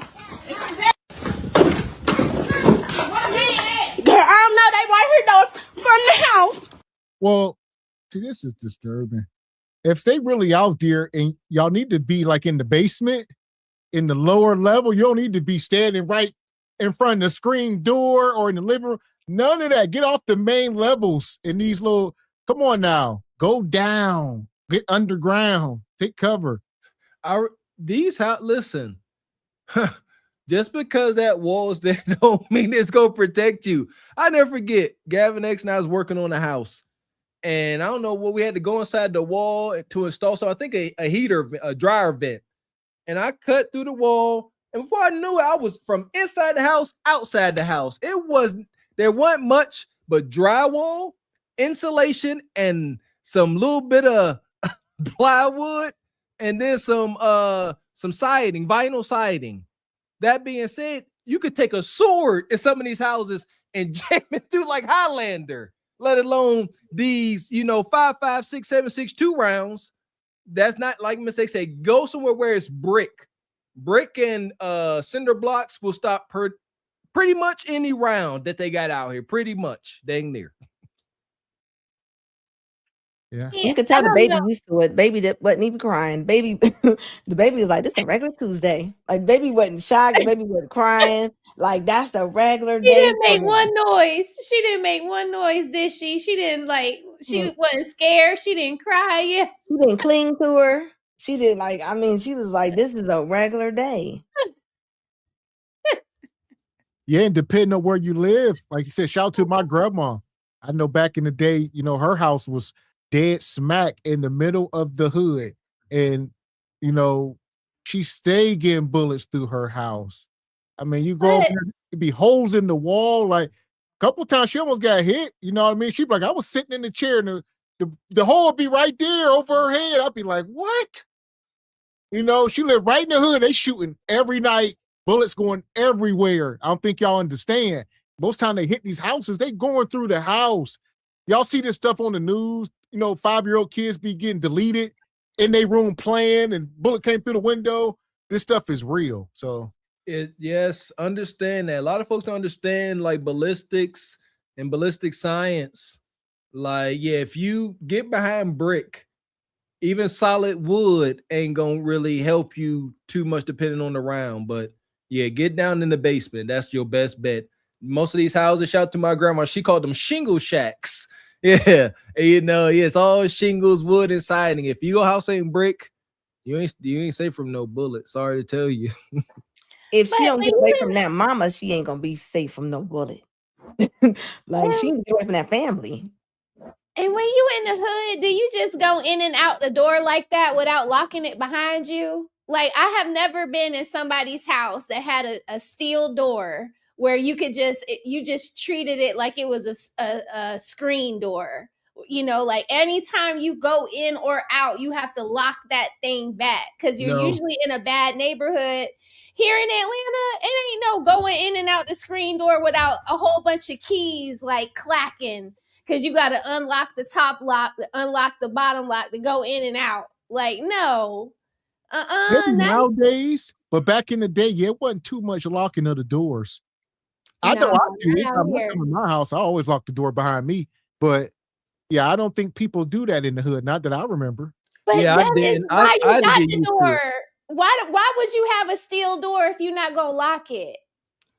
You know, I think because if the kids are coming in and out, like if they're outside playing, joking and playing like these, you know, ones were. And so if they're coming in and out, I know we locked the door when we left, you know, but if we were playing outside or just running the streets or whatever, the door always stayed unlocked and we didn't. If they outside shooting and they running around with their pistols, the first thing I'm going to do is run in the house and lock the door behind me. So at least they can't just walk up in here and spray the whole house down.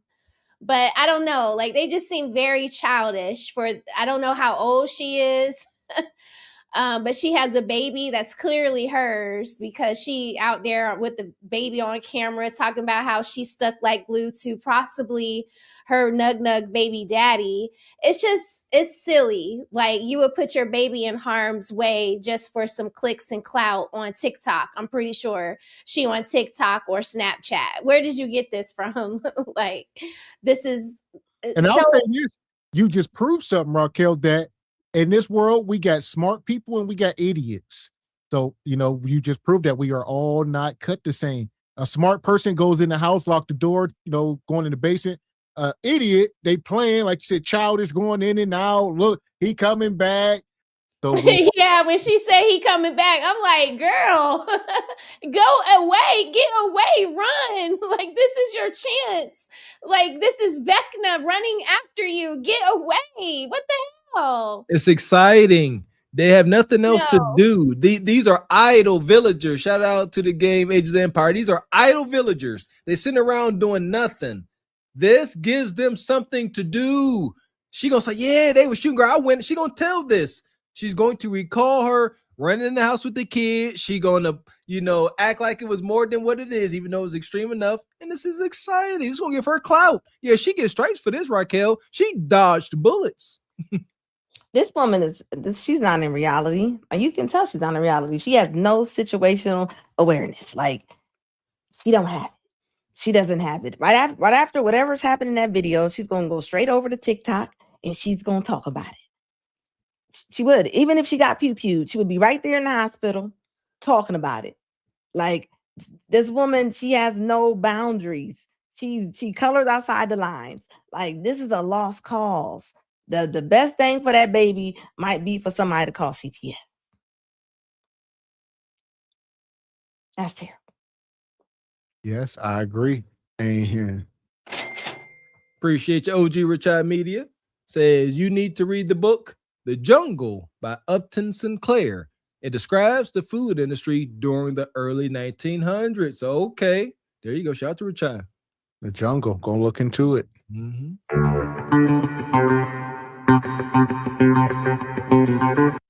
Shout out to our morally intact brother QDO. Good to see you, brother. Says salute, fellas and ladies. Salute to you, brother. Happy New Year, man.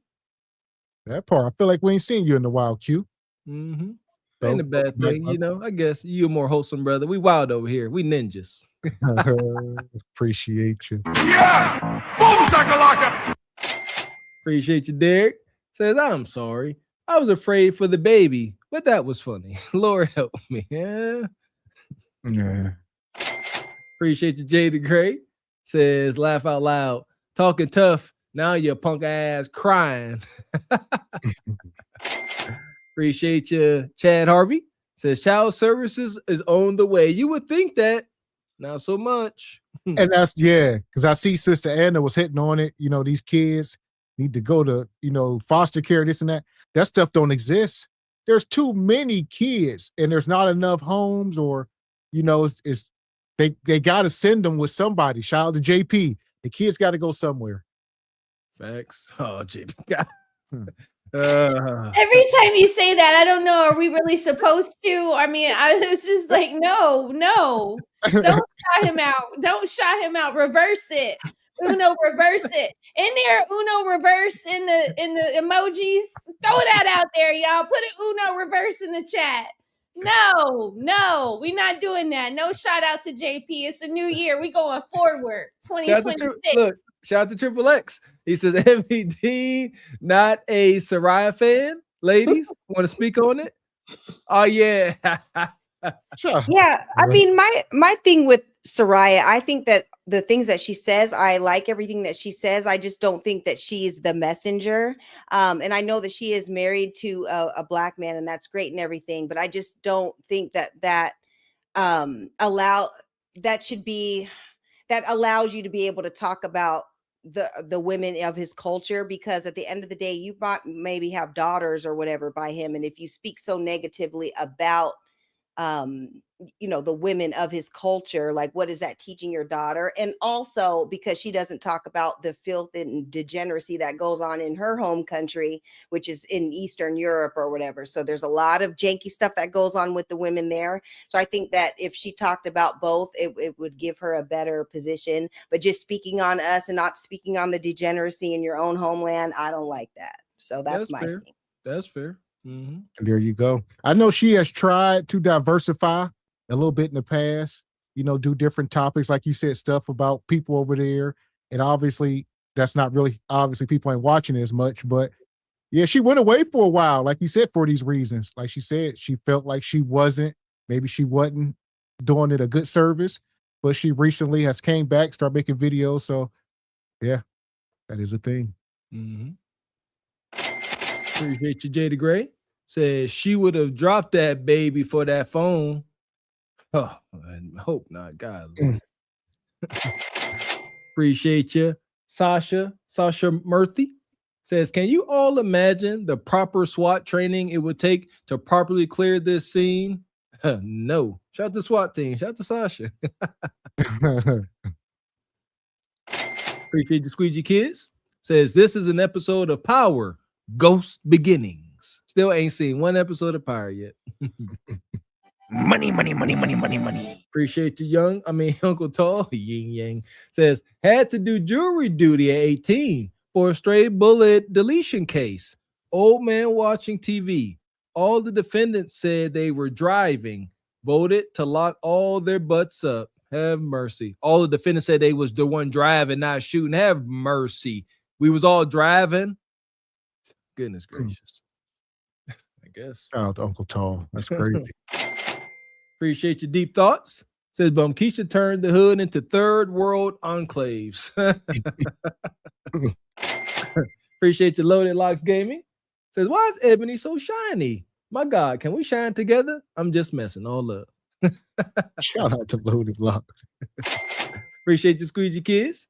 Says, yeah, Kundra, they pew-pewing at me. I didn't think you were going to pick me. Anyways, he got to be God-fearing, 6 foot tall, 6 figures, Lakers in 5.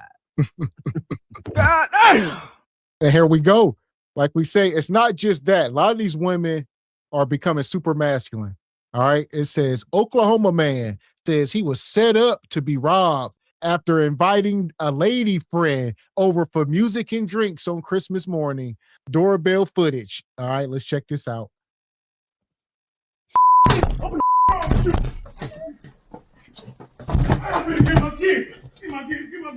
They were running back and forth in my front yard trying to figure out how they could penetrate or try to make the arrangements to get inside my house. Arthur Jones describes the moment as terrifying when several guys tried to break into his home. I had invited a lady friend to come to my residence and spend some time with me, and we would listen to music, watching videos, and having a few drinks. But he says that woman and another were plotting to rob him the whole time. Watch as the women go in and out of the home over and over.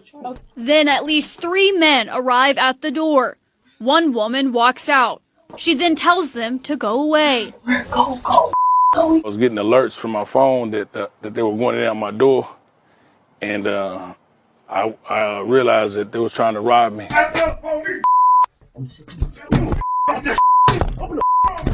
The 2 women were arrested, but the men are still on the run. The subjects had fled prior to the officers' arrival, and they canvassed the area and were able to locate 2 females that were involved, and they arrested them. They are not cooperating. So they won't give up, Nug Nug. There must be some good meat. All right. They like, look, we'll do the time. Nug Nug, just hold it down. When I get out, put money on our books. All right. And look at this dude, this blowed out simp. He was a mark. He'd have met these young girls on some app or at the club, and he probably the weed man or something. They all up in his house. Yeah, Nug Nug. We found the safe. Yeah, he got some nice jewelry. He got a couple boxes of J's. They casing the joint. Bonquisha know how to case. This is professional work. Like, they do this. They in there casing the joint. What's in the fridge? Oh, he got a gallon of milk. It ain't been opened. All right. Lot of stuff. And Nug Nug gonna kick the door in. If you look like a mark, act like a mark, talk like a mark, you ain't no suave alpha ninja. You ain't him. My goodness. Come on, man. Come on. So we got to be real. This is what we mean when we say self-awareness is powerful. If this brother was more self-aware of his position in the dating marketplace, he would know these 2 harlots here weren't trying to deal with him on no genuine level. They running in and out his house. Pure disrespect. They was, like Gavin said, they was testing him, casing the place. They're running in and out the house. They going back and forth to the bathroom, in your bedroom. Y'all don't get it.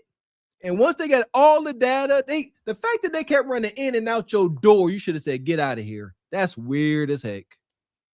Yeah, because Uncle, he wasn't ready. I know how this whole scenario played out because he met them at the liquor store and invited them over, exchanged numbers or whatever, and was like, I got this bottle of Casamigos. Y'all can come through. I'm going to get me some Christmas cuticata from both of them. And that's what it was going to be. Unc was innocent, thinking that they were just going to come through, have some drinks. He could break them off and then they can go on home. But they had ulterior motives. And I think it was probably their BDs that kicked in the door, waving the fofo, trying to break in. So it was all a setup. And the BDs were like, yeah, you guys go over there and get that, like try to break them off, for whatever you can. So that is a thing, but that's how it played out. Unc was innocent and they came with a whole plan, and it's unfortunate. Next time you need to have a Mrs. Claus and don't try to bring Bonquisha and her little elf homegirl over, because this ain't it. So you see them Christmas lights flashing. Listen here, sometimes these sisters is pushy too, Ebony. Like they will get him. So maybe they sense the simp and the mark in him, and they will approach him. Hey, and they will start to lay it on. Here's a nut. Here we go. I'm not complaining, but it's another side effect of melanated men not getting, compliments and just genuine adulation. Bonquisha know that. She said, hey, Mr. Handsome, you looking good, smelling good. It's over. A ninja like this will melt. And they're like, hey, then they aggressive, if you will. They are pushing the issue. They they push their way into his house. All that. And like you said, they better be happy nobody got deleted. Like I said, we can laugh and joke, but this was obviously a very serious matter. It's dark in this little cubby hole. You know, they got weapons. They don't know what he got inside. He could have easily deleted somebody and got away with it, you know, and like I said, this definitely was a setup. What we got wrong here, Raquel? Looked like a setup.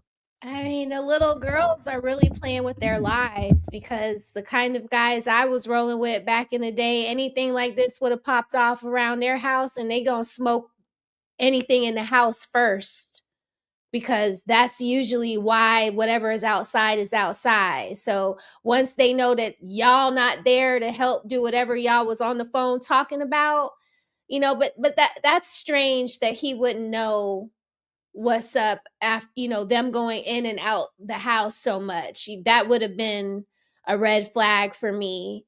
But you know, he was drinking, so maybe that had something to do with it. So you probably shouldn't just, you know, pick up randoms, bring them to your house and enjoy alcoholic beverages with them, because these are also the kind of women, y'all remember, I think it was in New Orleans where the ladies had deleted that reporter guy, Gavin. Remember you did a story on that? They like put a Mickey in his drink or something like that and took him back to the room or popped him or something. But that's same thing. It was two women working in a team.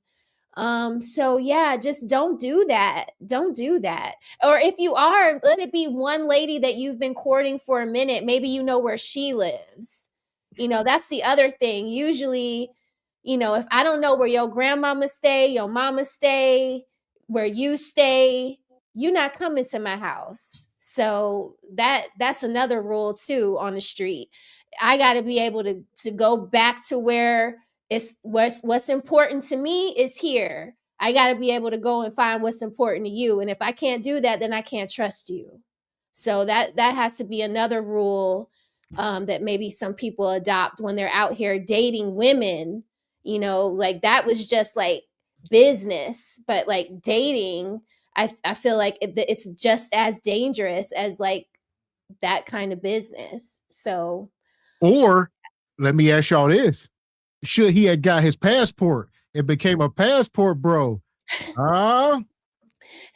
can happen to you as a passport bro too. They got that little dust that they blow in your face in certain countries. So you know, it like if you're a simp, trouble is going to find you, right? Because you're just kind of like an opened wound, you know, and like you're bleeding out all over the place. So anybody with some gauze or some tissue looks like they're there to help you, and they really could be there to, you know, take your arm all the way off versus like plug up the wound, you know? So it's like, if you're a soft target here in your city, then you're likely going to be a soft target out in Cuba or Dominican Republic or Brazil. So, you know, be cautious, you know, fix your inner self, you know, your inner little boy or whatever you need to fix that says bringing these two young ladies that clearly look like knuckleheads to your private residence. Right. And I would just say this is Red Roof at the very best. You take some chicks like this to the Red Roof, you know, you could still bring the Casamigo bottle.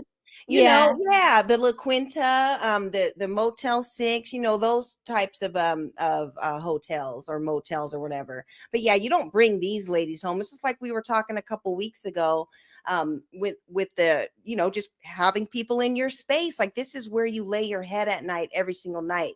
And you should only bring people that you trust around your personal space. So all day Red Roof, all day, and bring that bottle in your little Santa suit, and y'all can get it cracking Christmas morning. But then you let them go off on their way, and you go home to your real spot when they leave. Well, that's the deal, though. Like we just said about passport bros, this can happen anywhere. The Red Roof ain't about to save you. Ain't no security.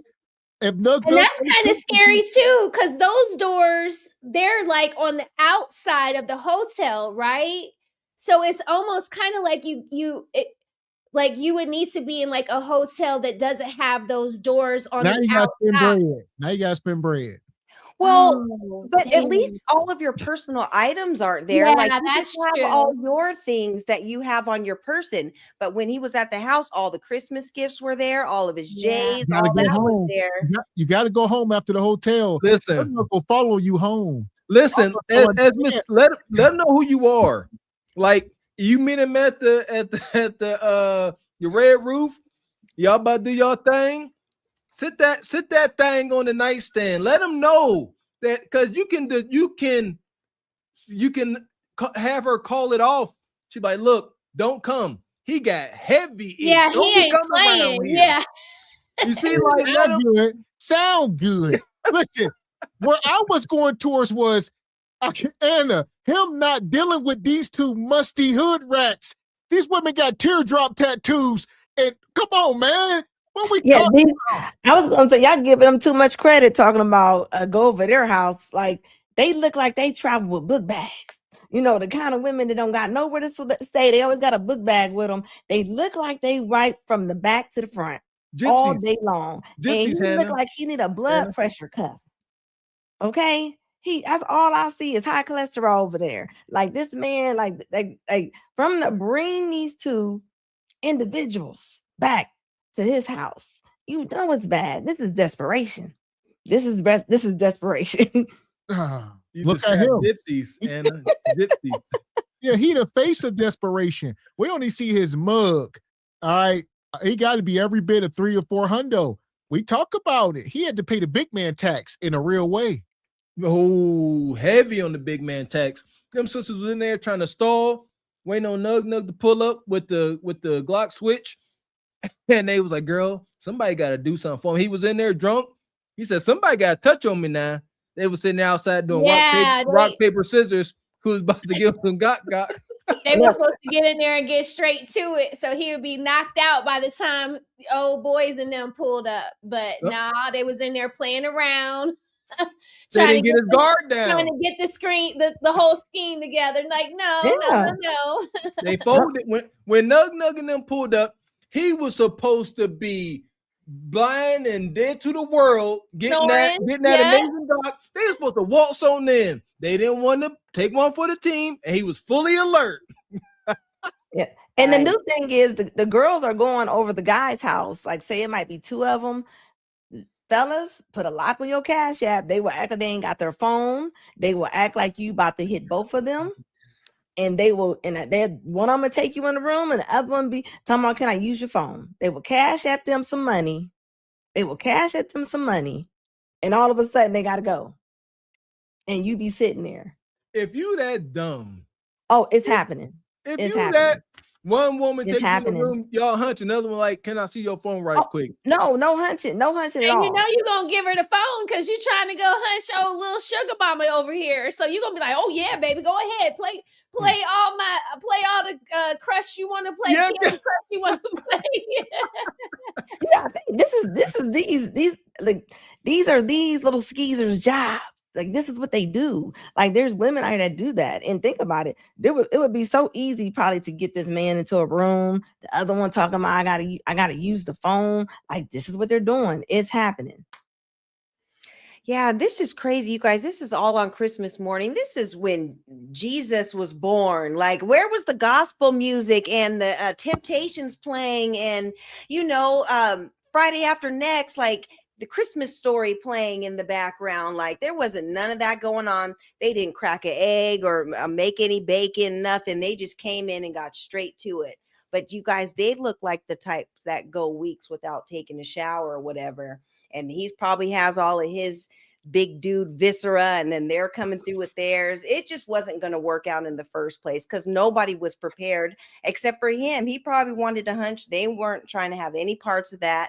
There was nothing about this said Christmas at all. Like, these girls are wild, and it's unfortunate. There was once a time when you would be able to go to a dude's house and just chill. Like, whatever happened to going over there and cooking for him and cleaning up or whatever, and just hanging out with them over there. But y'all are just coming to stick people up, and like, this is crazy. It's unfortunate. I feel sorry for people in the dating market if this is what you have to deal with, because this Shout out ain't to Ebony, that's my mom. That was my mom's game. My mom gonna find her a sugar daddy. She gonna go clean up for him, make him some food, and then she gonna say, say, "Hey, you like your clean house?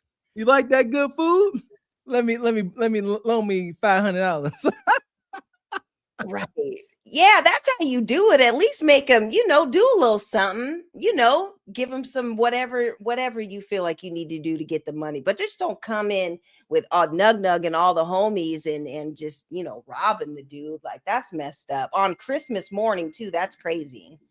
And young men, don't do that. You running back and forth to the door, and you're not, like, the adrenaline that got you so messed up you can't even think straight. That will get you really hurt out here. My little brother, his friends went to go do something at a liquor store one time, and my brother, the phone was just ringing off the hook, and he was like, "Don't answer it." So I just didn't answer it. I figured he didn't want to talk to the little girl, but really it was his homeboys like, "Hey, come on, we finna go hit up this liquor store." Never talked to that little boy that was calling the house like that again. He ended up going to the morgue with a hole in his chest because the man wasn't playing with them. He didn't play with them, not at all. He saw them in the parking lot, hanging out after dark, and he already knew what's up. And people that are proud of what is theirs, they will protect it at whatever cost. Their house, their car, their business, whatever it is, their dog. Don't go around trying to think you can take something from somebody else that you haven't worked for. People are not playing with you. It breaks my heart to think of that kid. But yeah, he was calling my brother all day from about noon to about 5:00 in the afternoon. And thank God my brother was like, "No, I don't want to do that. I don't want to go.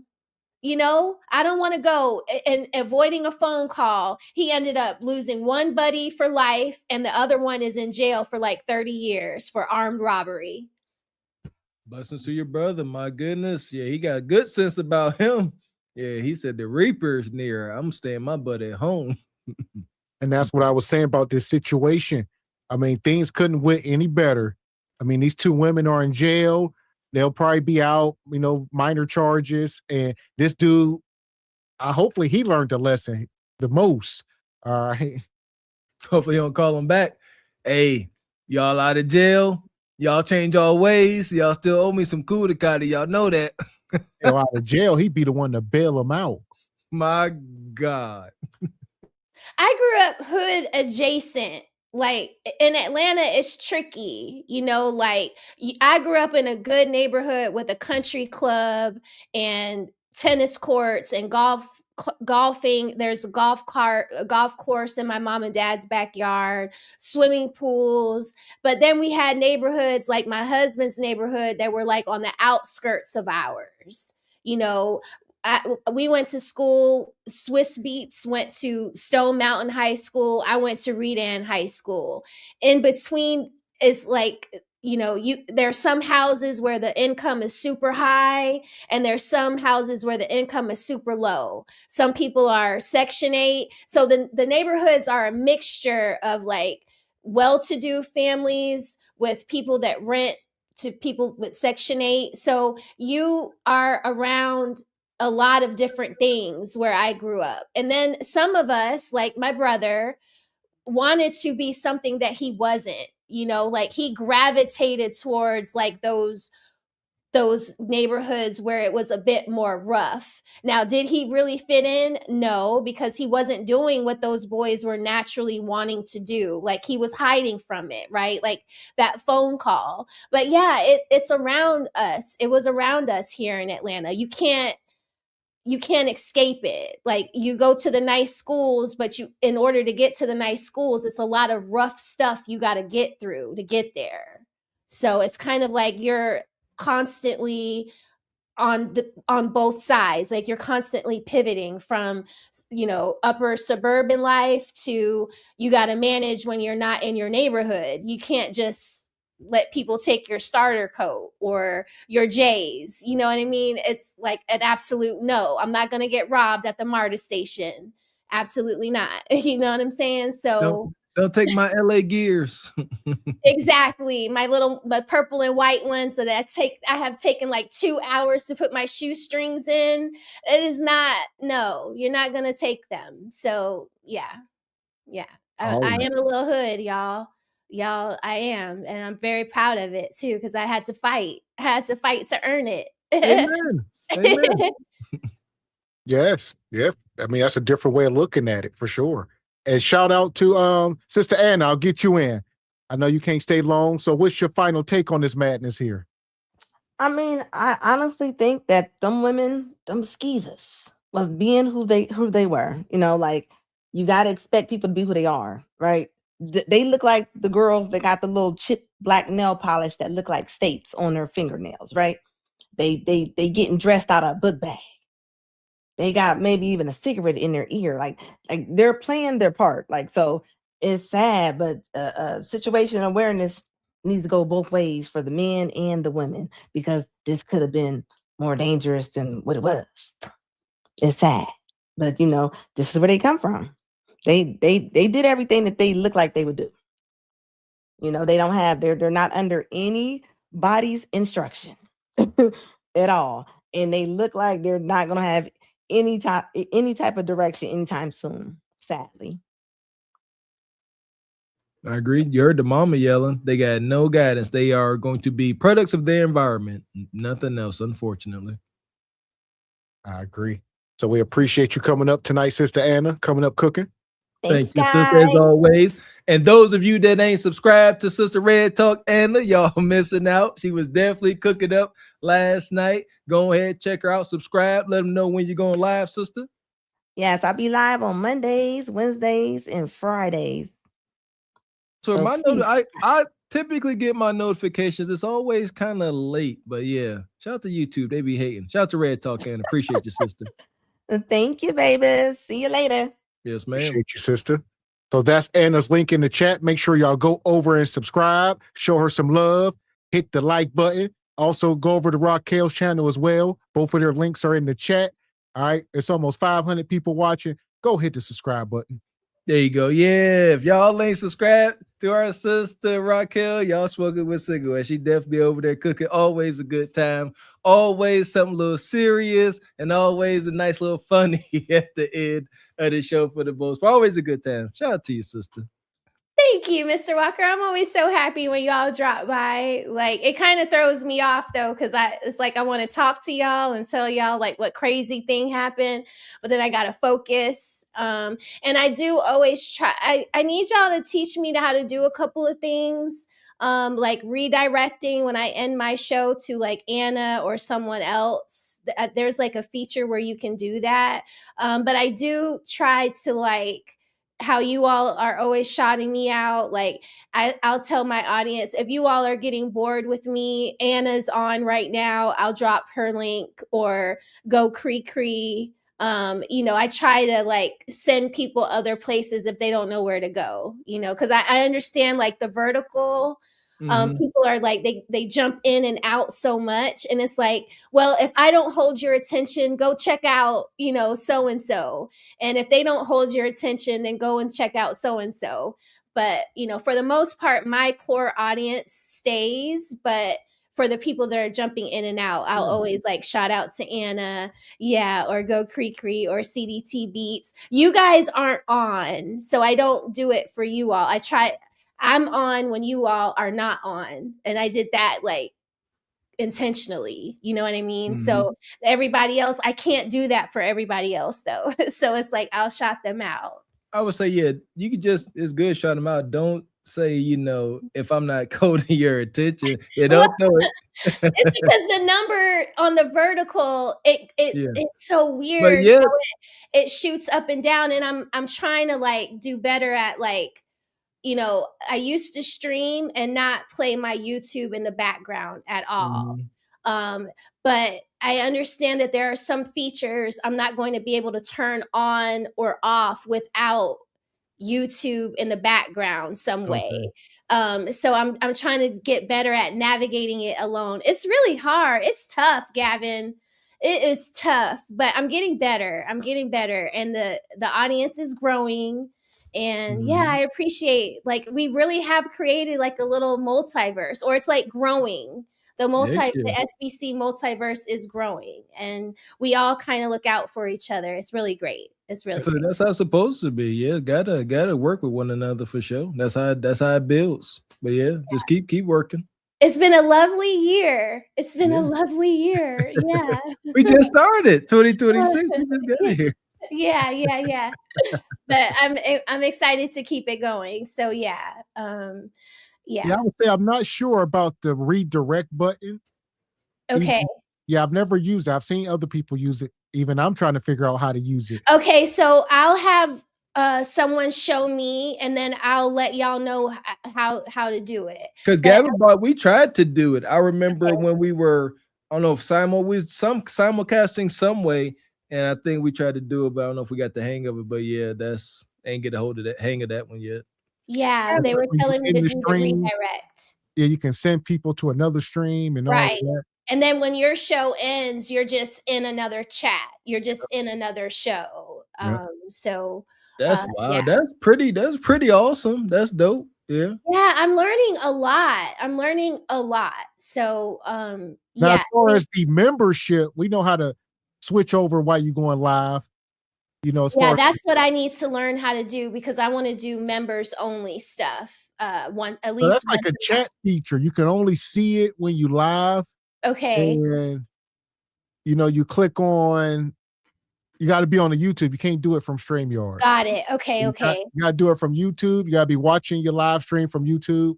Okay, so it's not something I do in StreamYard on the front end. I have to do it while I'm live on the actual YouTube page. Okay. On the actual video. It's not on the video. You're actually watching your live stream. Okay. I want to say it's the super chat button. If you click the super chat button, it'll give you a bunch of options. Say, hey, do you want to switch this over to members only? Okay. And it'll give you a time. Do you want to switch it in 1 minute? Oh, yeah. 5 minutes, 20 minutes, however, when you want to. So. Okay. I'm going to try that on Monday. See if I can do it towards the end of the live, to see if I can do it and practice that. So thank you for telling me that. But yeah, that's in YouTube. But as the redirect, we're still learning that. Okay. There you go. Can AI help us? So it's ask AI. AI, how do you read it? We never really had a big use for it, but we did try to use it once or twice, and it is something to know how to do. Like you said, it's a hefty tool. Like you said, if we want to be going live here and then say, hey, we're going over the Truth Over Lies after this. Right. You can just set it up and send the audience over there. You ain't got to say, hey, click this link, because they ain't going to never click it. But it will automatically send them. So it is pretty cool. Yeah. And where we at? Appreciate you, Travis. Says, keep my blicky on me even while I reverberate.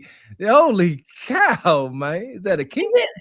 Is it like the utility belt kind, or is it like the Axel Foley, I'm a police officer? Yeah, the holsters. I'm going to give it something to show. I can dig it.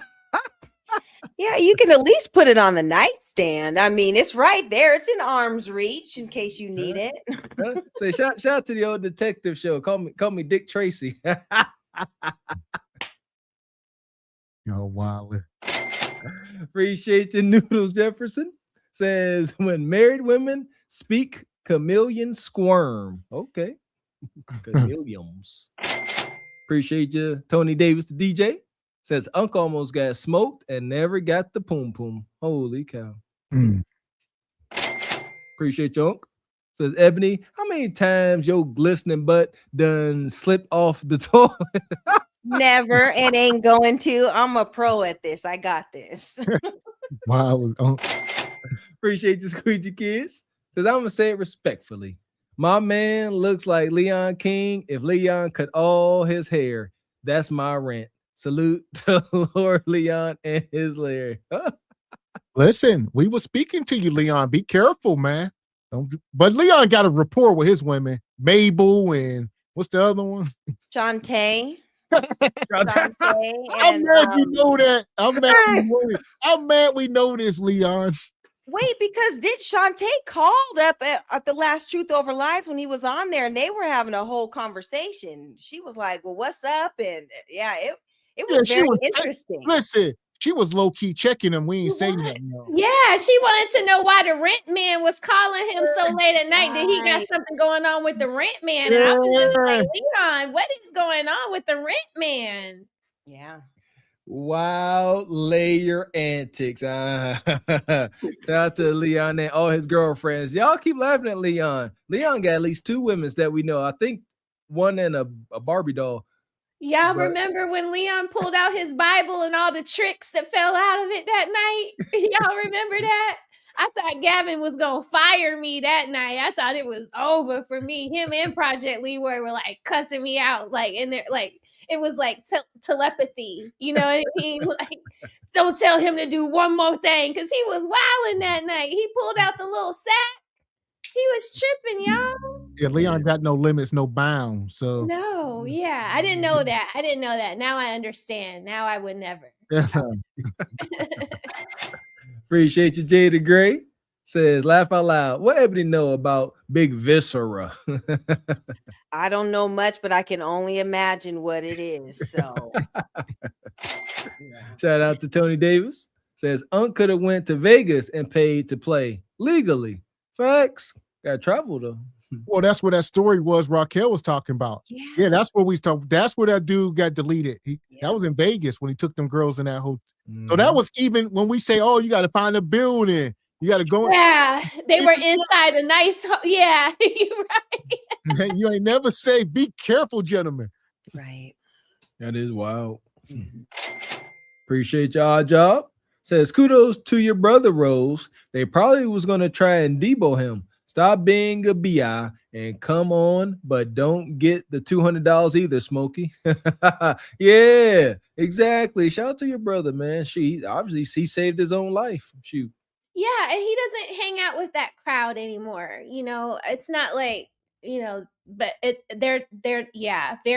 he's ironed himself out since then, which we were all very happy about. You know, like the street life, you know, is not for you. And he understands that now. Shout out to your brother. Yeah! Boom, shakalaka! You know who else the street life ain't for? Go ahead and keep it a stack with y'all. This ninja. All right, we're going to talk about it.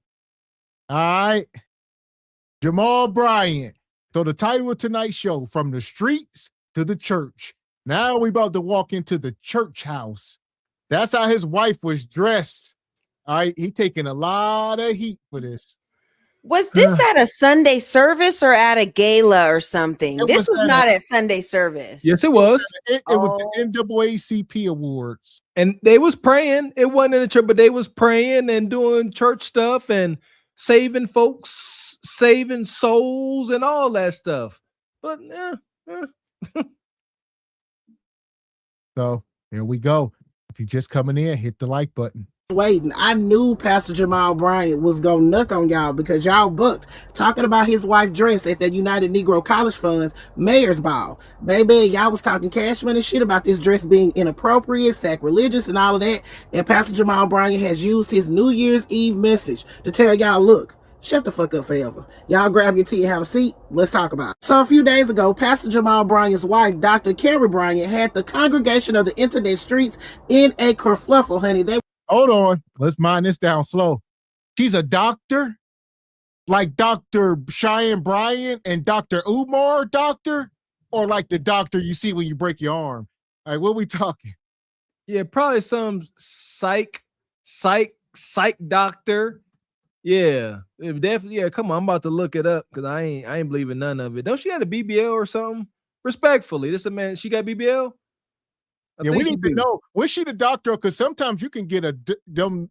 You know, what are they? What are they called when they give you the degree? Honorary. Yeah, honorary. Yeah, so she might have like an honorary degree for, you know, getting cheeks clapped by the dean. Who knows? What's her name? What's her name? Well, actually, some pastors become doctors, just depending on their, you know, their theology or whatever. So she could have been indoctrinated in the faith. I don't know, but some pastors are doctors as well.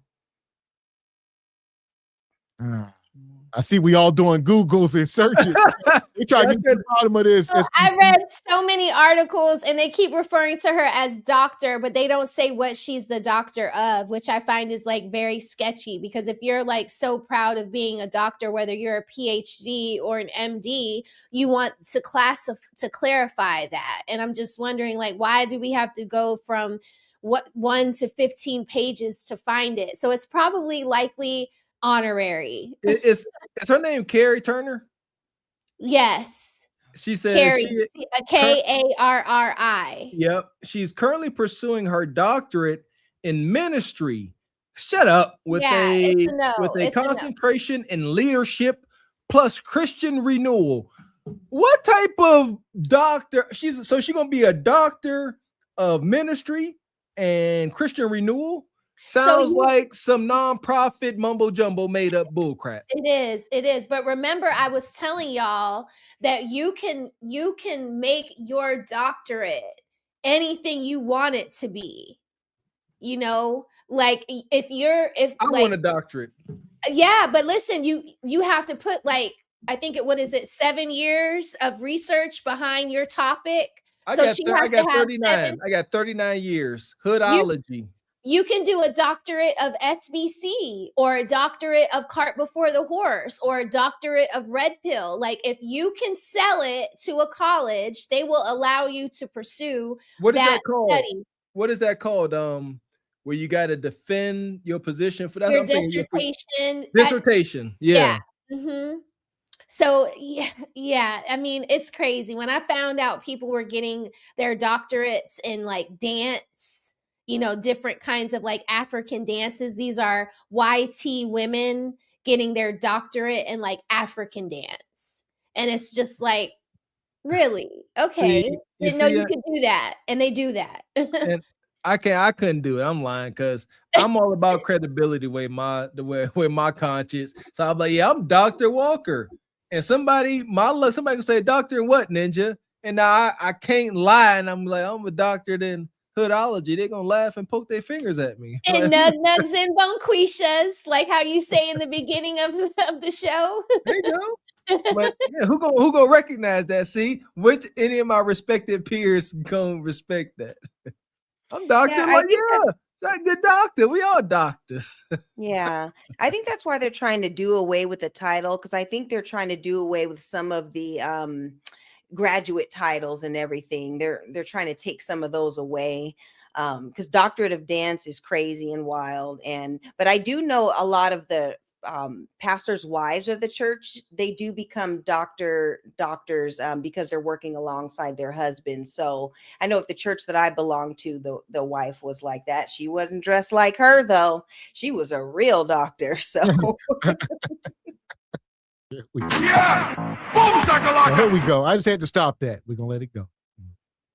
Was behooved, they was bewildered that she would go to the United Negro College Fund Mayor's Ball dressed like this. Baby, the deacons and the deaconess of the Church of the Internet Streets and the Latter-day Saints was up in arms about this dress.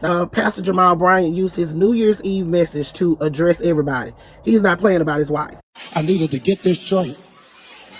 I needed to deal with it head on, because the other day the internet went crazy about a dress my wife had on. Hold on. I'm trying to let this go. Why is the church symbol? He got the black power fist with the Jesus cross through it. I mean, my God. Jesus. Where you make this at on ChatGPT? You say, I'm trying to start a black church. Give me something. They say, I got a black fist. I'm going to put a damn cross through it. There you go. Yeah, he's praying for reparations, Gavin. He's praying for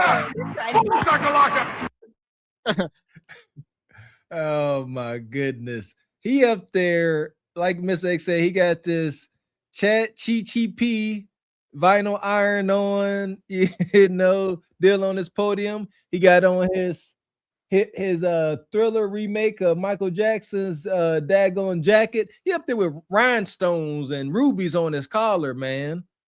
Like, what can we be down with the rhinestone diamond chain preachers 2026? How do y'all buy into this stuff? Then they will defend this brother. They say, "Oh, Pastor need a new coat. Pastor need a new Range Rover and Bentley. Pastor." He drives a really nice one. I mean, it's the two-tone. It's really nice. It's really nice. I mean, he spares no expense for himself. He's a humble man, right? He's a humble. No, there is no humble. Like Kendra G, ain't nothing humble about him. It ain't nothing humble about him. It's so sickening. It's so sickening. Like if we thought Bishop was doing it big, Jamal is doing it 2 times bigger than Bishop Eddie Long. And I call him Bishop. I'm sorry, because that's just what we refer to him as out here. But you just it's really bad. And that sign there on the pulpit, it's just like they anything that they can do to maximize money is what they do. ATM machines, I mean, everything in there is like you are not you need to pay. They Like, got an ATM machine in the church. When you they do at a lot of churches. They do. When you go to church, you feel like you have to pay. It's not a joke. It's not a joke. If I ever walked in when I used to go to church, I'll tell you how I am. If I ever would have walked into a church and seen an ATM machine, it was going. Who you think made it? God made that. God made the ATM machine. I wouldn't be able to let it go. I would have somebody. That's why I couldn't do it. I'm gonna say, why is this ATM machine here on the sacred ground? This damn ATM machine. I want somebody to explain this to me. I kick it over. Why is the ATM machine in church? Pure convenience. And so instead of you saying I didn't go to the ATM, I don't have cash. Well, there's no excuse because we got an ATM right in there. I'm not saying that it's right, but I do know that there's going to be no excuses why you can't give to tithes. Don't give an excuse. They need to stop lying, this Sister Ebony. Stop lying. It's either convenience or peer pressure. I think it's pressure. Convenience. It's convenience for the people that can afford it. It's peer pressure for the people who can't. It's like crack rocks. Right. For a crackhead, ain't no peer pressure for a crackhead to smoke it. But if he offer it to you, now it's peer pressure. All right, but he already smoked crack. But he offered. See what I'm saying? So if you got money in the bank, granted. But for the person that only got $30, now they like, man, I'm gonna have to, because I gotta give something. But you really ain't got it. Right, and that's the whole thing that they do with a lot of these women too. Like a lot of these women going in there single and stuff, and I'm not saying all churches, but I do know with the church that I went to growing up, they specified with the 10%. You got to give 10% of your income. That is not biblical. And it's not. The old one, you can correct me if I'm wrong. There is nowhere in the Bible that it says you need to give 10% of your income. Sometimes these women didn't even have money to pay their bills, but they made sure that they paid pastor his tithe, the tithes and offerings. Shout out to my auntie. She gonna get her 10%. You ain't gonna tell her differently. Right. So, I do think that it's something. I do know that pastors do a lot of work. They do a lot of things that are beyond the pulpit, like going to see the sick and shut in and doing a lot of things. So I do think that they need to be compensated for their time. And a lot of that stuff is delegated with the deacons, and there's committees in the church that dictate the Okay, okay. Thank you, cute old one. A tenth of income, a tenth of finances. Is it income, actual currency? I think that is the debate. 10% of what exactly? Everything. Your kids, all that. I thought it could be time, volunteer time, like you said, going to soup kitchens. Stuff like I thought that was all included. I could be wrong, but that was my understanding. Yeah, so there are people that oversee the money. I know with a lot of these prosperity churches and all that, things get very wonky. Like I said, I do believe that they need to be compensated. Now that amount, it just depends on the church and everything. these pastors do not need to be flying in private jets and doing all that stuff. I think that's excessive and kind of doing too much, especially when all the homes and stuff around these churches, they're in the hood and they're not doing nothing to help those homes in the hood or the people that are actually in the community where these churches are. So I think probably doing more for the community and maybe less for self, I would recommend, because I'm sure that is biblical and they're not taking that into account. So don't take the 10% from the Bible or whatever, and then not take how Jesus went out and helped all these people. So that's my thing on it. About a dress my wife had on. Because the other day the internet went crazy about a dress my wife had on. Now, they didn't say anything about the $4 million that was raised for the United Negro College Fund. Woo! They never mentioned that she prayed until heaven came down. They never said anything about this was the largest fundraiser for for HBCUs in the country. But insecure, jealous, petty, small-minded people got in their feelings and set up a false barometer of holiness based off of a dress. Now you got to help some people, because some people have embraced the full knowledge of ignorance without any assistance for understanding. The dress was not see-through. The dress was flesh color. But because you ain't never been nowhere and ain't never been exposed to... And this dude, the vibes. Like you said, look who in the back. You got, that's his wife in the red. Is that TD next to him? He up here giving some weird vibes. He up here like glitter draws, man. I'm not gay no more. I am delivered. I don't like men no more. I said I like women. Listen, this dude got a sketchy. This the same dude that told Cam Newton he got pretty legs. We can't trust this man. He's been running amok in the community for decades. He got a history. All right. It follows him all the way from Chocolate City all the way down to Atlanta. All right. Like I say, we gonna mine through this video, but strange character.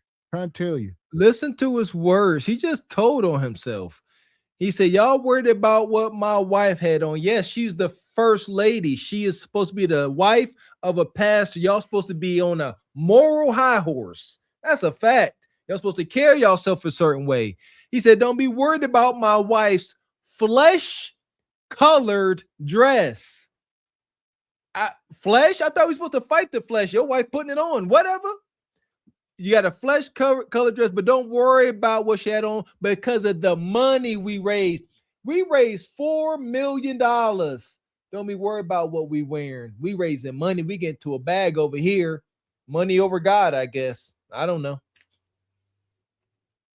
Even though this wasn't like an actual church event, they were still representing the church, and they were still on a work assignment. I'm sure they got paid to be there, or they were there to do prayer or whatever.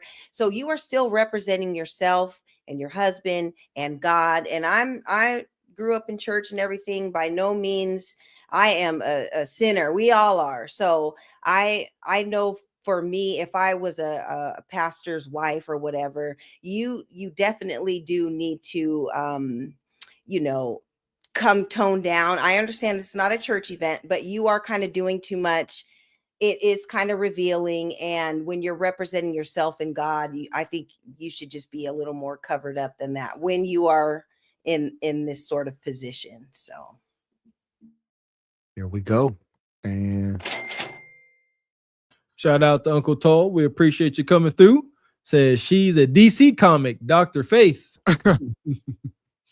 Money, money, money, money, money, money. We appreciate you, Dre the Dream. Says good coverage on this pastor. We ain't done yet, Dre. Oh, we about to cook. Appreciate you, Jay the Gray Alien. Says Jamal thinks about Cam's legs when banging the wife. Help it, Lord, help it. God, egregious. Shout out to Tony Davis. Says ties or tips. Tell the truth. Magic City truth. Man. Shout out to Uncle Tall. Says taking in all those offerings from the community, keeping it in the bank that won't give a loan to the community. We ain't even gonna go there. You ain't telling nothing but the truth. So here we go. Hit the like button.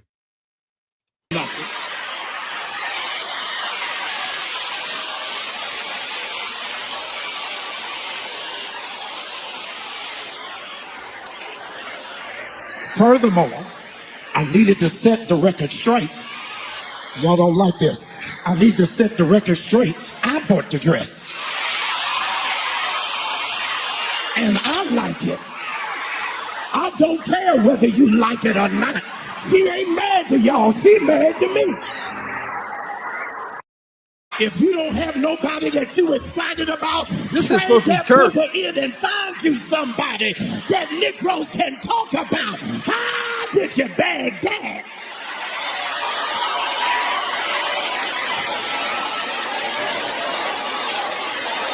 All right, let's stop him. All right. We ain't gonna let this go. He gonna say, yeah, I bought the dress and I tried it on first and I was in the mirror. All right. I made sure it was fitting right around the hips. I told the seamstress, cut it here, slide it there. All right. Make sure it look good on my lady and me too. You know, shout out to the last pastor I was with, man. You know, he was dope. I liked him. And every time before he would give his sermon, he would pray and ask the Lord to take him out of the message, you know. And I respected that. You know, it's supposed to be your mortal words, your ego, your pride in the pulpit. That's supposed to be left at the door. He is in the pulpit, all pride, all ego, talking damn near sexually about his wife. I bought her the dress. I like the way it looked. I got me a bad one. You are supposed to surrender yourself in this moment, but it's all about you and your shiny coat. I couldn't be there. I'd have took one for the team, going up there and drop kicking somebody, allegedly. Yeah, and nothing that what he was saying was biblical, except for that he was kind of co-signing it because they say, you know, men are supposed to listen to their husbands or whatever. That was the only thing. All the stuff about money that he bought. First of all, the church members bought that dress. It wasn't you. And yeah, all that stuff. Like my grandparents were pastors, both of them, rest in peace to them. And we were always taught, like, you know, we had to wear slips under our dresses and, you know, you had to wear your stockings and you had to dress appropriately when you went to church. And that was like a really big thing because we were representing our family, you know, even into our teen years and everything and early adulthood. So, yeah, that was like a thing. It seems like nowadays that is a misstep and people are just kind of making their own rules as they go along. And the reason why you're supposed to be covered up when you go to church is to not to misguide any of the, you know, the men that are there. And your focus is just supposed to be on the Lord and not other women and other people. And all the women that are in the crowd co-signing all that stuff, they're trying to get with the pastor anyways after church. So let's just be clear of all the effery that's going on at this church at this time, because there's a lot of it. And even we're only 5 minutes into it. And look at all this. None of this is biblical. I'm sorry, it's not. Trade that booger in and find you somebody that Negroes can talk about. Oh, she mad to me. Oh, she mad to me. If you don't have nobody that you excited about, trade that booger in and find you somebody that Negroes can talk about. How did you bag that? He said trade that booger in? Exactly.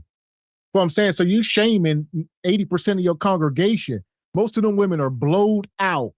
And but he will go on the limb and say, well, no, beauty is in the eye of the beholder and all that nonsense. But on the other hand, he telling you need an IG baddie like him with a BBL that can look good in a dress like this. So he talking on both sides of his neck. Ninja, if it already ain't happened, you got a couple months before she poking in your forehead, rationing cootie to you. So shut up. While you're talking all this cash money. It can't be too many men in that congregation. How can you have this supposed to be a holy man? I'm not gonna let this go. He's supposed to have a higher moral compass than everybody else. That is his burden. He's supposed to be more humble. And he up here calling other folks women boogers. If you ain't proud, he said, if you ain't proud of your woman, trade that booger in and get you something you proud of. Don't be mad at him that his lady's a baddie and he proud of her. He didn't say if you ain't proud of your wife, maybe y'all need to work on each other. Cause he made it straight street. If you don't like your woman, trade her and get another one. Well, that's what he did, Mr. Walker. He was married before this. He had a wife. They got 3 children together. He left his wife for this woman. He traded his wife in for another woman. Yeah! So we must know this guy's history. He's a sly fox. And she was married as well too, because wasn't her and her ex-husband on the Real Housewives of somebody? Yes, they were on a TV show. They got 3 daughters. Cutter family. And his wife said he couldn't keep his pee-pee in his pants. He was sleeping with the whole congregation and all the women. And that's what he said it. We're going to find through this. Even he said it himself. So here we are. Furthermore, if you don't have nobody that you excited about, trade that booger in and find you somebody that Negroes can talk about. How did you bag that?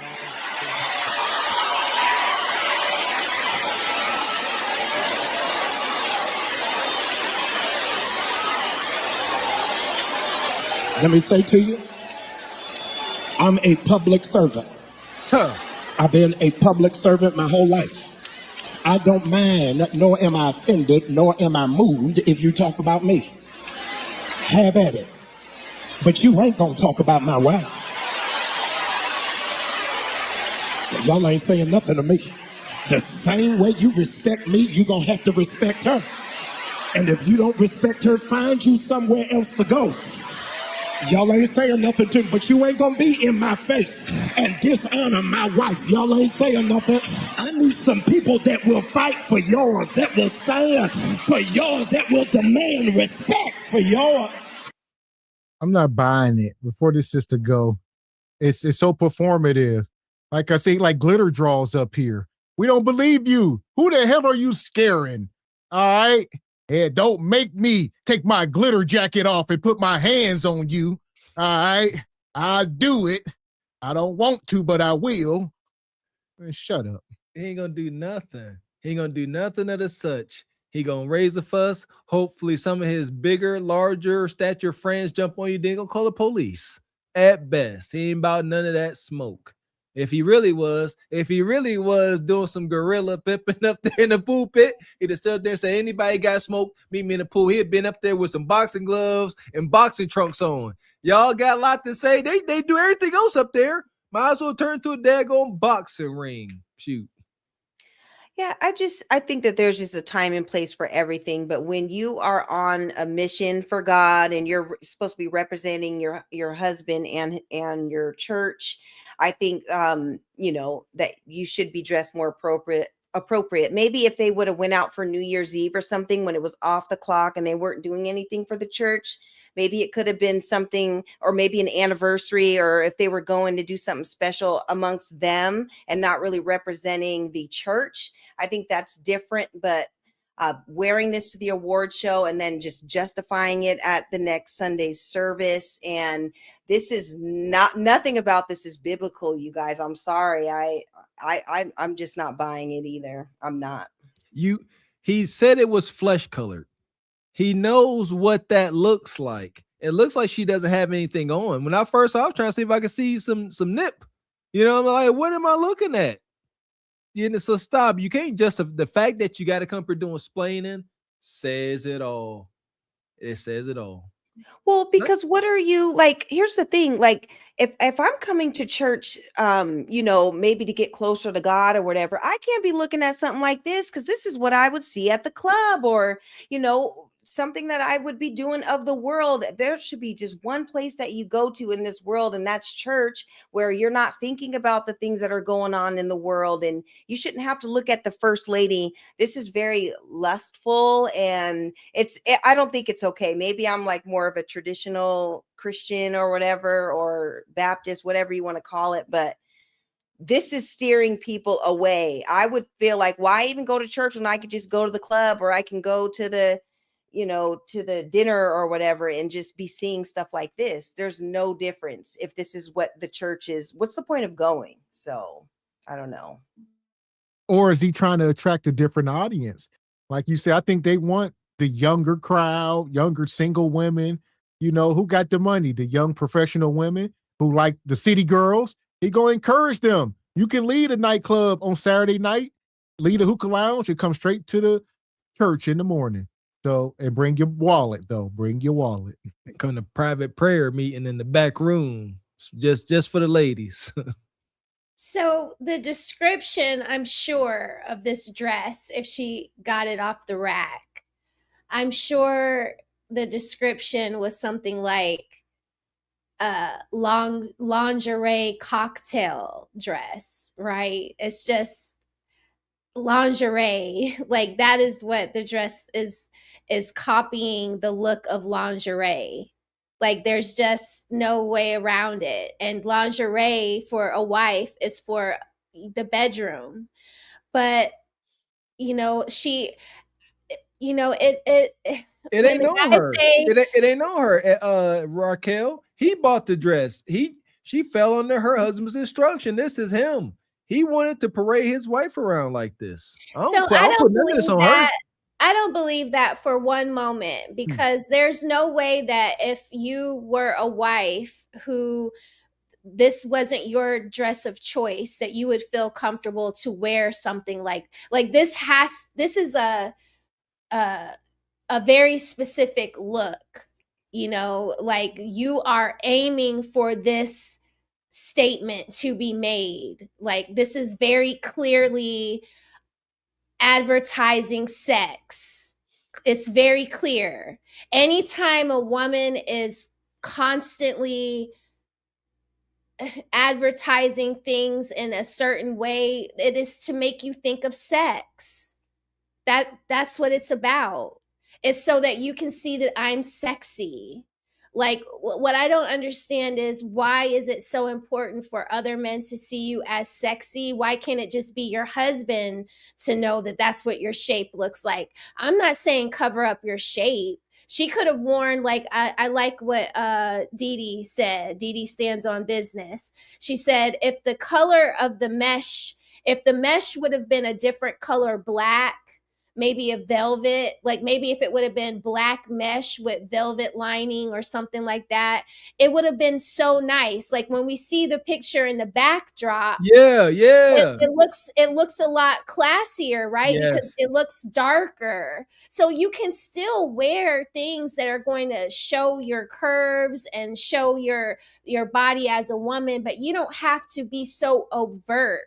It's not just the flesh tone, because we see mesh and flesh tone pieces in dresses all the time. It is the way that the ruching of the dress is on around her. It is accentuating her private part. Thank you. Because it spans out from her crotch and goes up to her hips and her breast. So this is, hoes are going to be hoes, and there's always going to be signs, and they're always going to come in a certain uniform. Okay. So there are many things here that lets you know that she's a hoe. And there's two things that I can point out very clearly. You feel me? So it's like, don't be misled by what you actually see. Like what you're seeing is a clue. And when y'all keep pointing out his sparkly coat, it's a clue. The cut of his coat is a clue. It's a bolero coat. This is usually something that Spanish male dancers wear. So I thought that attire is very cut close to the body. It's a European look. Usually men in the States would think that that's metrosexual or homosexual. You see what I'm saying? That's why the guys keep calling it a sparkly jacket, because it's signifying something else. It's like, what's that other guy's name? Glitter draws? Glitter draws, but the dude that just had a baby with Cardi B. He's walking into some football, and he has on another bolero coat, just like Jamal Jackson. And what are they saying? Like waistcoats. They like waistcoats. It's cut to your waist. Usually that is something that women have in their wardrobe. Usually men wear coats that at least hit their like right under or above their crotch, where the zipper stops. It's not that. Like I said, it's a lot of clues here. You can pick it up on the guy or you can pick it up on the woman. Like, they're clearly aiming for something else. Like, it's not religion. I feel like it's more secular, more worldly. 100%. Yes. Here we go. Some people that will fight for yours, that will stand for yours, that will demand respect for yours. See, y'all know when y'all always saying that Jesus knocked over tables, it was because people were exploiting the poor. Matthew 21:13, he said that we have made his temple a den of thieves. I wonder what would Jesus say now? What does his temple look like to y'all? Because we are talking about everything else other than what Jesus would want us to be talking about. We talking about how somebody dressed. We trying to encourage people to go lead a man if they're no longer excited and go find somebody else. Are we encouraging divorce? Are we encouraging fornication? Because I'm confused. We put secular music into the sermon. We twisting the scripture. Revelations 19:13, and Mark, he didn't twist all of the scriptures just to make it all apply to him, speaking about the dress his wife wore, because he's upset that people did not agree with it. Maybe people gonna have opinions because, like he said, he's a public servant, and when you married your wife, she became a public servant too. And one minute you say that y'all can't disrespect my wife, but you can disrespect me. The next minute you talking about you got to respect my wife like you would respect me. They're doing what they do, and that is giving their opinion the same way Jamal Bryant gives his opinion on everything else. He talks about the Target, the DEI, the mayor, the president, all of the things. And whether you agree or disagree, it does not matter. Everybody has the right to an opinion. But the pulpit is not the place to air your dirty laundry and make a TikTok sermon. Because there's a double standard in church when it relates to women. And it's abysmal hypocrisy. What? You got out of shape preachers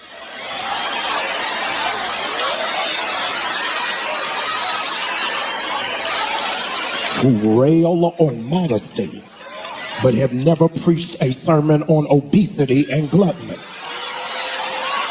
Who, PDJ? Our misogyny has become institutionalized and cloaked under spirituality. Today, if a man falls out at the altar, you will let him lay there. But if a woman lays out at the altar, you'll pull out more sheets than Bed Bath and Beyond. Oh, there we go. It says Jamal Bryant takes aims at the double standards women face in the black church, criticizing out-of-shape preachers who emphasize modesty but ignore gluttony, nasty deacons who lack self-control, and Americanized views on grape culture. So he pretty much saying, y'all trying to come for my wife about a dress, you blowed out. All right, y'all doing this, y'all doing that. So now he reading everybody for filth. He calling all y'all out for y'all sins. All right, that was in the Bible. That's a deadly sin, gluttony. All right, he getting y'all. Here we go. They are throwing doo-doo in the pulpit. I'm over here indulging in lust and things like that. A known fornicator, but y'all blowed out. It's just doo-doo slanging. Yeah, Pastor TD Jakes had to duck. And hey, two things can be true. Mr. X said, yeah, they do need to preach more about that. Let's get some understanding, but it don't justify what you're doing. I can't stand it. This is how here we go. This is gynocratic order. This is how we get to each his own. Everybody start throwing doo-doo. Everybody get tired to get hit. They say, you know what? Who am I to judge? To each his own. Just go ahead and do what you want to do. Just stop throwing doo-doo at me. Nasty. Well, and the problem is that we're all sinners. No one is exempt. But when you are in the role of leadership and everything, you're supposed to be leading these people to God and to the church and to holiness and all that. And if you are just bringing all the outside things in because he's getting on people, for the gluttony and all that, well, divorce is also a sin, and both of y'all were divorced and had all these kids and are doing the most. So nobody is exempt to sin, but you are supposed to, not to say that you can't sin, but you're supposed to be held at a higher standards because you did take that oath in front of God and in front of the religion and the church and everything. So I think that's where the disconnect is. But the whole just bringing all the world into the church, cue the old one. I don't know if this is what really goes down in the church. I like simple Baptist church, the down south, just regular church. And so if this is what's going on in it, this is a huge turnoff if you're trying to get people to convert. But I do think that they are trying to attract more people, maybe a younger crowd, like you guys said, to get people in there. And so maybe he's showing that it's okay for you to dress however you want to dress to go to church. Just go. Just bring me the tithes and bring me the offering. Come as you are. Bring all your sins in the church and all that. And that is not the right message to be sending to people. That's what he has done. So not only the divorce, but it's the reason for the divorce. Adultery. He was committing a lot of adultery. So that's it. And somehow he moved. So he said, I'm leaving DC and I'm moving to Atlanta. And he restarted, rebranded, new congregation. These people don't know me. All right. And somehow, but even if you didn't know him initially, if you start finding this stuff out, how can you still rock with him?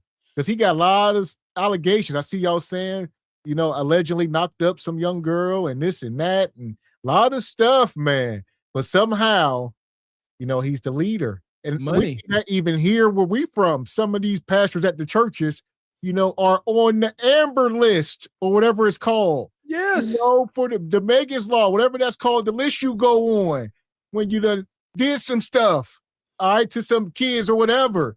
There are pastors on the list. You can look them up publicly, but they run the damn church. There's one down the street from where I stay. He was doing marriage counseling. The pastor's doing marriage counseling for a couple. He was counseling the husband and the wife. Well, at some point, he stopped counseling the husband. A couple months later, that woman that he was counseling is now the first lady. I'll be doggone, ain't no way. The only thing I ever read that really resonated with me with church was old Negro spirituals. I like the old Negro spirituals. And I seen a reel that came across my phone and it broke it down. Like our music in the church ain't supposed to be so organized. It's supposed to be organic. Ain't supposed to be all, uniform. It's supposed to come from the soul. And that's why I think that's what always drove me to. But everything else in the church, all that organized crime that's going on in the pulpit, I rather the freak not. Yeah, we got to do something. Talking about a restart, economic reset. We need to reset our spirituality as a group. I like the uniformity and the structure of a Catholic church. I'm sorry. I get to go in there. I get to hear a little bit of the word. We sing Kumbaya, my Lord, a couple of times. I'm on my knees. I'm standing up. I'm hugging the person next to me. We're breaking bread. We're taking the blood of Christ. I go get my donut at the end. I put my money into the collection tray. I go get my donut at the end. And within an hour, I'm back in the car on my way home. But I feel good because I heard, a verse from the Bible that applied to me in some kind of way. I got to do a little bit of fellowship, see some of my mom's friends, and it feels good to, be around, like-minded people who are trying to do right. And then we go home. It's not a production. You come to church to get blessings and give your sins over to God. I don't know what all this. You can't shout amen in the middle of a sermon. So you up there can't say amen, pastor, amen, priest. I mean, You can do that, but you're gonna stick out like a sore thumb. It's Catholic Church. You're not gonna get that vibe. You know, you're gonna feel like you're gonna I've been to a Catholic sermon. Yeah, it's all. yeah, it ain't nothing in there that's gonna make you be like, hallelujah. It's not like that. Now, I used to go to New Birth and I used to be one of them people like, yes, Pastor, like, yes, like, because what we trying to do, we trying to show our outfits off, we trying to show our hairdo, you know what I'm saying? You know, that's how church used to be at New Birth. No lie. This is how they were raising us up in the church, was to worry about the wrong thing. We would be 15, 16 years old, like, I got to get my hair done on Saturday so I could be fresh on Sunday at church. Or, you don't want to get your hair done on Friday because you got to be really fresh on Sunday. Like, they were already showing us the mothers of ours, because it wasn't the dads taking us to church. It was the moms taking us to church. And that, yeah, but that's why I like Catholic Church, because there is no get down like that. Well, I was saying they did a skit about this on Saturday Night Live back in the day. Eddie Murphy and Jim Carrey. Check it out after the show. Yeah, it's pretty funny. Okay. They were showing the difference between the black church and the white church. Yeah.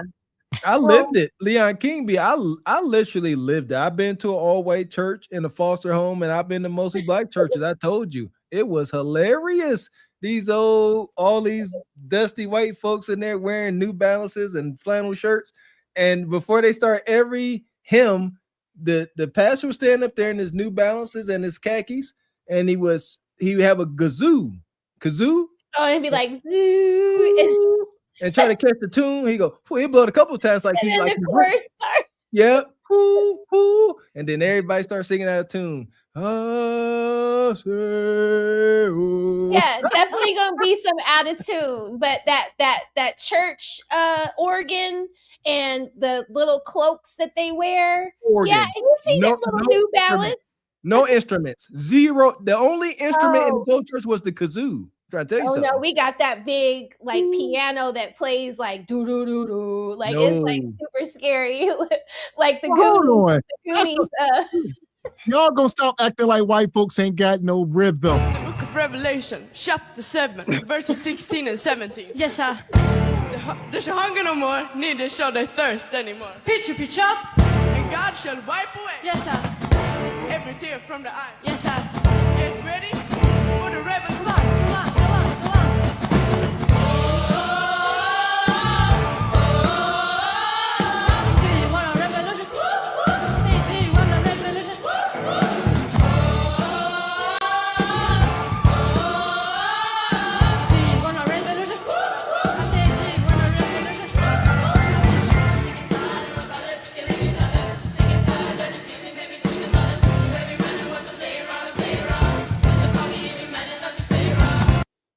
Yeah!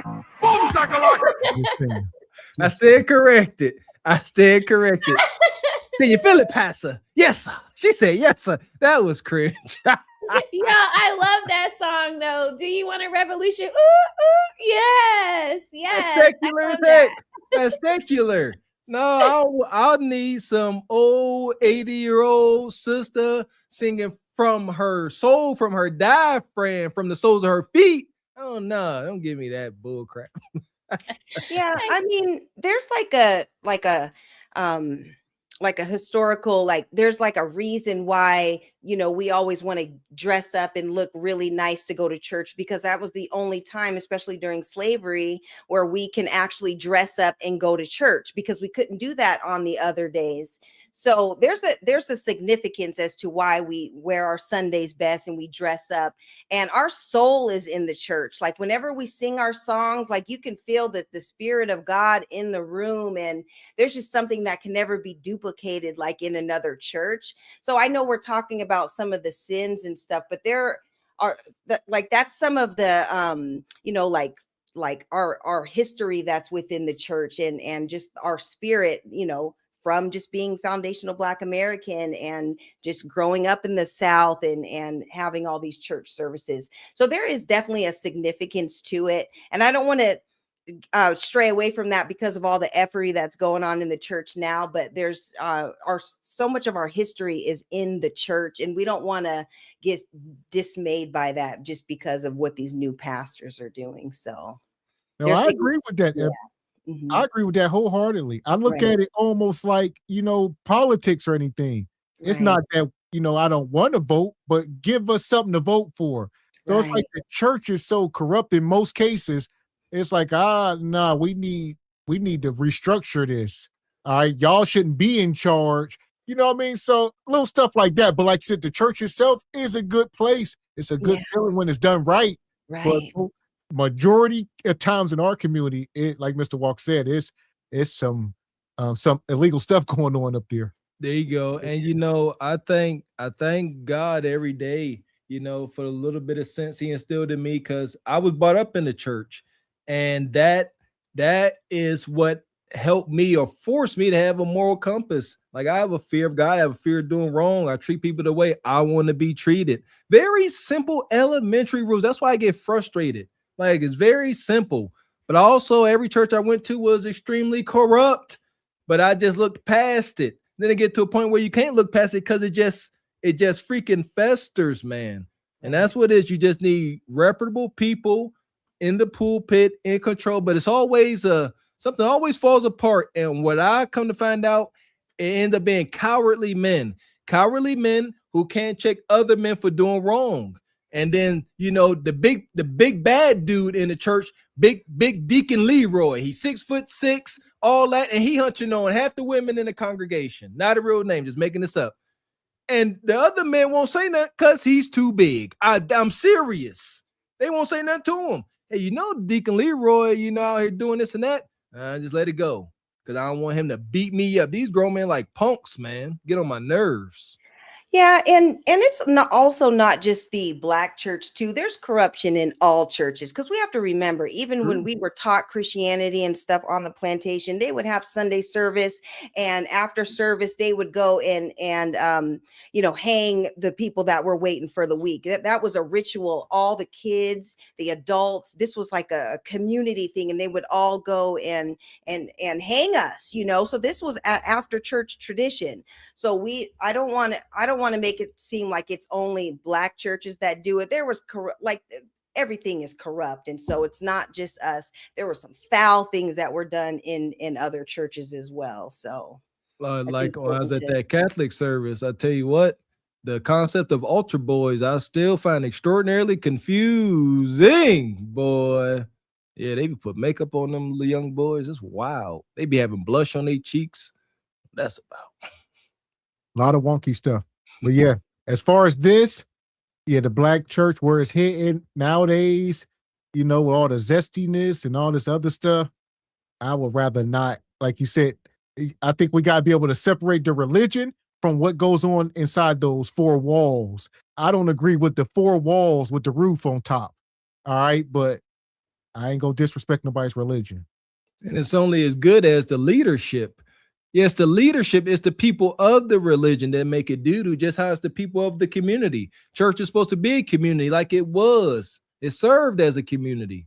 But now, it's just look at the folks that's leading it. Look, they got on, little fancy waistcoats and things, man. Shoot.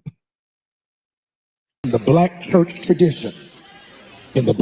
tradition, in case you did not know, in the church that you were raised in the Black church that you were raised in, ushers coming down the aisle had to put their hand behind their back.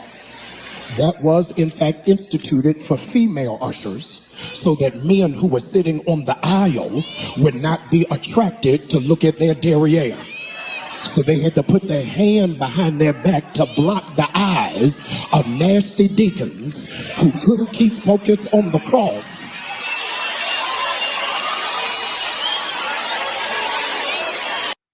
What the hell? He up here telling all the dirty little secrets, huh?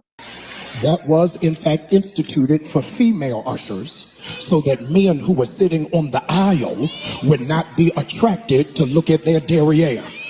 So they had to put their hand behind their back to block the eyes. Look at his wife yelling, preach! Well, of nasty deacons who couldn't keep focus on the cross. I mean, two things is true. What are they wearing to church? That is that revealing? You know, shout out to some of the churches. Shout out to Pastor Gino. Those ladies be up in there with burkas on and stuff. Like, come on now. I think that should be a standard. Hell, if you're gonna walk in here, we shouldn't even be able to tell what you're working with. It's an energy. Yeah, I know ninjas like him can say what they want, man. Me and Miss X, we men, god dang it. Shoot, we like women. At the very same time, we ain't out here stricken with the thirst. We ain't out here trying to make up for lost times that we couldn't do when we was younger. I'm tired of these ninjas. No, dress a certain way. You know, goodness, what if seriously, it's weird. What if I can't with no daggone shirt on? It'd be a whole different energy. It would. Same thing. You a woman, you got childbearing hips, voluptuous rump, cover it up. Men, it's gonna catch it's gonna catch a man's attention. One of my last days in church, I was working the front door, our security. And the women would come in, and I never forget when the OGs was working the door with me. And this woman walked in dressed like the first lady here, and he took out his phone and took a picture of her butt. And I'm sitting there looking at him, and it's just normal. I didn't say nothing about it. I just let it go. I fouled. I said, this ain't the place where I'm trying to be. I'm here trying to, you know what I'm saying, get some understanding, get some education, and y'all wouldn't have been here doing poon hound activities. See what I'm saying? And these my elders. So as a youngster, we supposed to fall in order with the elders. I think not. I'm just going to leave. Y'all ain't living right. There we go.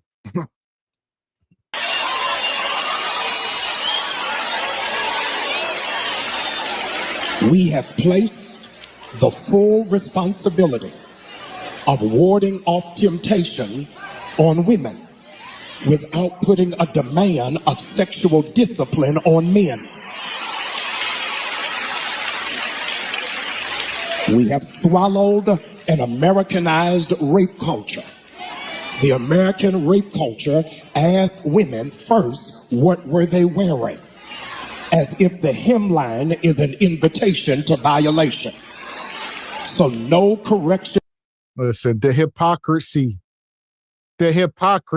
He's sitting up here on his high horse. He like, I'm living good. Y'all ain't got nothing on me, which people do. But he think he escaped his past. That's what's wrong with black folks. We be so quick to expunge people who need not. He need to be sitting in the audience. He need not be up preaching to anybody. He up here talking about men and self-control. It's the same man that cheated on his wife time and time again, was knocking women up. But now he's a good boy. And he can talk about y'all now. Crazy. Absolutely not. See that, ladies? We care about ninjas just using y'all, breaking y'all hearts. He's not the messenger. He should not be the messenger, especially not a deacon. I don't see atonement. Who are we to judge? We men. We married men. We give a dang about our community. That's who we are to judge. I'm not seeing atonement. I'm not seeing humbleness. He talking about he's a servant of the people. I'm not getting servant. You don't have to be in tattered rags and keep your head down. That's not what I'm saying. But golly, driving around in two-tone, you know what I'm saying? Rolls Royces and Bentleys, up here explaining about why your woman wearing stuff that's dang near scantily clad. Absolutely not. Do I believe he could atone from his past? Of course. I believe anybody can, but it looks like something. You wear atonement. He proud, loud and proud, like he ain't ever done nothing wrong in all his days. And then he throwing doo-doo at other folks to justify his doo-doo. Well, and then bringing up the whole R word culture in the church, that has nothing to do with it. What it has to do with is men are going to be men. Men are visual. They are going to look. There's nothing wrong with a man, looking at a woman, but the church is the one place where you're not supposed to be dressed like that. You're not supposed to tempt the men in church and vice versa. So him talking about the R word culture and blaming men. No, how about the women need to be fully dressed and fully clothed so that those thoughts aren't even coming into anybody's head? because, you know, when you're wearing stuff like that, you know, you're kind of putting that imagery out there. The church is the one place where this shouldn't even happen. And so just blaming men for looking, of course they're going to look because they're men. But how about, at least for church, you cover up? That's all. And understand, he talking about because her hem the shortness of her hem is an invite to be accosted. No, like, just stop that. We got to think about, when we talk about stuff matters like this, bring our daughters into it. What will we tell our daughters? These young ladies ain't out here wearing skirts, you know, just above the knee. You know what I mean? Where if they bend down wrong, you might see something. No, they bottom of their cheeks is out while they standing straight up. If they bend over, you're going to see through them. Like, it's a totally different time. Like you said, the wolves outside are going to hunt. And this is why men don't talk anymore. This is why men no longer pursue. Because they're like, I can't. You are with your cheeks out. I want to say you got nice cheeks. But now, you know, it's essay. It's wild. Can I don't know if y'all can see Mr. K2B2's comment that says, what if the men was wearing tight joggers with no jaws to church? This is what I'm talking about when I say soft pants on men are not always appropriate in every occasion. And if you wear soft pants, like what Mr. K2B2 just described, you know, those tight jogging pants, which are soft pants with no underwear, we would see your junk moving around, and that's inappropriate. Right? Like, can we agree that that's inappropriate at church? So why can't we say that this lady's dress at the NAACP awards or wherever they were at, it's a gala, they're raising money. Why is your dress accentuating your kudakata? Like, why do they, you know, why are they equal? It's crazy to me. It's crazy to me. But shout out to you, Mr. K2B2, because I was trying to explain this to my audience about soft pants. Y'all men can look creepy wearing soft pants in inappropriate places like churches, strip clubs. Don't wear your soft pants there, okay? Don't do it. See, that's soft pants wearing sweatpants to the gentleman's club. That's wild. It's wild. It's wild. It happens. It happens. See, I don't know, man, because that's kind of inappropriate. I mean, that's just you know what he's trying to do. You know what it is. It's like walking by that lady in the club and you're like, excuse me. It's like, no, don't do that. Don't do that. All right, that's it. That's my spiel. That's it. Appreciate you, Uncle Todd. Don't be wearing your soft pants, brother. Says taking in all those offerings for the community, keeping it in the bank. We got that one. Yeah, no loans for Gam. Appreciate you, Jada Gray. Says tithing was meant to help the poor in biblical times. Okay, get a fact check on that one. Appreciate you, man. You muted, Mr. X. I'll say that was kind of my thing. They just don't do enough. So granted, a lot of these churches are smaller compared to, you know, white churches and stuff, but man, we got to figure out. So even when they were big, that's how I got to this point. A lot of corruption, you know, people stepped away, but you know, we got to figure out a way to use the money, give back as far as food, clothing. Yeah, I'll be watching JP, shout out to him when he go out. He always at a white church. When they be paying his rent, white church, giving him clothes and food, white churches. When y'all did the review of him getting the food and he was trying to get double meats, remember? That was a white place. All the people in there was lily white. And he was up there with the most sense I have ever seen him have in my life. Okay? But he was definitely trying to get double sausage or something like that. No, he did. He got like a 15-pound sack of pork chops. There we go. Appreciate your odd job. Triple meat. Been a member for 2 years. Says his wife weaving and sandling it up. Dusty ad, huh? That's rich dust. Appreciate you, huh? says pastor trying to Will Smith for his wife. Problem is, like Chris Rock, the internet is right. Man. Appreciate you, Jada Gray. Says Jamal lets men grabs his hips from the back. Oh, God. Appreciate you, Uncle. Says that dress was flesh colored. The correct term was nude indeed, but he wasn't gonna say that. It didn't go over well either way, but that is it. It's supposed to be nude. Yeah. Yeah, that don't sound too good in the Lord's house. So here we go.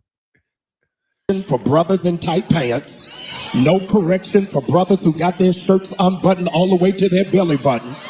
No correction for brothers wearing the tight shirts even when it's wintertime. Be very clear that the Jezebel spirit is not gender specific. There are Jezebels and there is Jarrell.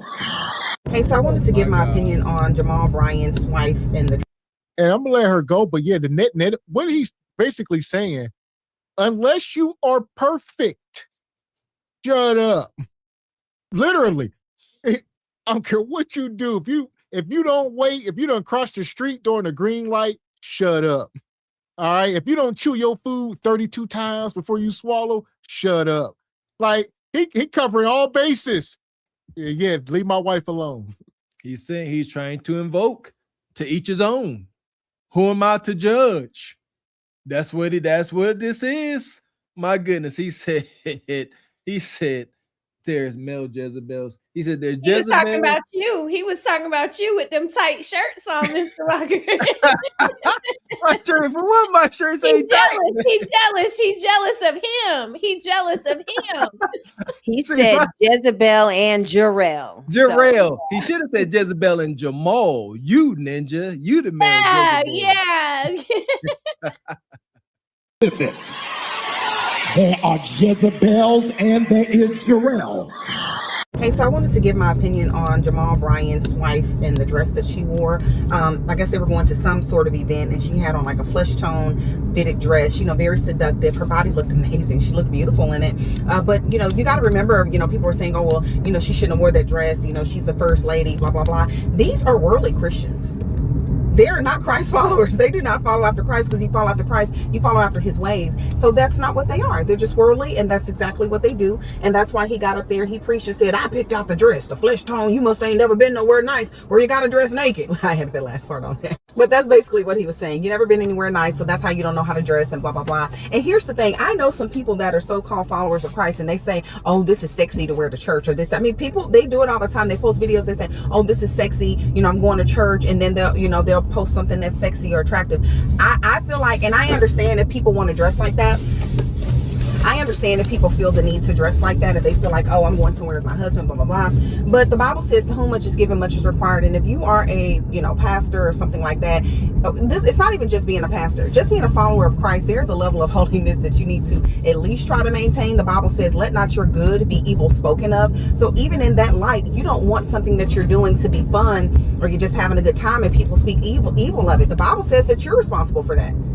He holds you accountable. He said, you letting your good be spoken of, and so I just feel like you said, obviously people don't practice what they preach.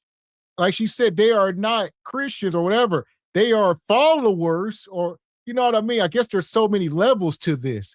So when I hear people in the church, man, I take it for real. That's just my thing. So I'm thinking like, look, you praying a couple times a day or whatever it's saying, do you following the rules more or less, but not today. You can just say, I go to church and I own the Bible. Facts.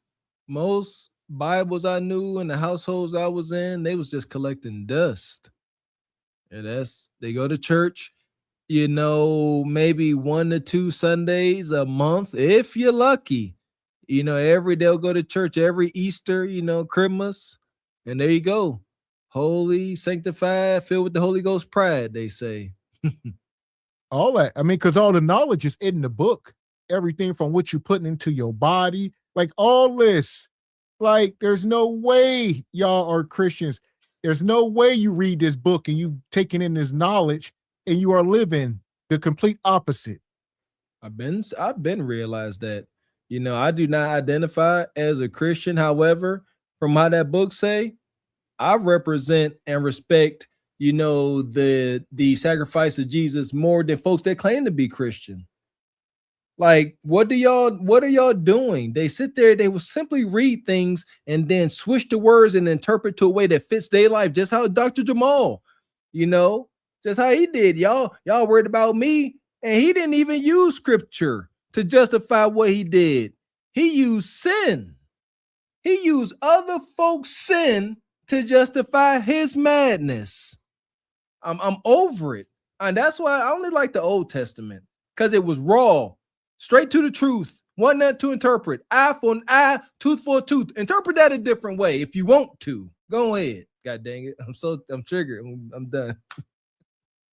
You know, they're worldly Christians. I mean, Sorry, I feel you, Mr. Walker. the way that he It's crazy. Oh, I was just gonna say that I'm gonna need to fact check next time I go to church. I'm bringing my King James and my New International Version Bible, and we're gonna get some stuff situated, because I'm not about to sit up here and listen to all this New World Christian stuff. You can't just try to sell that to me when, you know, we really know the Bible, and we really know what God is trying to tell us to do. So you can't pick and choose and just recreate stuff.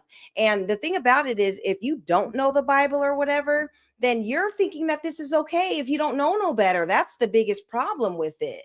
So if you don't have a Bible to fact check, you think that this is God's word and this is nothing of God at all whatsoever. There we go. And I'm gonna let this go. Hit the like button.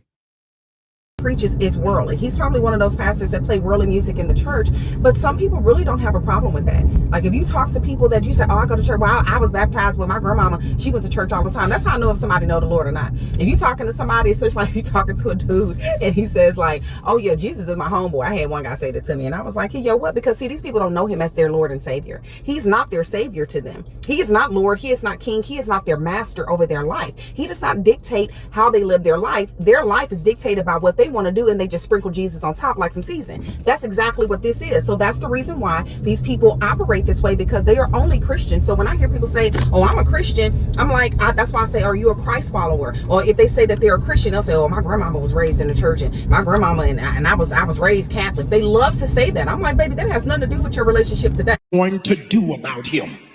They were upset and annoyed for him to be anointed and fly. See, it's all right for you to be anointed as long as you don't look like nothing. As long as you look like 12 years a slave, they think you holy. If you wanted a first lady that looked like Little House on the Prairie and Holly Hobbie, you got the wrong church. Oh my God. I baptize you in the name of Jesus. Lord. Have your way, Lord. Have your way, Lord. Have your way, Lord. He's been sitting up here the whole time shaming the congregation, and somehow they are clapping like Stockholm Syndrome. They are sitting there. He like, y'all, gluttony. You blowed out. Yay. Somebody sitting there 400 pounds clapping. He's sitting there. Everything he's saying is the people. You know, I don't. Either or. Remember, I keep saying we are in the time of extremes. Ain't nothing just level or balanced. You either about to get a first lady, the preacher's wife that is either dressed like this, like the devil wears Prada, or she got to be dressed like some little, you know what I'm saying, pilgrim. Little House on the Prairie. You know, Little House on the Prairie. That was I wild. feel like shots are being fired at me for my little white collar shirt, you like Little House on the modest. Prairie. You dressing too modest. Your collar too. Mine too. We all need to just, you know what I mean? Crazy. Why can't there be a middle ground? So you either in a Rolls Royce or a hoopty. You see that? Anointed and fly. What's wrong with a pastor of a mega church driving a regular pickup truck? No, not at New Birth. No, this is how people at New Birth are used to being talked at. New Birth is constantly reminding you that you could be doing better and more is expected of you every Sunday. It is not feeling pride and getting your family dressed up for church. This is not what this church is about. This church is about the bottom line, and it is asses in seats and money in the plate. And whatever they have to do to appeal to the audience, that is what they're going to do. That's why she's standing up there with 15 pounds of weave in her hair and Beyonce earrings down to her ankles, adulating the crowd and him. It's all to do more, give more, be better than you were last week. If last week you only gave $100, then this week you need to give $150. That's how they talk to us at church. When Pastor was alive, he would be standing at the pulpit and people would be dropping money on his head like he was a dancer at Magic City. A grown man would come up with like bands, holding bands up. This is Pastor. Pastor's at the podium. Bishop is talking. And he's like dropping the money on his head as he's reading from the Bible. And as he's sitting there reading from the Bible, money is just falling onto the Bible and on the podium all around him. This is what New Birth, this is the kind of performative stuff that they do to make you feel like you're not doing enough, you're not fly enough, you're not in the better Mercedes. Like, it is not about what it was back in the day. Not at churches like this, not at New Birth, not at Creflo Dollar's church. These are pastors with jets and Rolls Royces parked in front of the church. They leave at a certain time so everybody can see them getting into their Rolls Royces. It is so bad. It is so bad. I wish G Honda was here. I'd send him to the church so he could see what I'm talking about. Like, from the front door to the back, you're going to see 1,000 cars that people can't afford, but they're breaking their neck to be able to go to church and show that car off on Sunday. I mean, it's different at these churches. It's not what it's supposed to be. It's everything else that we see on social media is happening in that church. It's so disheartening. Well, Gavin, with this picture right here, like he's talking about such an extreme. Like, if she can't wear this, then she has to dress like a pilgrim, like you guys were saying. There's nothing wrong with how she's dressed to the right here with her black on, as opposed to that. Like, come on, like, he's trying to go too extreme with it. Women know how to dress when they're in certain places. And let's just be real. Church is a different story, especially when you're supposed to be, the head of you're the first lady. You're supposed to come representing. I've been to many churches where the first ladies, they were fly, but you know what? They were covered up, and, they had their fancy hats on and their cute little heels and their nice little dress. And yes, they had body, but that wasn't the highlight of their outfit. There was one church that I went to. I couldn't wait to see what the first lady was wearing because she always looked good. And it was like, man, if I was ever a first lady, I'd want to look like her, because she was always to the nines, but in an appropriate, just like classy, like really fly way, but in a church lady type of way. So there's a way to do it and do it right. He's trying to justify it because it's his wife. There is no reason why you can't find a middle ground, like you guys said, and he needs to cut the crap because this is not of God and it is not biblical. And this is not okay. I encourage everybody to just read your Bibles and figure it out, because this ain't it. What he's teaching is not of God at all. Wanted a first lady that looked like Little House on the Prairie and Holly Hobby. You got the wrong church. I wanted a wife I would rush home to, that I wanted to be excited to see. When we walked in there, I said, shake it fast, watch yourself. Are we serious? If you don't have nobody that you excited about, trade that booger in and find you somebody. Oh. Fuck is you talking about? Fuck is you talking about? Shake it fast. Now watch yourself. Shake it fast. Show me what you're working with. Mystical, a man who is in jail for SA multiple times over. You up on the pulpit quoting his lyrics. You can't make this up. I've been said what I said. Jesus is not in that house. He is not in those four walls and that super high ceiling. He ain't there. That's that ninja's church. He reigns supreme in that church. His ego filled all the air in there. He in there in the pulpit telling the congregation that when he go home, he told his wife to shake her butt. He might as well just keep going. Say, yeah, I go home to Gok. Ha, precious, holy Gok, the holiest of the throat. Goodness gracious. I mean, the only thing that they're forgetting about, they might as well put a little cross for a pole up there and have the women start dancing. Some of them nuns or the choir director dance around a pole. That's the only thing that's missing for Jesus. The stuff that he is talking about is 100% not okay. I got to get my holy water. I got some holy water somewhere, and I'm gonna have to cleanse my computer screen because none of this is of God, you guys. This is too much. It's wicked. It's mind numbing that like the fact that folks are hundreds, thousands, Raquel, are in this congregation and they are cheering him on with raging enthusiasm. He can't say nothing wrong. He's shaming them. He's being worldly. He got on a shiny waistcoat, and all of them are cheering to the rafters. 3,000 to 6,000 people from 5 o'clock in the morning until about 3 o'clock in the afternoon. I think that's 3 services. They're getting between 3,000 to 6,000 people. So I'm gonna do 4,000. Let's say everybody gives $10. You know, people giving 100, 500. If everybody give $10, they make $40,000, and that's they making that easy. They making hundreds of thousands a day. That's a bad day for a church like New Birth. 40 bad day. wax. Yeah, a day.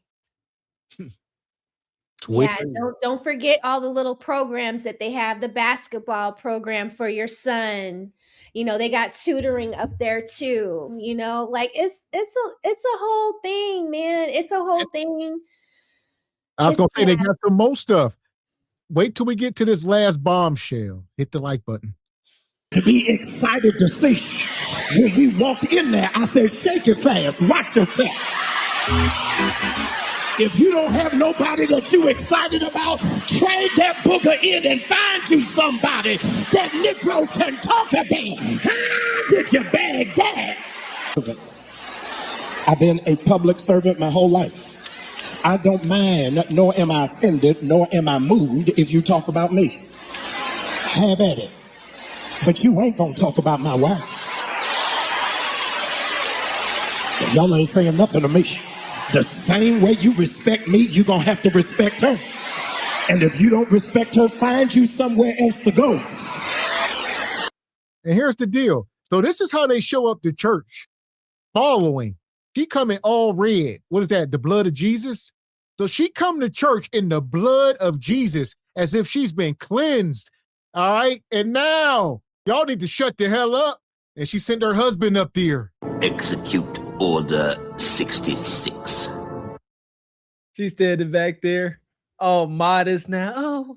Oh, my dear, he's standing up for me, my Jamal. Oh, my loving, faithful, God-fearing husband. Stop. This ain't y'all. This is the hypocrisy get on my nerves. Be who you really are. How y'all gonna be when y'all get in a car listening to drill music and Ratchet Red? That's what they drove me does. Folks get in their car after church and you will catch them, you know what I'm saying, at a light or something. They listen to the wildest ish. They don't even let the holiness wear off.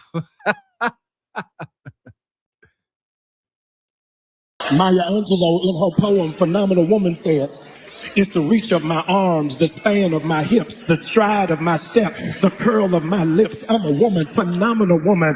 That's me. Y'all are so busy raising up a standard based off of Eurocentric white women standards that you can't handle a woman that got hips authentically. I bought the dress, but I didn't buy the body. It came like that. Oh my God, I can't with this dude, man. You got to tell that devil he is a lying, demon, dirty bastard. Yes, Lord. I know he's a lie. Yes, Lord, yes, Lord, yes, Lord, yes, Lord, yes, Lord. Yes, Lord. I know he's a lie. But the Lord, I know he's a lie. Oh, glory, hallelujah. I said, glory, hallelujah. Yeah, Lord, yeah, Lord, yeah, Lord, yeah, Lord, yeah, Lord, yeah, Lord. Either see. Oh, yeah. I know he's all right. We ain't doing this, man. That's what I do. Oh my goodness. We got to do better. We got to do better as a people. We can't act like this kind of carry knowing is okay. This ain't saving souls. This ain't helping folks. This is all for one and one for himself. That's what this is. And I won't be a part of it. We will continue to criticize it until it gets better. Who winning in this? Like, there's a very, this is the correct me if I'm wrong, but the black church has become a lot like the, here we go, the black boule, right? Yeah. The deacons and them, they ain't about to say nothing is wrong because they definitely getting a cut. So the folks in charge is definitely getting close to their fair share. So they're going to continue to back good passer up while the vast majority of folks, the congregation, still living paycheck to paycheck. That's my thing. I don't too much believe, and you know what is it? Is it socialism where everybody, spreads the wealth out evenly? However, in a church, I do believe that should be more of the case, where it ain't no way in heck pastor driving a Rolls Royce and everybody in the congregation don't at least have a Honda Civic. I don't know, but I know church I used to go to, pastors driving the S-Class and folks is dang near homeless every Sunday. I don't see how that is okay. Yeah, I think the only spirit that is in that whole church is the devil. I don't think God is anywhere near there. And you know what? God and they don't show up to places like this because it's an abomination. Look at all the stuff that they're talking about. It is so disheartening to hear this type of rhetoric and stuff that he is teaching to his church. It's unfortunate. And I pray for that church. And I pray to anybody that's going to that church or anybody who attends a church like this, because this is not of God whatsoever by any means. So I'll just continue to pray for you guys. And yeah, I mean, this is awful. Like, I'm just in disgust right now. I see you, sister. Appreciate you, Jada Gray. Says Jamal and them secular Christians. I know, oxymoron. Appreciate you, Eda, man. How you doing, brother? Says, when the last time you guys been to church? Been quite a while. Make sure you go tomorrow, Ninja. Ciao, Eda, man. Appreciate you, Jada Gray. Says, bands will make him dance. Bands will make him dance. Appreciate your hard job. Says, pastor be pimped out in his car and pimping on the cute choir girls, talking about he is their spiritual advisor, spiritual meat advisor. The choir girls. You mean the choir director, not the choir girls. Hey, ain't nothing about new birth about no girls. There you go. Boss chicks. Or the choir director typically limp. Never mind. Shout out to Jada Gray. Back there holding their iPads, like, yes, pastor. They want to. Oh. Yes, pastor. Yeah, that bolero jacket. It's Wicked. breaking hearts back there. Wicked. Shout out to Jay the Gray. Says Jamal and his broad listen to King Von drill rap on the way home. Seriously. Appreciate you, Izzy DeVoe. Says, and this is who you went to give reparations to or want to give reparations to. May the Most High save us all. I rebuke this in the name of sweet baby Jesus. And Izzy, that last little video was already too much. We're not getting into reparations. And yes, we are owed reparations for everybody who's FBA at that church, and they can figure something out too. We're not going to stop. If Pastor and all them, they're FBA, they need to get theirs. And Izzy, you can get yours too if you're FBA. But we're not going down that road. It's already been enough devil and stuff in this conversation. So there you go. Stay down, Izzy. He gaslighting you, Anthony. Appreciate you, Izzy DeVoe, coming through. Been a member for 26 solid months. We appreciate you. Says reparations now, reparations for all. Where my 10%? Now you talking. right. And it's not 10%, it's 250 per FBA. Izzy, you got to get it right. You got to get it right. So here we go. Like I said, we ain't done. All right, hit the like button. Every now and again, you got to thank God for what God gave you. And if it make people uncomfortable, let them build the bridge and get over it. And I want to say I am divorced because I cheated. I divorced because of my infidelity, not because of irreconcilable differences. There you go. He's divorced. All right, because of his cheating. He can do this publicly and still go to church. They're going to show up. Because like you said, granted that I get it, how it works. You know, God is a forgiving God. And I understand all that, people. But no, these people still be living the same way. And then they damn sure shouldn't be in positions of power. You can come back to the church, have a seat, pay attention. Thank you. Atonement. Atonement.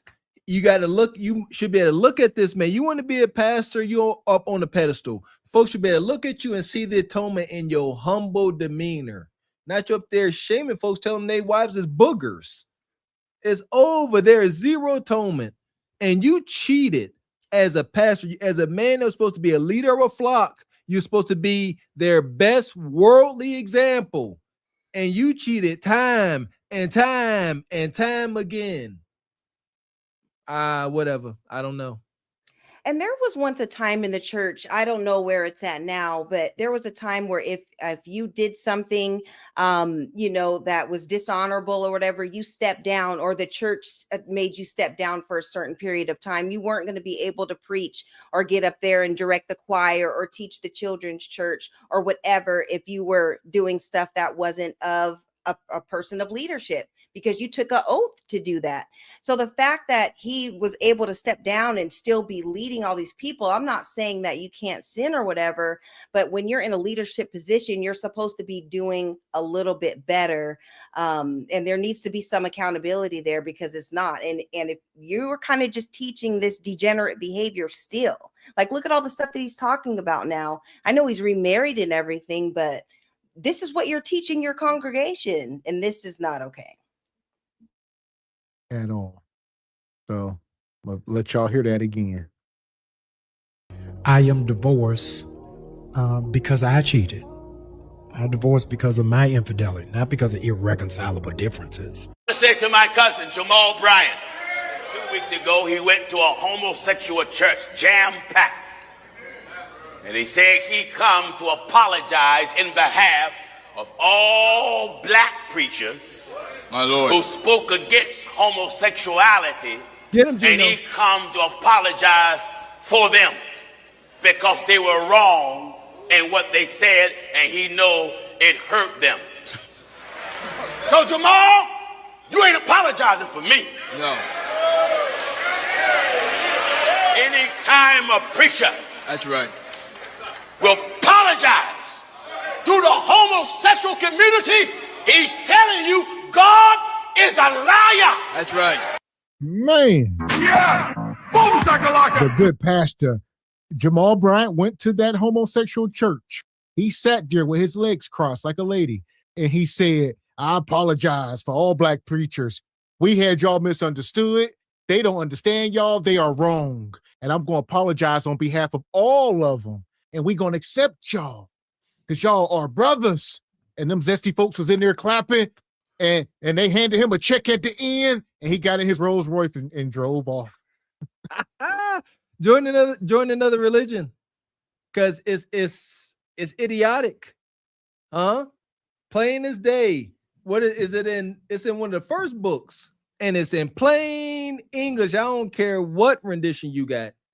For a man to lay with another, this is the Christian religion. I'm just reciting it. For a man to lay with another man is an abomination in the eyes of God. End quote. There's nothing to take from that. Man with a man and woman with a woman. Yeah, ain't no double standard. An abomination before God. That is all. There's no way to interpret that. And they'll say, oh, well, Adam and Steve and God was a girl and Adam was a hermaphrodite. Crazy work. They say they come up with any type of wickedness to try to justify their sexual practices, but it ain't so. Oh man. And he know it hurt them. So Jamal, you ain't apologizing for me. No. Anytime a preacher, that's right, will apologize to the homosexual community, he's telling you God is a liar. That's right. That's what he's doing. That's what he's doing. He's telling you God is wrong. Wrong. He's telling you God don't know what he's talking about. Right. He's telling you he's smarter than God. That's right. How Jamal Bryant is my cousin. Yes, I'm embarrassed of such. And there's nothing to publicize. But they're writing me, Pastor Jennings, did you hear the latest news about your crazy cousin? Yes. Yes, I have. He got over social media publicly and is encouraging his false church to sell weed. And they are willing to buy land to grow cannabis. In other words, they're not letting no opportunity go by if they're going to bring money. Yeah. So right now, he is selling this to the people by saying, all right, let's get the kids off the street. We're going to be over here growing herb. We get money from the government. We saving on taxes, and we're going to sell it to the community. And yeah, he got something going right now with Operation where he's trying to grow. Jamal Bryant is trying to grow herb at the church. It's going to be a church-ran operation. He's going to get the kids involved to help him do it. All right, they're going to be down there trimming buds and all that. They're going to get the kids watering flowers. And you can't do that in Georgia yet. It's a good idea, but you can't do that. You can't do Raquel, that. those be the people's most famous last words. They can't do that. Didn't T-Money just make it? They just make it decriminalize marijuana down to a class 3. It was a class 1. They decriminalized it down federally to a class 3. They're gonna make it legal. Where? Well, they're signing it. So now it's gonna be on the same. It's not up there with, Trump did it. Do your Googles. Trump signed it into law. He decriminalized it from a class 1 to a class 3. Federally. So that would be nationwide, right? Yeah. I don't see them being able to grow no weed in Georgia, but okay, we'll see. Maybe famous last words. Once upon a time, people once said you ain't gonna be able to sell alcohol in Georgia. You ain't gonna be able to smoke cigarettes in Georgia. These were all once upon a time a thing. Here we are. Yeah, we used to not be able to get liquor on Sunday at Georgia. Yeah, like I get it, but I just don't think they're gonna be able to do that. Time goes on. Trust me. It's famous last words. Money talks. Okay. We talking about the modern, not so Christian church. It's all about bread. It's millions, if not billions of dollars circulating. If it's money, you know how much money they get paid by locking you up for marijuana in Alabama and Georgia? No. I mean, they would have to forfeit all of those fees to let you grow it on your own. I just don't think they're gonna let that. He ain't about to. They're in charge of. You gotta understand. They're gonna be making much more money by legalizing it. Like he ain't gonna be growing it for free. You gotta get licenses, millions of dollars. This stuff ain't cheap. And he ain't about to get all the other black market dealers off the street. It is so that's still gonna be a thing. I feel you. It sounds far-fetched. Yes, it does. However, money. This is the United States of America. You don't think something gonna happen and money is involved? We're gonna see. Time gonna tell. Raquel says no herb being grown at Brian's church. I say hold his Casamigos, hold his Jesus juice. So they're going to be passing the collection plate along with the blunt in the church. Is that what we're talking about here? Like pass the collection plate and the blunt to the left, please and thank you. Puff, puff, give. Don't be stingy in the name of the Lord. Yeah, Jesus is coming back, y'all. If this is what's going on in the church, this is no different than anywhere else in the world. Yeah, I'm gonna have to read Revelations tonight. Let me find out either man is up in the good Lord's church puffing on the devil's lettuce. Let me find out. This is what a false prophet does. A false prophet is an opportunist. The Bible speaks plain that love of money is the root or the source of all evil. And the Bible declared, while some have coveted after, they have erred from the faith or from the truth and have pierced themselves through with many sorrows. Yes, because I'm mindful that I'm not after Christians. I'm after people who don't go to church. And a lot of churches are just recycling people from other churches. That's not who I'm after. I'm looking for people that smell like weed.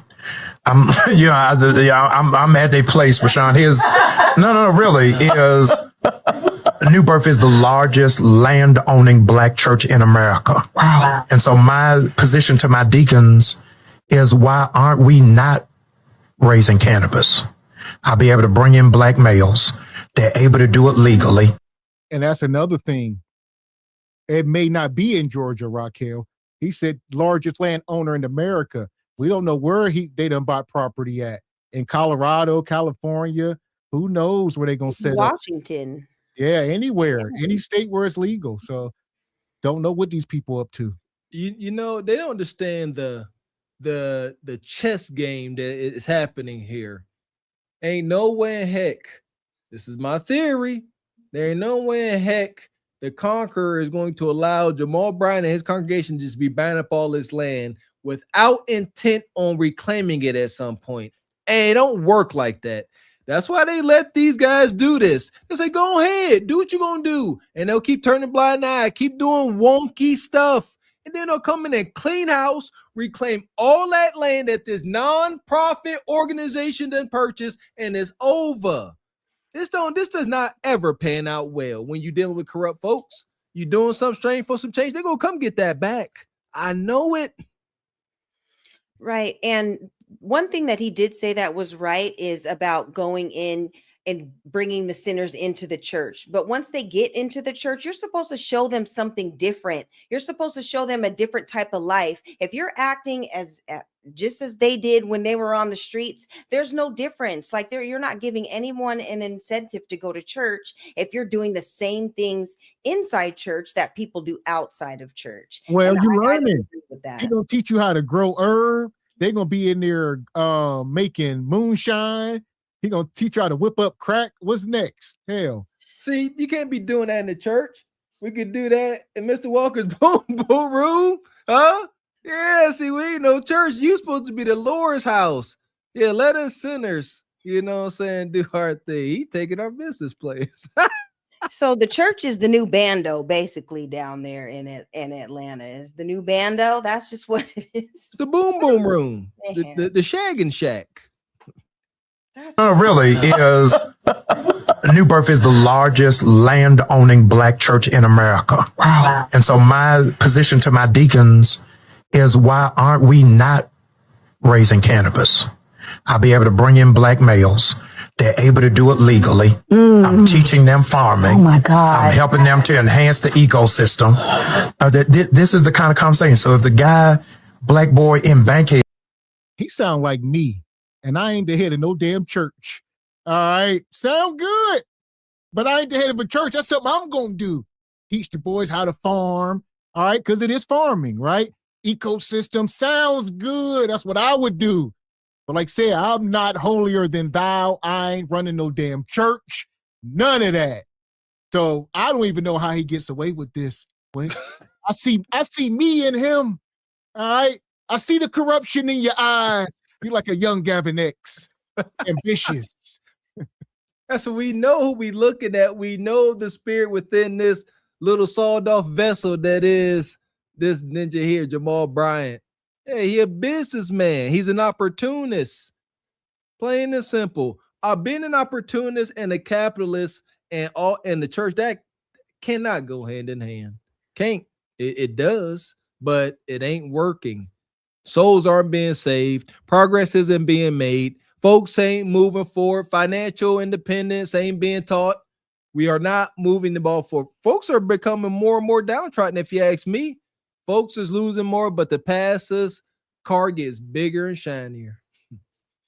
Yeah, and it's like there's a whole bunch of healing properties with marijuana. Like there's certain people who have chronic illnesses, and that's the only thing that can help them out. I worked at a dispensary when they first started opening up here in Washington, like 10, 15 years ago or whatever. So I learned a lot just from being there and seeing all the patients that have come in and they stopped with the traditional medicine and went to the herb and things helped them tremendously. And there's been great developments and everything, but that has nothing to do with being inside of a church or having a church be affiliated with any of that. So that's the disconnect that I see. Like marijuana, it's not just about getting high anymore. Like there's actually great healing properties with it. So I'm just trying to see how he's going to justify the two going hand in hand, and I just don't see it yet. Like, well, he must have watched Friday and he heard Smokey. Smokey said God made weed. It's from the earth. All right. So two things is true. Yeah, I agree, Sister Ebony, but the church ain't no place for this kind of energy or this industry. Right. No, excuse me, it's not, because like I said, it's healing, but also it's mind altering. Right. And under the Christian doctrine, it's not allowed. So that's what I'm saying, folks. Y'all need to pick a different religion. Y'all do all this stuff because in the Queen James Bible, all this stuff is forbidden, but y'all doing it anyway. I'm teaching them farming. Oh my God. I'm helping them to enhance the ecosystem. This is the kind of conversation. So if the guy, black boy in Bankhead said, they growing weed at the church, where do I join? Yes. I don't need no pamphlet for him. Yeah. Right. He coming in. And that's the group that I'm going after. Yeah. That's different. Yeah. You're different. Yeah. So, yeah, Raquel. I'll get you in, but those are his words, Raquel. We don't know. He said, yeah, in Bankhead, we're going to be growing herb. Yeah. Raquel. Not my city. Raquel. I mean, listen, I'm all for cannabis. I'm all for it. It would be great if they did grow it here. I would, my friends are invested in the cannabis business, famous nobodies. I got friends that are out in LA doing it big. Look, I'm not against it, but this is the Bible Belt. Yeah, I hear you through the fire. I hear you.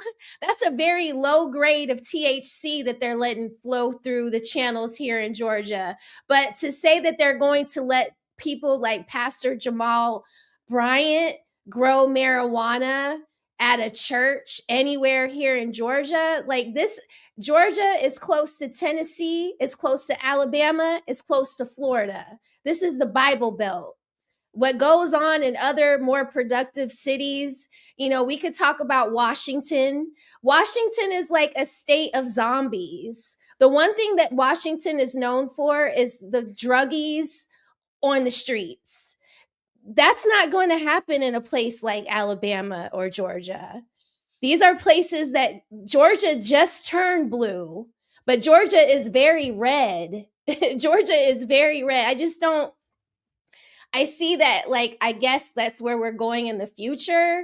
But as far as this being like a 5-year plan, a 10-year plan, this has to be like a 15, 20-year plan. This is not going to Absolutely happen not. within 5 years. Yes, it is. Money. We in the Great Reset. You make sense. I hear what you're saying. Nothing you saying is But this is my thing. Drugs make money, right?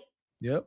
Okay, so whether you do it legally through the federal system, the state is still getting money from drugs, because when they lock y'all up for selling them, you guys give your drug money over to the state to pay to get your attorney to get out of jail. So the money is still in circulation. The drug money is never not in circulation. In most states, weed is already decriminalized, so they're not making that But money. what states are those? And that's what I'm saying. Damn near every state, Raquel. No.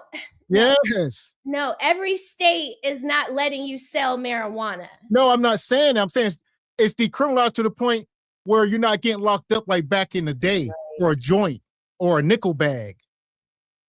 What states are these? Is this Alabama? Pennsylvania. These are not states in the Bible Belt. Maybe in New York, maybe in Washington, maybe in California, maybe in Nevada. What state? So you saying not in the Bible Belt? Now, if they catch me with a joint, they locking me up and throw me in prison. In Alabama, yes. If you go, y'all look up the laws in Alabama. What is trafficking in Alabama? Trafficking in Alabama is 2.5 pounds of weed. It's considered trafficking. Well, hold on. But in Georgia, they'll let you go home. Well, that's what I'm saying. You're going to the extreme end. And we're not talking about trafficking. We are talking about possession. Majority of people go to jail for possession, not trafficking. Well, majority of people ain't out here trafficking pounds of weed. People are going to jail for getting caught with stuff that they smoke. Most people are not going to jail for 5 pounds of weed. That's not a thing. If you get caught with a weed brownie in Alabama that is your personal per se weed brownie, you will go to jail for that for millions of dollars. They will lock you up in Here we go. I got something here. Possession. You said Alabama. I got Georgia. Okay. Possession. So in Georgia, we've just changed our laws here in Georgia, especially in the city of Fulton County.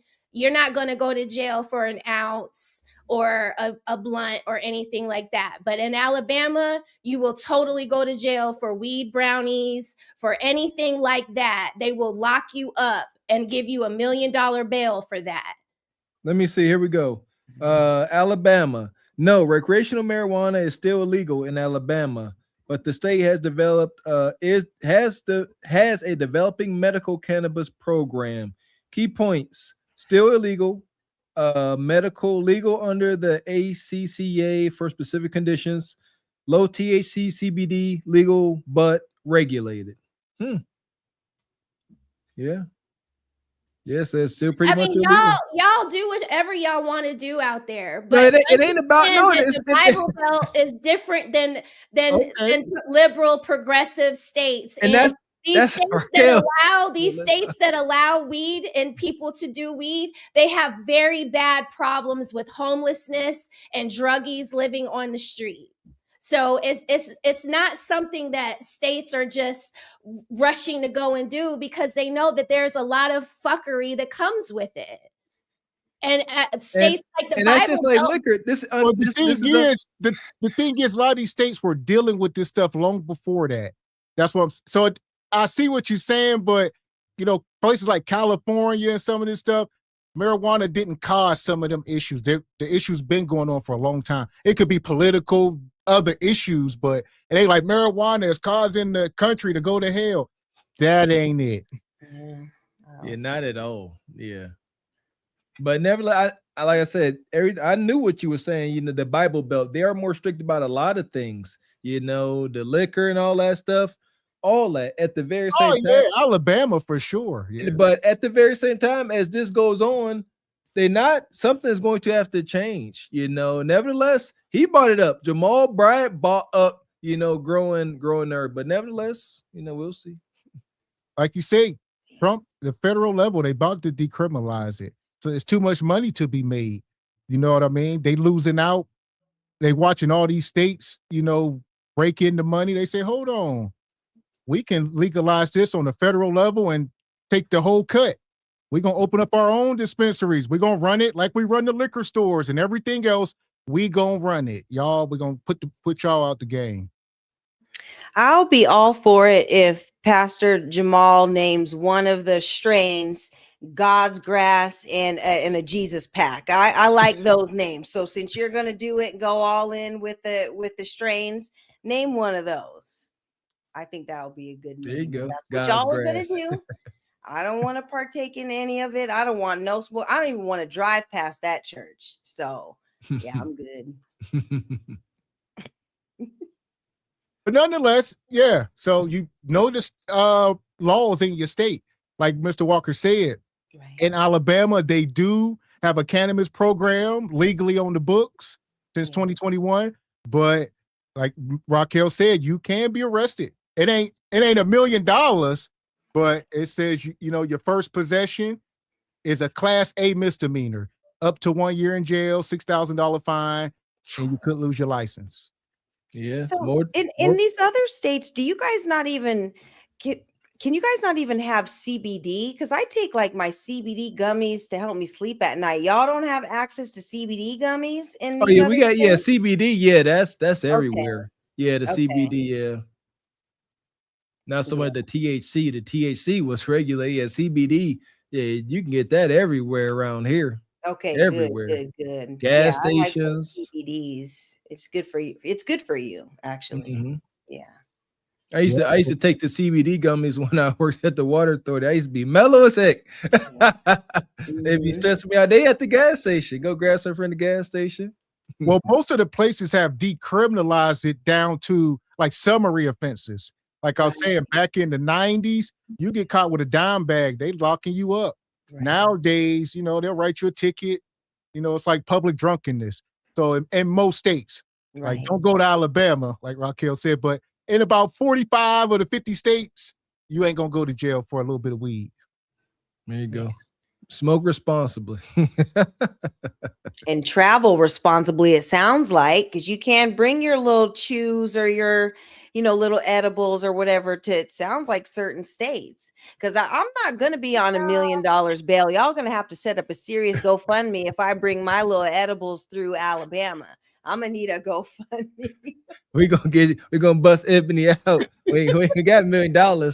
But we got some ninjas that could do some things. It's not, I mean, y'all laughing, but I know people that have been snatched off of the highway for less than a gummy and weren't able to come home for years because putting y'all in their jail boosts their population number and gets them more money from the government.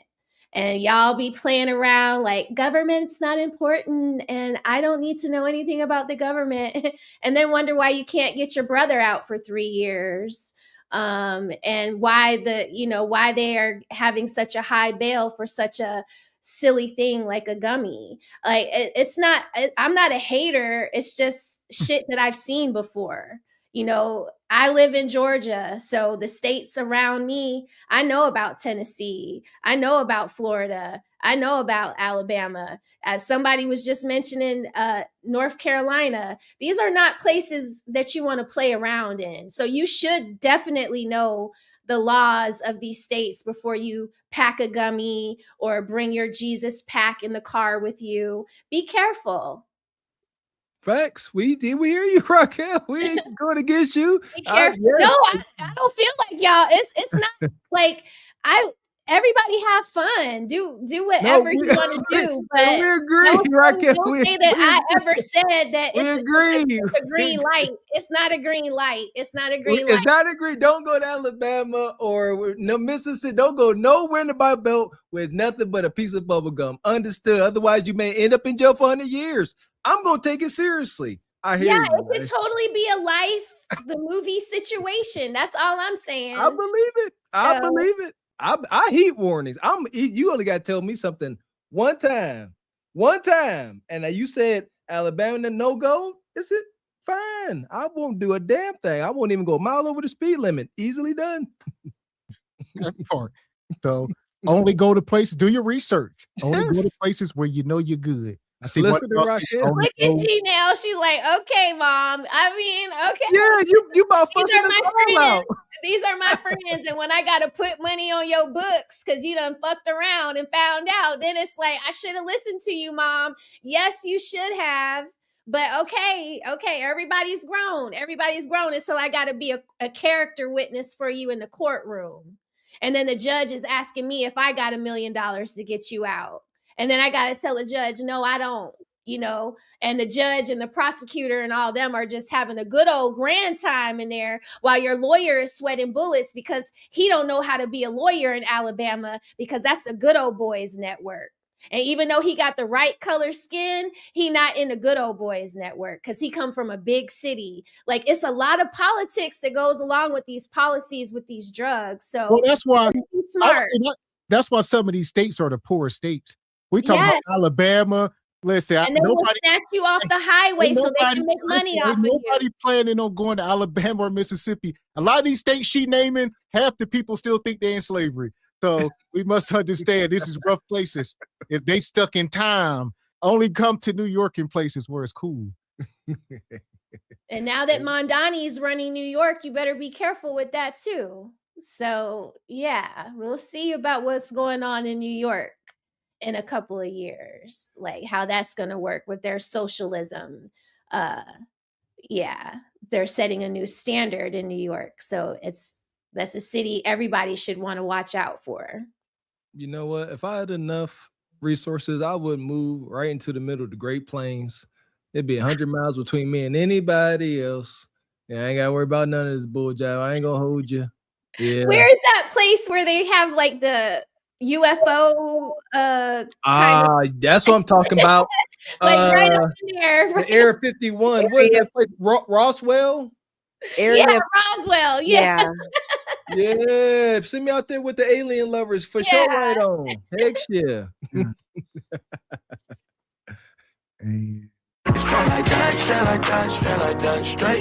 Appreciate you, JD. Got that one. Appreciate your music time. Says, is this the same pastor that said he wanted to grow marijuana in the back of the church? The black church is a joke. Yeah, this the same pastor. We just had a long talk about it. Appreciate you, Either Man. Says, why don't we talk about Pastor Gino? We did. We just brought him up. He said he's shamed of his cousin, E. So I didn't know they were cousins. That has to be infuriating that people are calling him every day, telling him about his crazy cousin in Atlanta. So what city is he in? I'm not sure. I'm gonna look it up. He said it was embarrassing though. I'm gonna look it up. Appreciate you, Izzy DeVoe. Says, now I see why the preachers support reparations. 10% tithes on $250,000 is $25,000 a head. Smart business thing, big. Appreciate you, Jay the Great. Says Jamal looked back while his wife. Appreciate you through the fire podcast.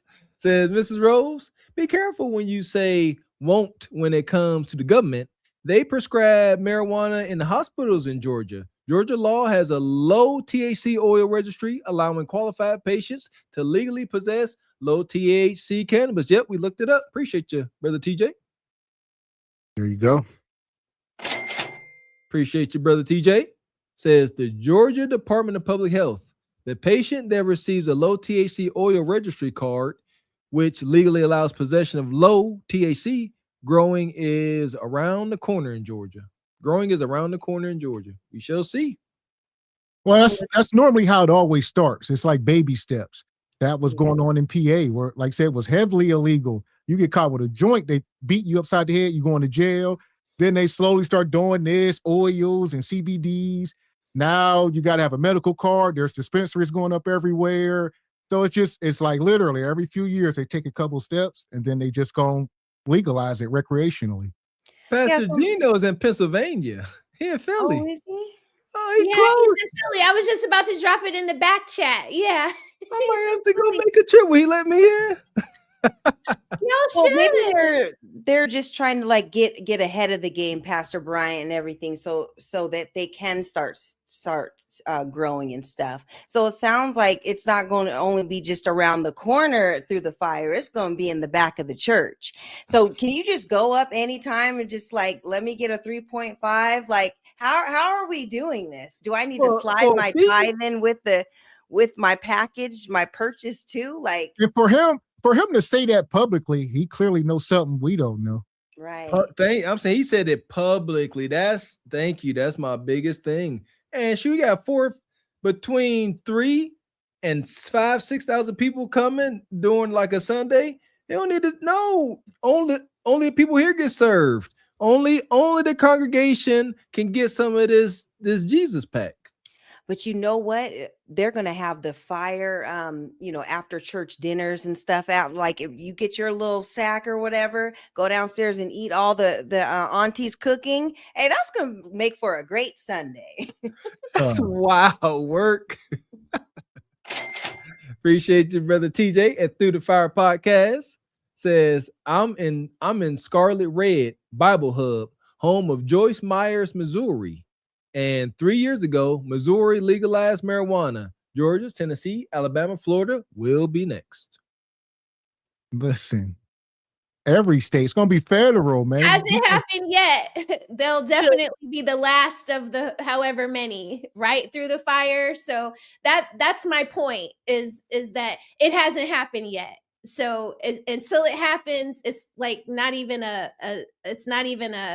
it's not a discussion. Like, no, we have so many colleges here in Georgia. We have UGA, we have Georgia Southern, we have West Georgia, so many colleges. Like any young man listening to this, I just wouldn't want them to think that it's cool to be riding around between, one school or the next, outside of the city of Atlanta with marijuana. I just, not even if Trump knocked it down to it's still not hashed out here in Georgia. So it's not. Are you saying that people not already doing that? Do people not use marijuana in Georgia? What do you mean? Do people not smoke weed in Georgia? Yeah.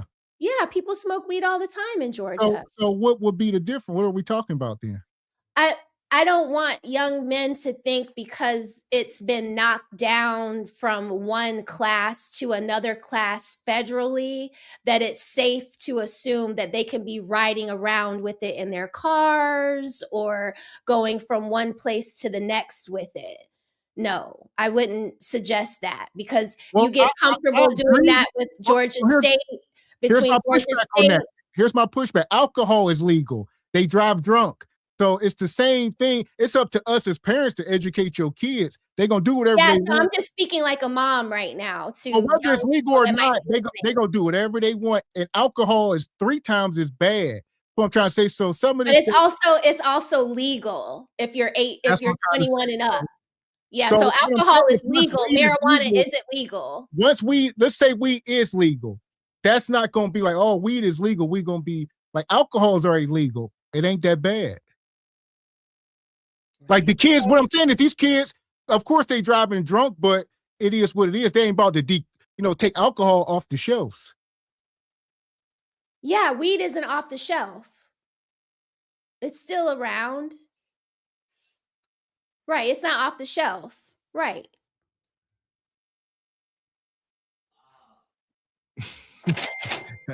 She appreciate you, Hunk. Says Ebony, he agrees that butt could walk through those prison bars like the T-2000 off Terminator. Oh yeah, I'm gonna figure out a way to break out. I can't stay in there with all them bonquishas and all that. No, I'm not going to survive, so I'm gonna need to escape. Ebony gonna be in there like Colombiana. Money. Appreciate you, brother TJ, coming through this evening, brother. Says home of the Bible Belt, Mississippi has a legal marijuana program under the Mississippi Cannabis Act, SB 295, signed into law in February 2022. It's coming nationwide. But yes, check your state law. Shout out to Sister Raquel. Appreciate your basement. Says marijuana decriminalized in that Alabama. Bam. Birmingham, Alabama. Birmingham. Okay. Raquel said it ain't legalized nowhere. Stop saying that. Shout out the basement. Says What amount is legal? You see how people will set you up for failure? It's not. I'm trying to get off it. It's failure. I'm telling you right now, it's failure. Don't set yourself up for failure. Know the laws of where you're going. Okay. Amen. Know the laws. Know the laws. Decriminalize doesn't mean it's legal. Know the words that you're using too. That's very important. Legal anywhere, even the places where it's recreational. You can go to Vegas and walk in a dispensary. They're gonna tell you can only smoke this in your house. If you're walking down the street smoking a joint, you can and will be arrested. So and when you go to buy marijuana at a dispensary, you have to use a credit card and show your ID, and they have your face on a camera. There's a reason for that. So y'all be careful living out here like that. Like it's real wonky. The policy can flip either way they want it to. So that's what makes it so scary. That's what makes it so ominous, because depending on where you're at, how much you have, and how you're transporting it, you could get in trouble.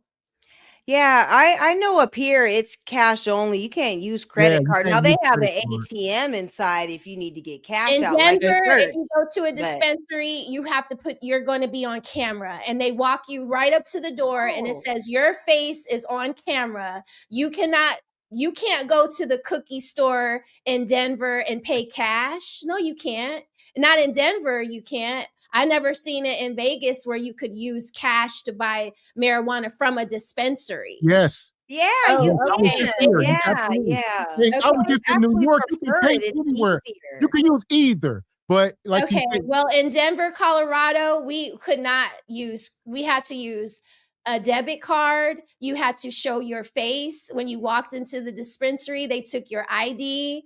They let you know that you are being recorded. What do you mean show your face? What do you mean by show your face?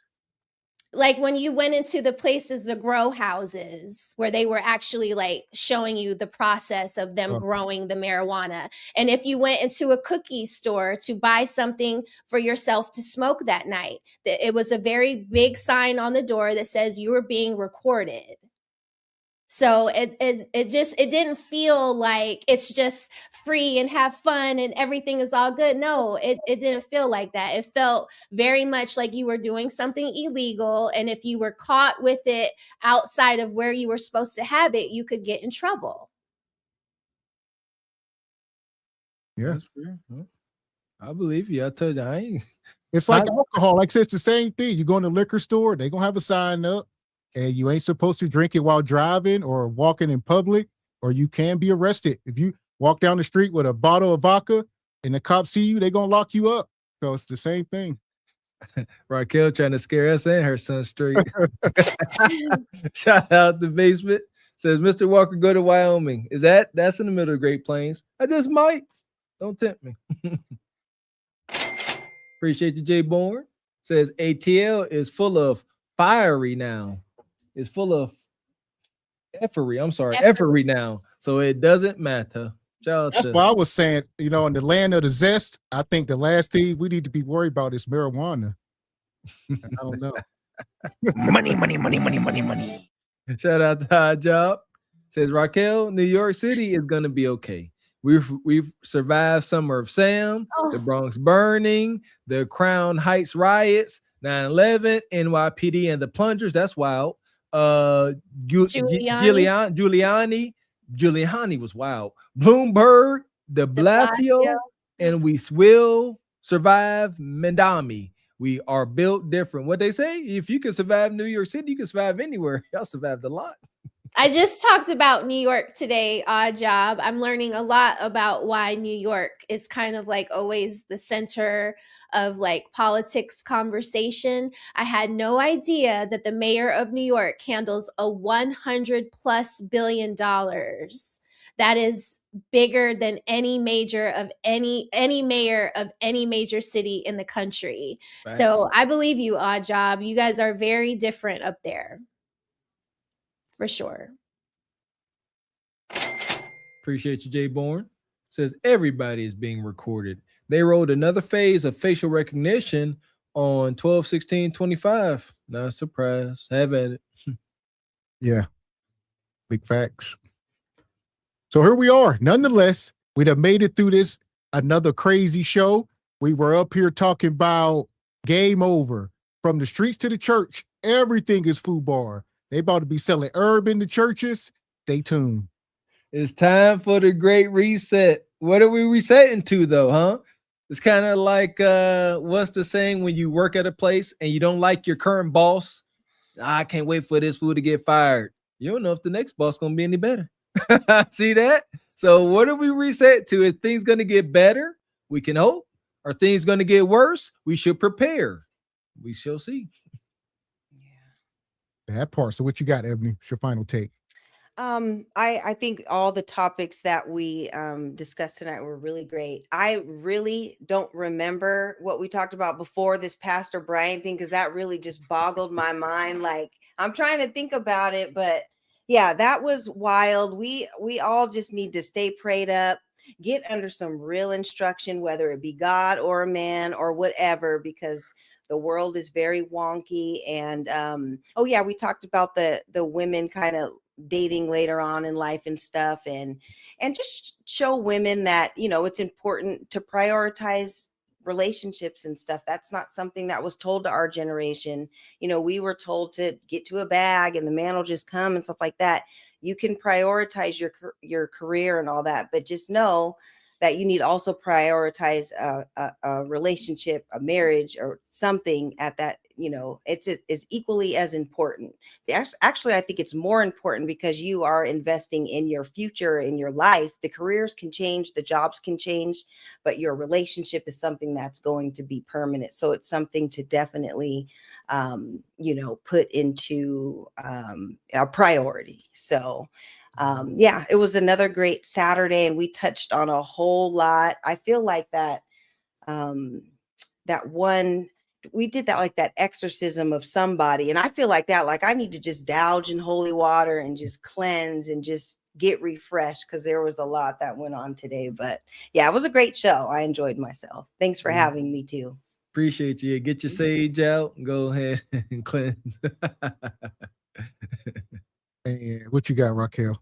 I was gonna say, y'all don't know me at all. So, you know, pay attention. But I feel you. They're talking about they want to get y'all to legalize weed and force me to smoke. You don't have to force. You don't have to force, okay?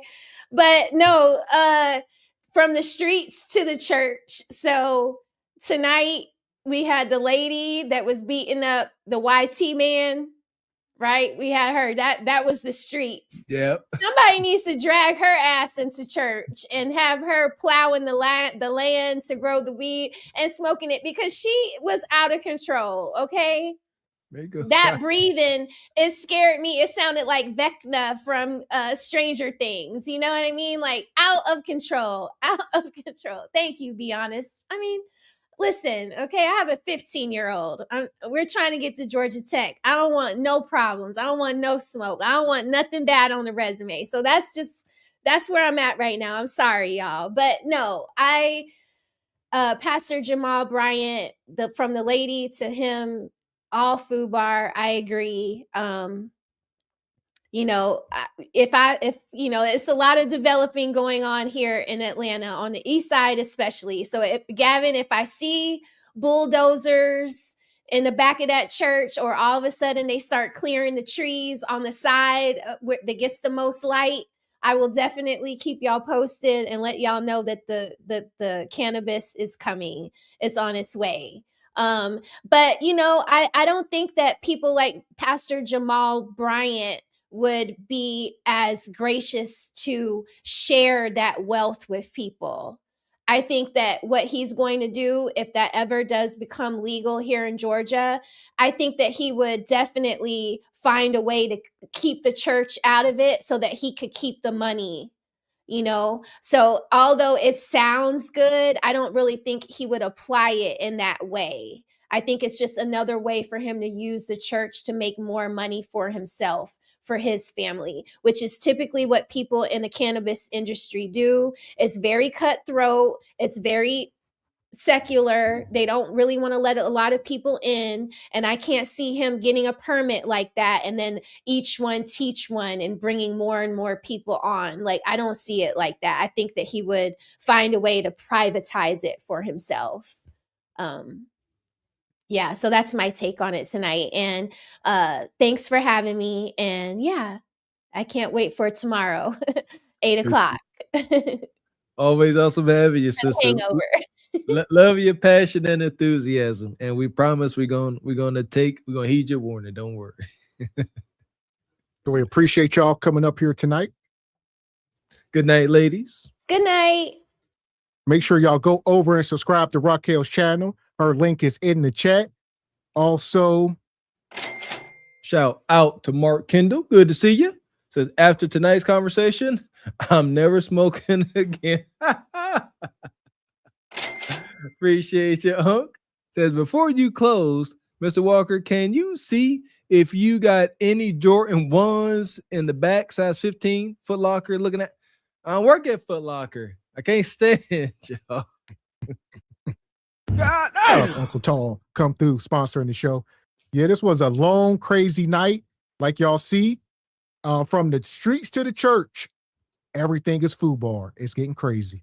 Got to do better. Hopefully having the conversation is the planting of the seed to do better, and not the marijuana seed. Wow, never did I think that we would get to a time and we are just about to just grow herb in the back of the church. And he said he gonna use that to get the brothers in. Come on, we got herb inside. That sounds wild as heck, man. That can't be the place of the church. Got to have some kind of moral ground. It's just anything goes. You could be rainbow. You come there smelling like herb, looking at buns, showing you buns. Are there any parameters anymore? Or is it all willy-nilly? Do what feels good to you. That part. And one thing about living in America, never say never. So I would just know history. You know, one thing about these people, they're going to do whatever they want to do on the fly. They can be 100% leaning this way and wake up the next morning and get a big enough check and be leaning that way. So just, don't think these people are loyal to you. Don't think they are loyal to God or Jesus or a holy Bible. They are not. They are loyal to money, and they try to figure out how to make the most money. Welcome to America. And it shows in their actions. Plain and simple. So shout out to all the sponsors tonight. Uncle Tall in the Cash App. Shout out to Old School Gavin. Shout out to the Squeegee Kid. Shout out to my guy TJ through the fire. Yeah! Boom, shakalaka! Shout out to, who else we got here? Jada Gray, Tony Davis, Dre the Dream. All right. Squeegee Kid. Uncle Tall been coming through. Yeah! Boom, shakalaka! Cue the old one. Uncle Derek the big sponsor.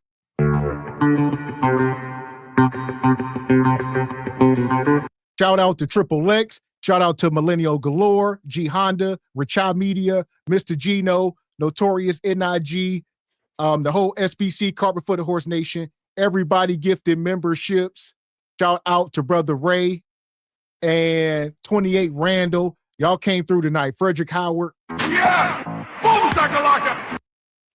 Appreciate y'all. Shout out to the sister, Go Creaky. Come through late in the show. Appreciate your sister. Shout out to Go Creaky. Make sure y'all catch her show. Creaky After Dark. They be over there wilding. You know, I think Jihan be over there. Sometimes the crew be over there. Shout out to the sister. But shout out to all SBC, Cart Before the Horse Nation. We appreciate y'all rocking with us this fine Regal Rumble Saturday. Make sure y'all hit the like and the subscribe button on the way out if you have not. We shall be back later today for the Regal Rumble Hangover Show. Shout out to Single by Choices. Be there or be square. So we will be back at 8 p.m. Eastern Standard. All right. Make sure you go over and subscribe to all channels, and we will be back tomorrow night. There we go. Make sure y'all hit that like button. Make sure y'all subscribe to all channels and join that Patreon. And we will see y'all later today.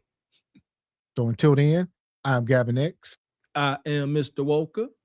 And we are Carpet for the Horse Productions. A good morning.